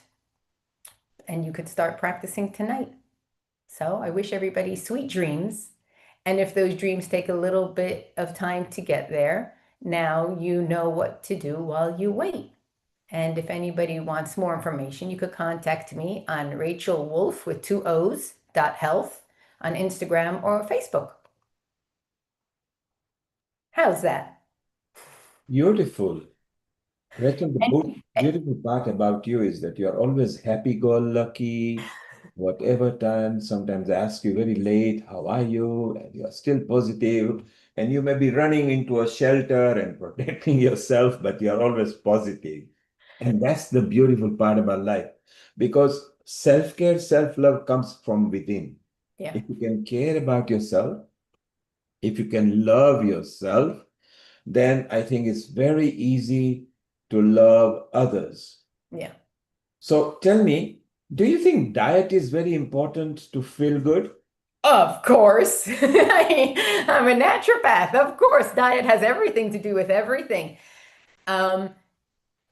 When you want energy and you want to feel good and you want to feel vibrant and you're feeding your body dead, sluggish, processed foods, food colorings, preservatives, how do we expect our body to function if we're giving it junk? We call it junk. So if we're putting junk inside it, we expect ourselves to flourish is a little bit funny in my mind. I started off my day today, maybe that's the extra energy. Started off my day with a nice fresh juice this morning with celery, apple, ginger, lemon, and I like to call them weeds, but some herbs from my garden. And I throw it in my juicer. Then I had a cup of tea with, it was green tea with rooibos and saffron. And now I made myself another lovely cup of tea because I needed to get a little bit of a something has some saffron. I'm into my saffron these days, and cinnamon. I stay hydrated. I have my water bottle just in case because like sleep is my water bottle. Like sleep is the core, water is the core for well-being. You want things to move. I know I didn't catch his name, but somebody was talking about hair beforehand, and they were talking about hydrate, and that's all that it is. Water. Simple. If there's one thing you're going to change to get that extra energy, add water. Just drink. Good water. Absolutely. Water, very important, anytime, all time, every time. And don't underestimate the herbs. Yes, the earth is so beautiful, isn't it? The sun, which is free, the air, which gives us oxygen, the water, which used to be in abundance, and now some countries don't have water. Yeah. All the free or polluted water and whatever they're sticking in our water, but that's a whole nother topic. And whatever is free from nature, we never maybe realize, we never respected. What if God starts charging us? He would become multi-trillionaire or even the word above that. And we should actually love nature. And now, Rachel, just before we move to Canada with Neha, again, she is going to rewire your mind because that's her specialty. And shortly we'll be going to Neha. As a woman, and you are here, and maybe Neha will start with that. I am. Lots of hormonal changes and everything. How do you take control of that and still keep positive? What tips can you give to those who are going to reach perimenopause, or they don't know they're about to reach perimenopause, and then I'm there. You are there. Hey, that's it. Yay. Amrita is laughing because she's enjoying the journey as well. And Neha is laughing. I'm 48 years old. I'm there. I'm free. You're there, you're free, yes. I think because people are asking on social media, what tips can you give to people who are either embarking on it or about to go and get into menopause? What tips can you and Amrita give? And then we move to Neha in Canada. You know what I love when you said is, get control. And, I guide my clients through nutrition and hormone balance. And one of the things I could say after a while is just stop trying to control everything.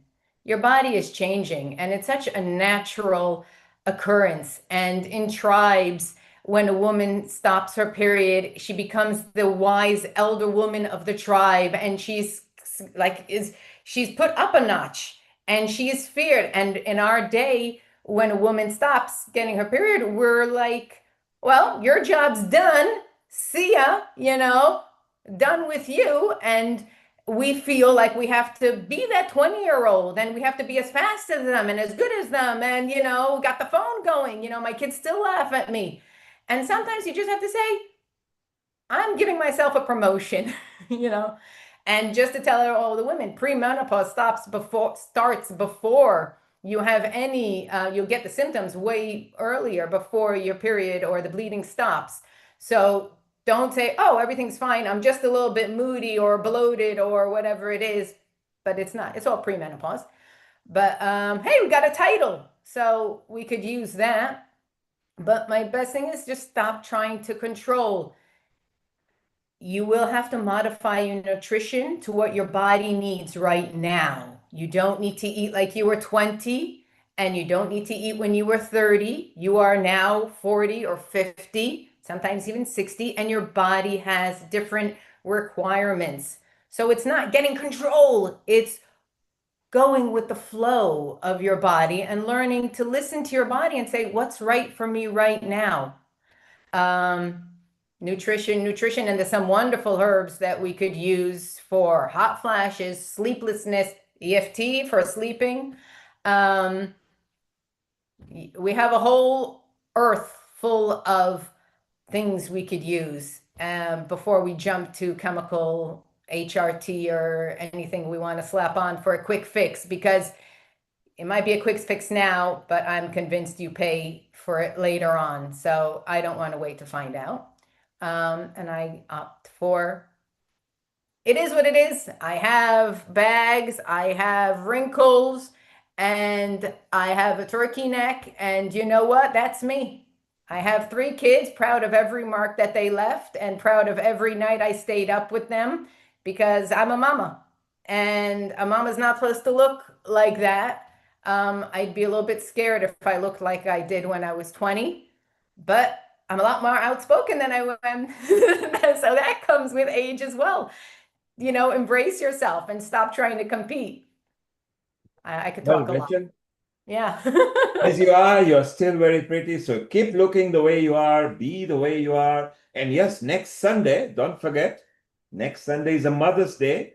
And Yes. you can tell us about how it feels to be a mother and what our mothers have done. And talking about our mothers and the generation well before us, the history shows they didn't talk too much about perimenopause. They never even maybe knew about it.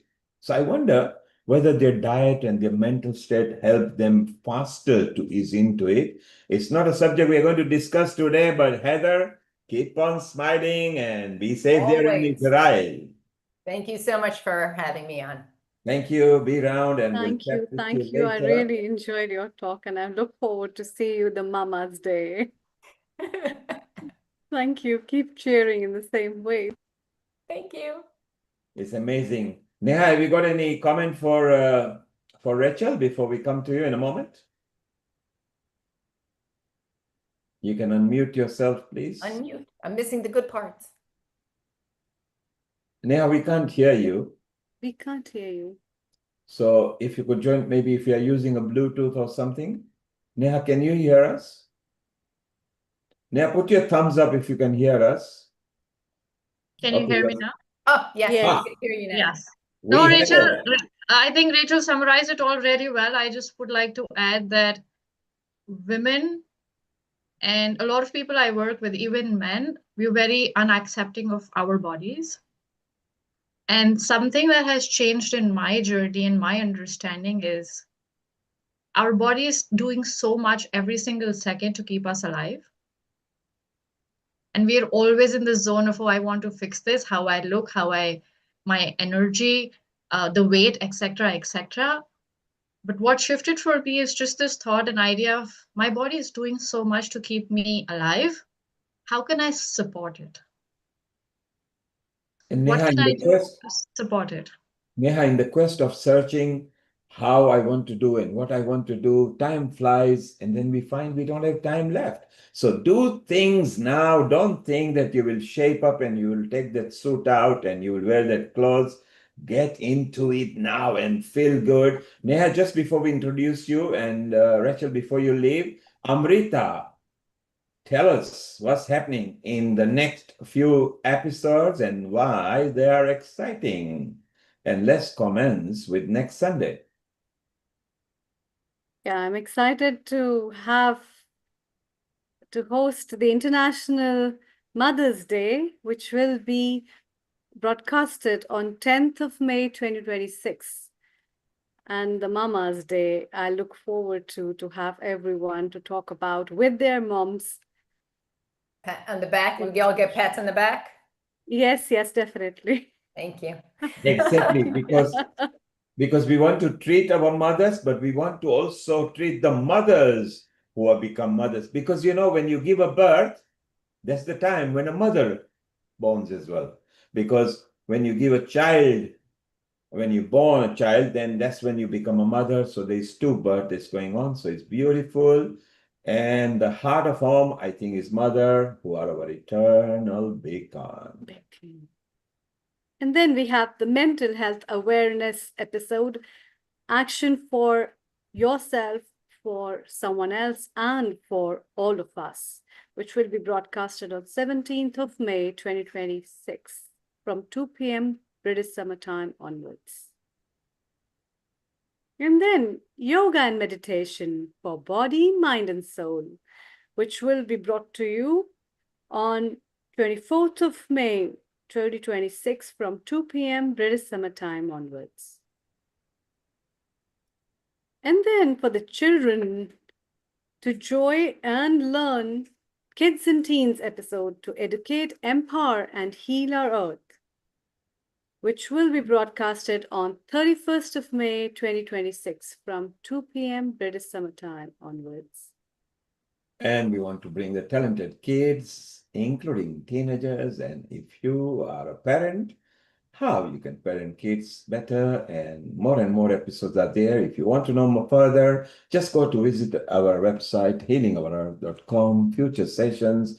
And Rachel, keep on smiling, and let's go from Israel, India, UK, and now to Canada, where Neha Aurora is waiting for us. She plans to rewire our brain. So, Amrita, please introduce her. Thank you. Thank you, Rachel. It was lovely to have you. Neha Arora is the founder of the Mind Rewired and a trauma-informed practitioner specializing in rapid transformational therapy, somatic work, and biology of trauma. She works at level of subconscious mind and nervous system to help individuals break from the deep-rooted patterns, creating space for lasting healing and transformations. And therefore, her work is grounded both as a professional expertise and personal experience, with a clear mission to help people move from the survival mode into the life rooted in safety, authenticity, and inner freedom. Most welcome, Neha. Thank you, Amrita. Hello, everyone. And it's such a pleasure to be here. So thank you for having me. And Amrita, thank you so much for that wonderful introduction. Thank you. I'm Neha, and I work with the mind and body, helping people who seem to be all fine on the outside, but inside they're holding on to a lot and struggling. And honestly, I've been there too. I have been someone who've pushed through, even when I was tired, even when my body was saying no, even when something didn't feel right. I would just keep going. And for a long time, I thought, well, that's who I am. But about 2 years ago, I lost a family member. And for the first time, pushing through didn't work. And the interesting part is, I already knew what self-care was. I understood it. I'd practiced it. But for the first time, self-care for me meant creating space. So for the first time, I created space. I created space from between me and what I was holding. And what I was holding was just not things that I had to do, but it was also emotions. The grief, the heaviness, and a few things that I couldn't even name at that time. So I canceled all my appointments. I blocked my calendar and I took time just to be. And something shifted for me in that moment.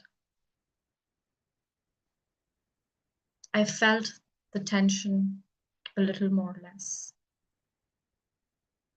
The weight of all it being here was a little more less because I had just created space. There was less tension and less overwhelm. And the reason I'm sharing this with you all today is because that was the first time I realized that self-care isn't just about doing more. Sometimes it's about creating space. And that's the first time I did that for myself. And since then, I don't wait for something big to happen for me to create space. I do that every single day in my day-to-day. When things become too much, when I move on from one thing to another, I create space. And that could look like even for a few seconds. And what I notice with the work I do, with the people I work with, that we all carry a lot and we are holding on to a lot in our day-to-day lives. And it doesn't have to be grief, but there's stress, there's pressure, there are expectations, there are responsibilities. There are needs of other people who rely on us. And we carry all of that. We're holding on to all of that. But what if we could just create space between that and ourselves? So instead of talking about it, how about we try and create some space even right now?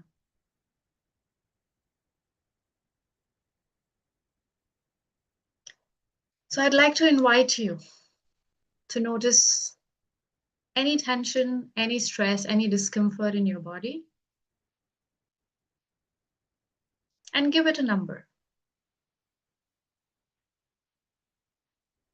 From 0 to 10, 0 being the lowest and 10 being the highest. And that number doesn't have to make sense to anybody. It's just a number. Just notice and give it a number. You could write it down. You could make a mental note, whatever works for you.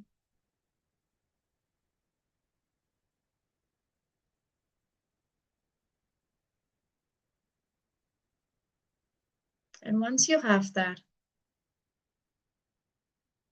I invite you to bring your arms as close to the shoulder as you can. Think of a boulder in front of you, a rock. And it could be small or big, depending on whatever feels right for you. I want you to engage your muscles, and we're going to push that rock away. Very slowly, very gently. Whenever you're ready, take a breath in. And very gently push that away.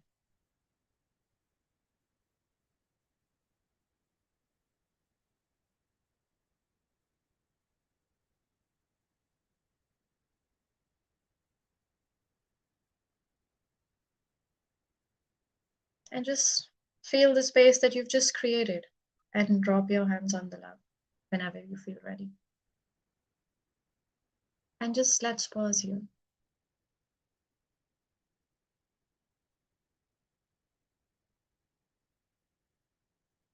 And notice.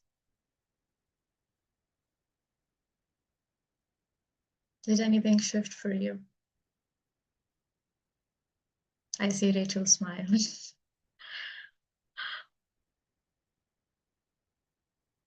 Has that number changed? Not that it had to, but I'm just curious, did it? And I see Rachel's head dot here.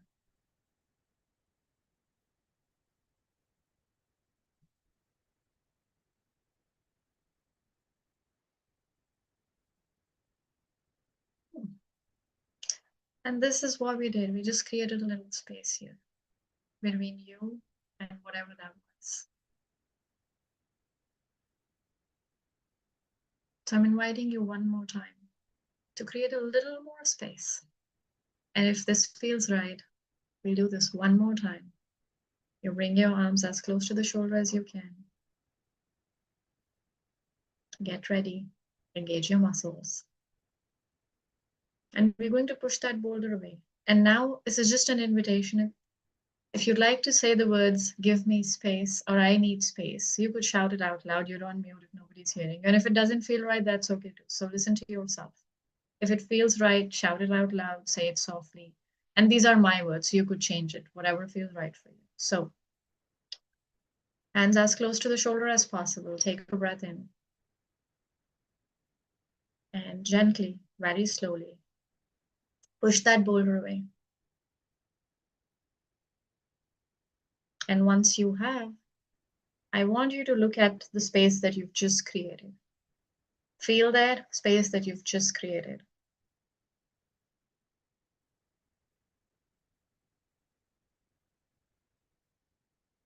And then let your arms drop and just notice.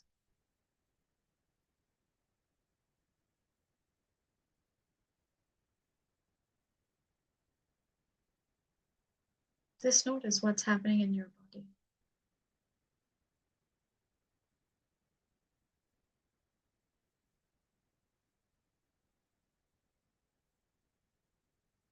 And where is that number? How are we doing with that? Has that changed? And as I said, not that it has to, maybe it hasn't, and that's okay too. Just taking a pause and noticing.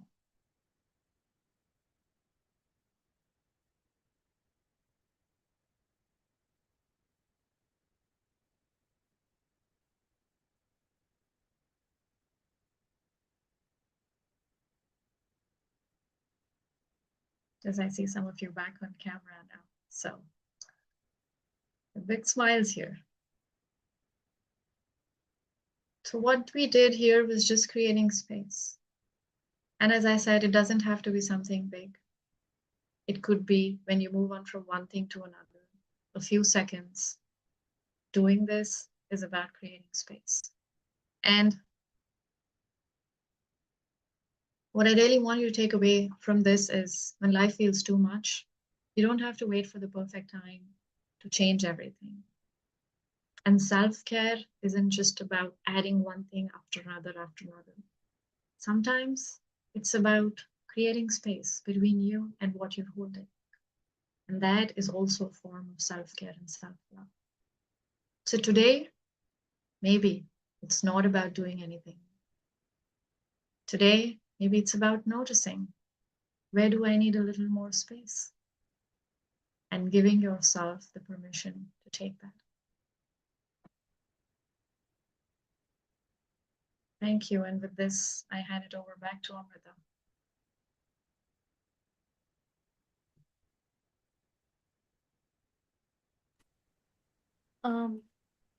Thank you, Neha.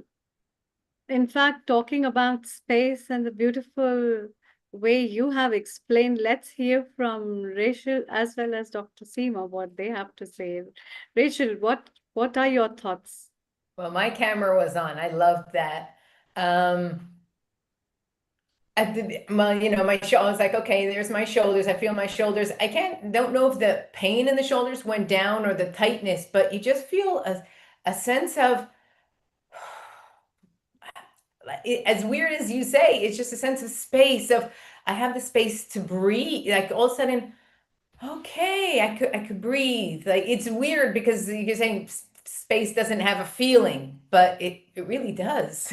It's just really nice feeling of just, okay, you know, yeah, my shoulders are a little bit lower. Feels good. I like that. So thank you. Thank you so much. Thank you, Rachel. I love that. And you're right, you know, it does it not. So you notice that there was space to breathe. Yeah. Because sometimes you don't even take that. Exactly. So it's about creating that space. And it was so beautiful. Thank you for sharing that. Yeah. When you say take a second, but take a second, a meaningful second, not like one just be there. And it, like you said, it doesn't take long, but it's just like pausing with intention. Maybe that's what it is. Pause with intention. Wow, thank you. Thank you, Rachel. Dr. Seema, what are your thoughts? Right. Thank you so much, Neha. For me, the key word that came through is boundaries. For self-care, self-love is all about boundaries, and letting go and saying no is just important as what we let into our lives. And no is also a complete sentence. No justification, nothing needed. That space that we sometimes need for our own nourishment to maintain our energy, profound. So thank you so much for that reminder. Thank you so much, Dr. Seema. Thank you for sharing. Neha, what are your tips for our viewers who want to bring the space in their life in this busy times? How can we prevent stress from being contagious? And how can we build that space a little more, despite of not being able to avoid the situations where we want to avoid them? Thank you, Amrita. And that's a really important question. So the exercise that we just did was intentional. It was about how you create space. And that's a somatic exercise.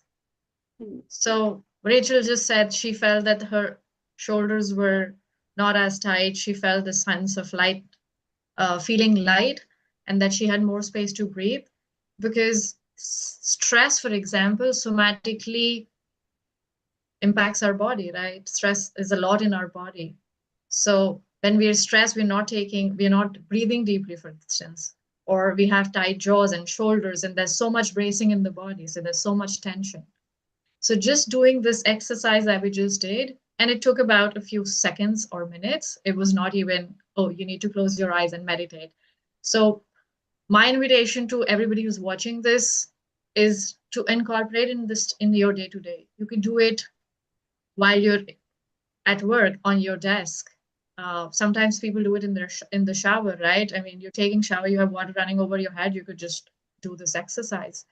You can do it while you're in your commute. So just incorporating it in your day when life feels too much.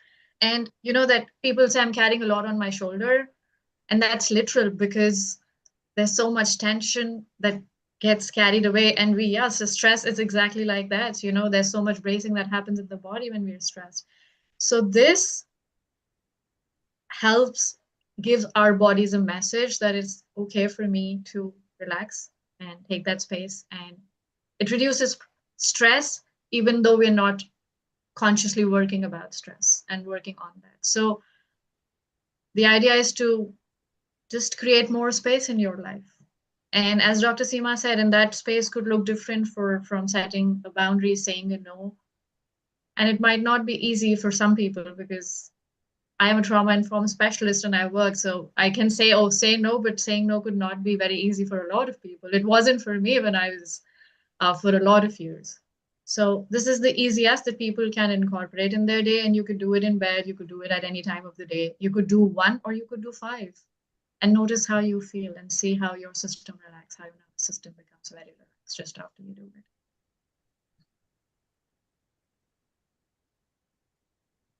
Thank you, Neha. Let's hear from our founder and director, Neil Kumar, what he has to say. And we also have Professor Sudhir Sharanji Professor Sudhir Sharanji, your comments before we take up the comments from Nil Kumar. Please unmute yourself.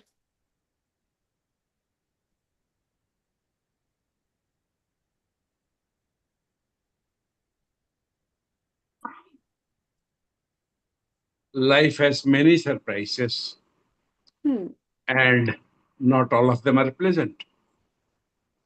Yet, we have to respect life, respect forces beyond us. At the same time, rebuild from where we have been pushed.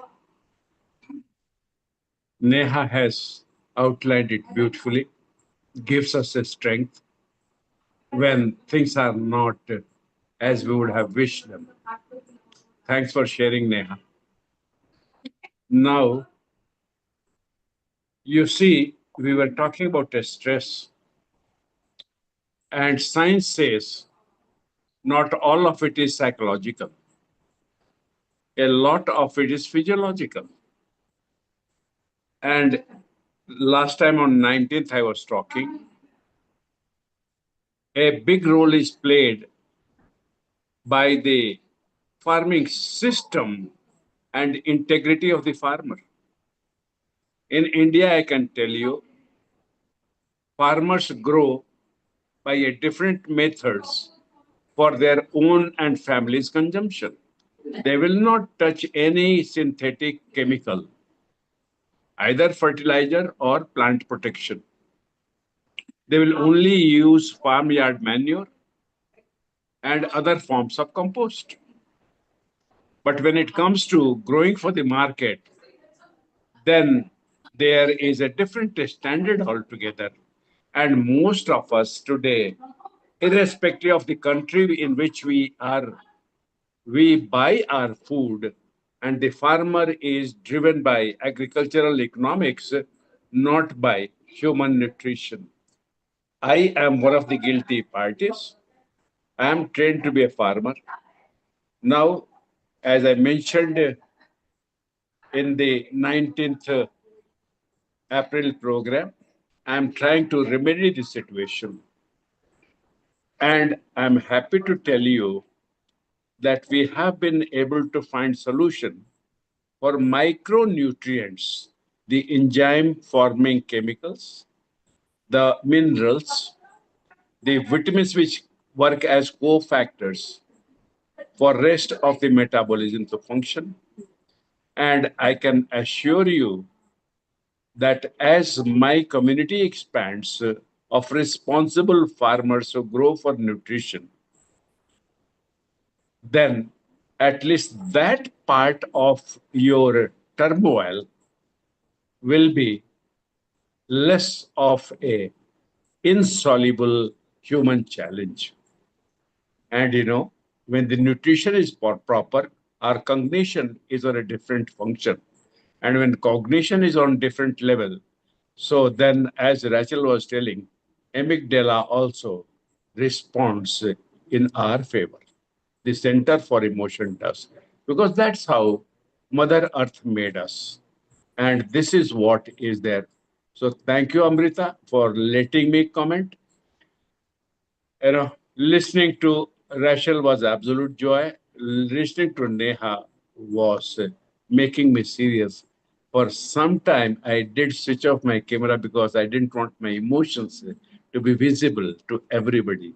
Some emotions are best expressed in private. Thank you, Emma. You have a friend. Thank you, Rachel. You have a comrade. Thank you, Neil, for bringing this a special day. And thank you, Amrita ji, for unmuting me so I could speak.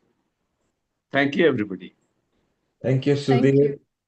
Wonderful contribution. So I can see women empowerment here. Isn't it going to be wonderful that next Sunday we are going to appreciate women, mother? I can just say that between the male and the female species, I always tell women you are slightly better than men because you create men. You don't have to fight for equality. In fact, you need to be compassionate to men and say, come to our level and learn from us how to nurture and create better and harmonious community. So it's going to be so beautiful next Sunday. Do pop in, all of you. If you are a mother, we love for what you do to humanity and your offsprings. And if you are not a mother, you remember your mother, because everybody has had a mother before they come here. Then let's appreciate the mothers who do wonderful job. You know, they say even in the animal kingdom, the mother may attack the offspring, but will never allow others to attack the offspring. Just like human mothers, they may tell their sons and daughters off, but if anybody else does, they are in trouble. So International Mother's Day next Sunday. Wonderful contributors, students, right from the starting, to Ravi, to Sushma, to Rotarian Lal Goyal, Seema, Rachel, Neha, Sister Jenti, and many others, including Sarah. So wonderful. Amrita, is all yours. A nice, gentle Gayatri mantra to close off this wonderful session, and love you all. Thank you. Thank you so much. Thank you to all the contributors for this beautiful self-love and self-care episode. We will be bringing to you the Mother's Day special episode, so don't forget to bring your moms. Everyone is invited to talk, share their experiences, and you are also invited to bring your children and your grandmothers to share so many stories and maybe more lullabies that we can all enjoy together. So it's time to wind up today's episode with the Gayatri Mantra. Om Bhurbhuva Swaha Tatsaviturvarenyam Bhargo Devasya Dhimahi Dhiyo Yo Na Prachodaya. Om Bhurbhuva Swaha Tatsaviturvarenyam Bhargo Devasya Dhimahi Dhiyo Yo Na Prachodaya. Om Bhurbhuva Swaha Tatsaviturvarenyam Bhargo Devasya Dhimahi Dhiyo Yo Na Prachodaya. Om Shanti Shanti Shanti. Shanti, indeed, Amrita. We are stopped. You can sing and dance and do what you like. We are not beaming live on any social media. Well, Rachel is already dancing over there, which is beautiful. It's so wonderful. Amrita, I think in your country, you are coming to nearly midnight in half an hour, maybe. So wonderful. And thank you for staying around. Same to Sudhir, Israel there. Rachel, be safe, be sound, keep on smiling. And remember, you have been there today in the social media when we started the subject of perimenopause and menopause. They want to know about diet and everything. Yes, we will bring a special episode again. We do bring women episode every now and then. We have a diet chart and a recommendation with us. If anybody wants, to Alicia and Shanti, I've sent you the information. To all the others, we love you and good morning, good afternoon, good evening, wherever you are from. This is Healing Our Earth, beaming live in different countries, just to bring better communities. Thank you all. Good night. Good morning. Thank you so Thank much. you. Thank you. Thank Thank you. you so much.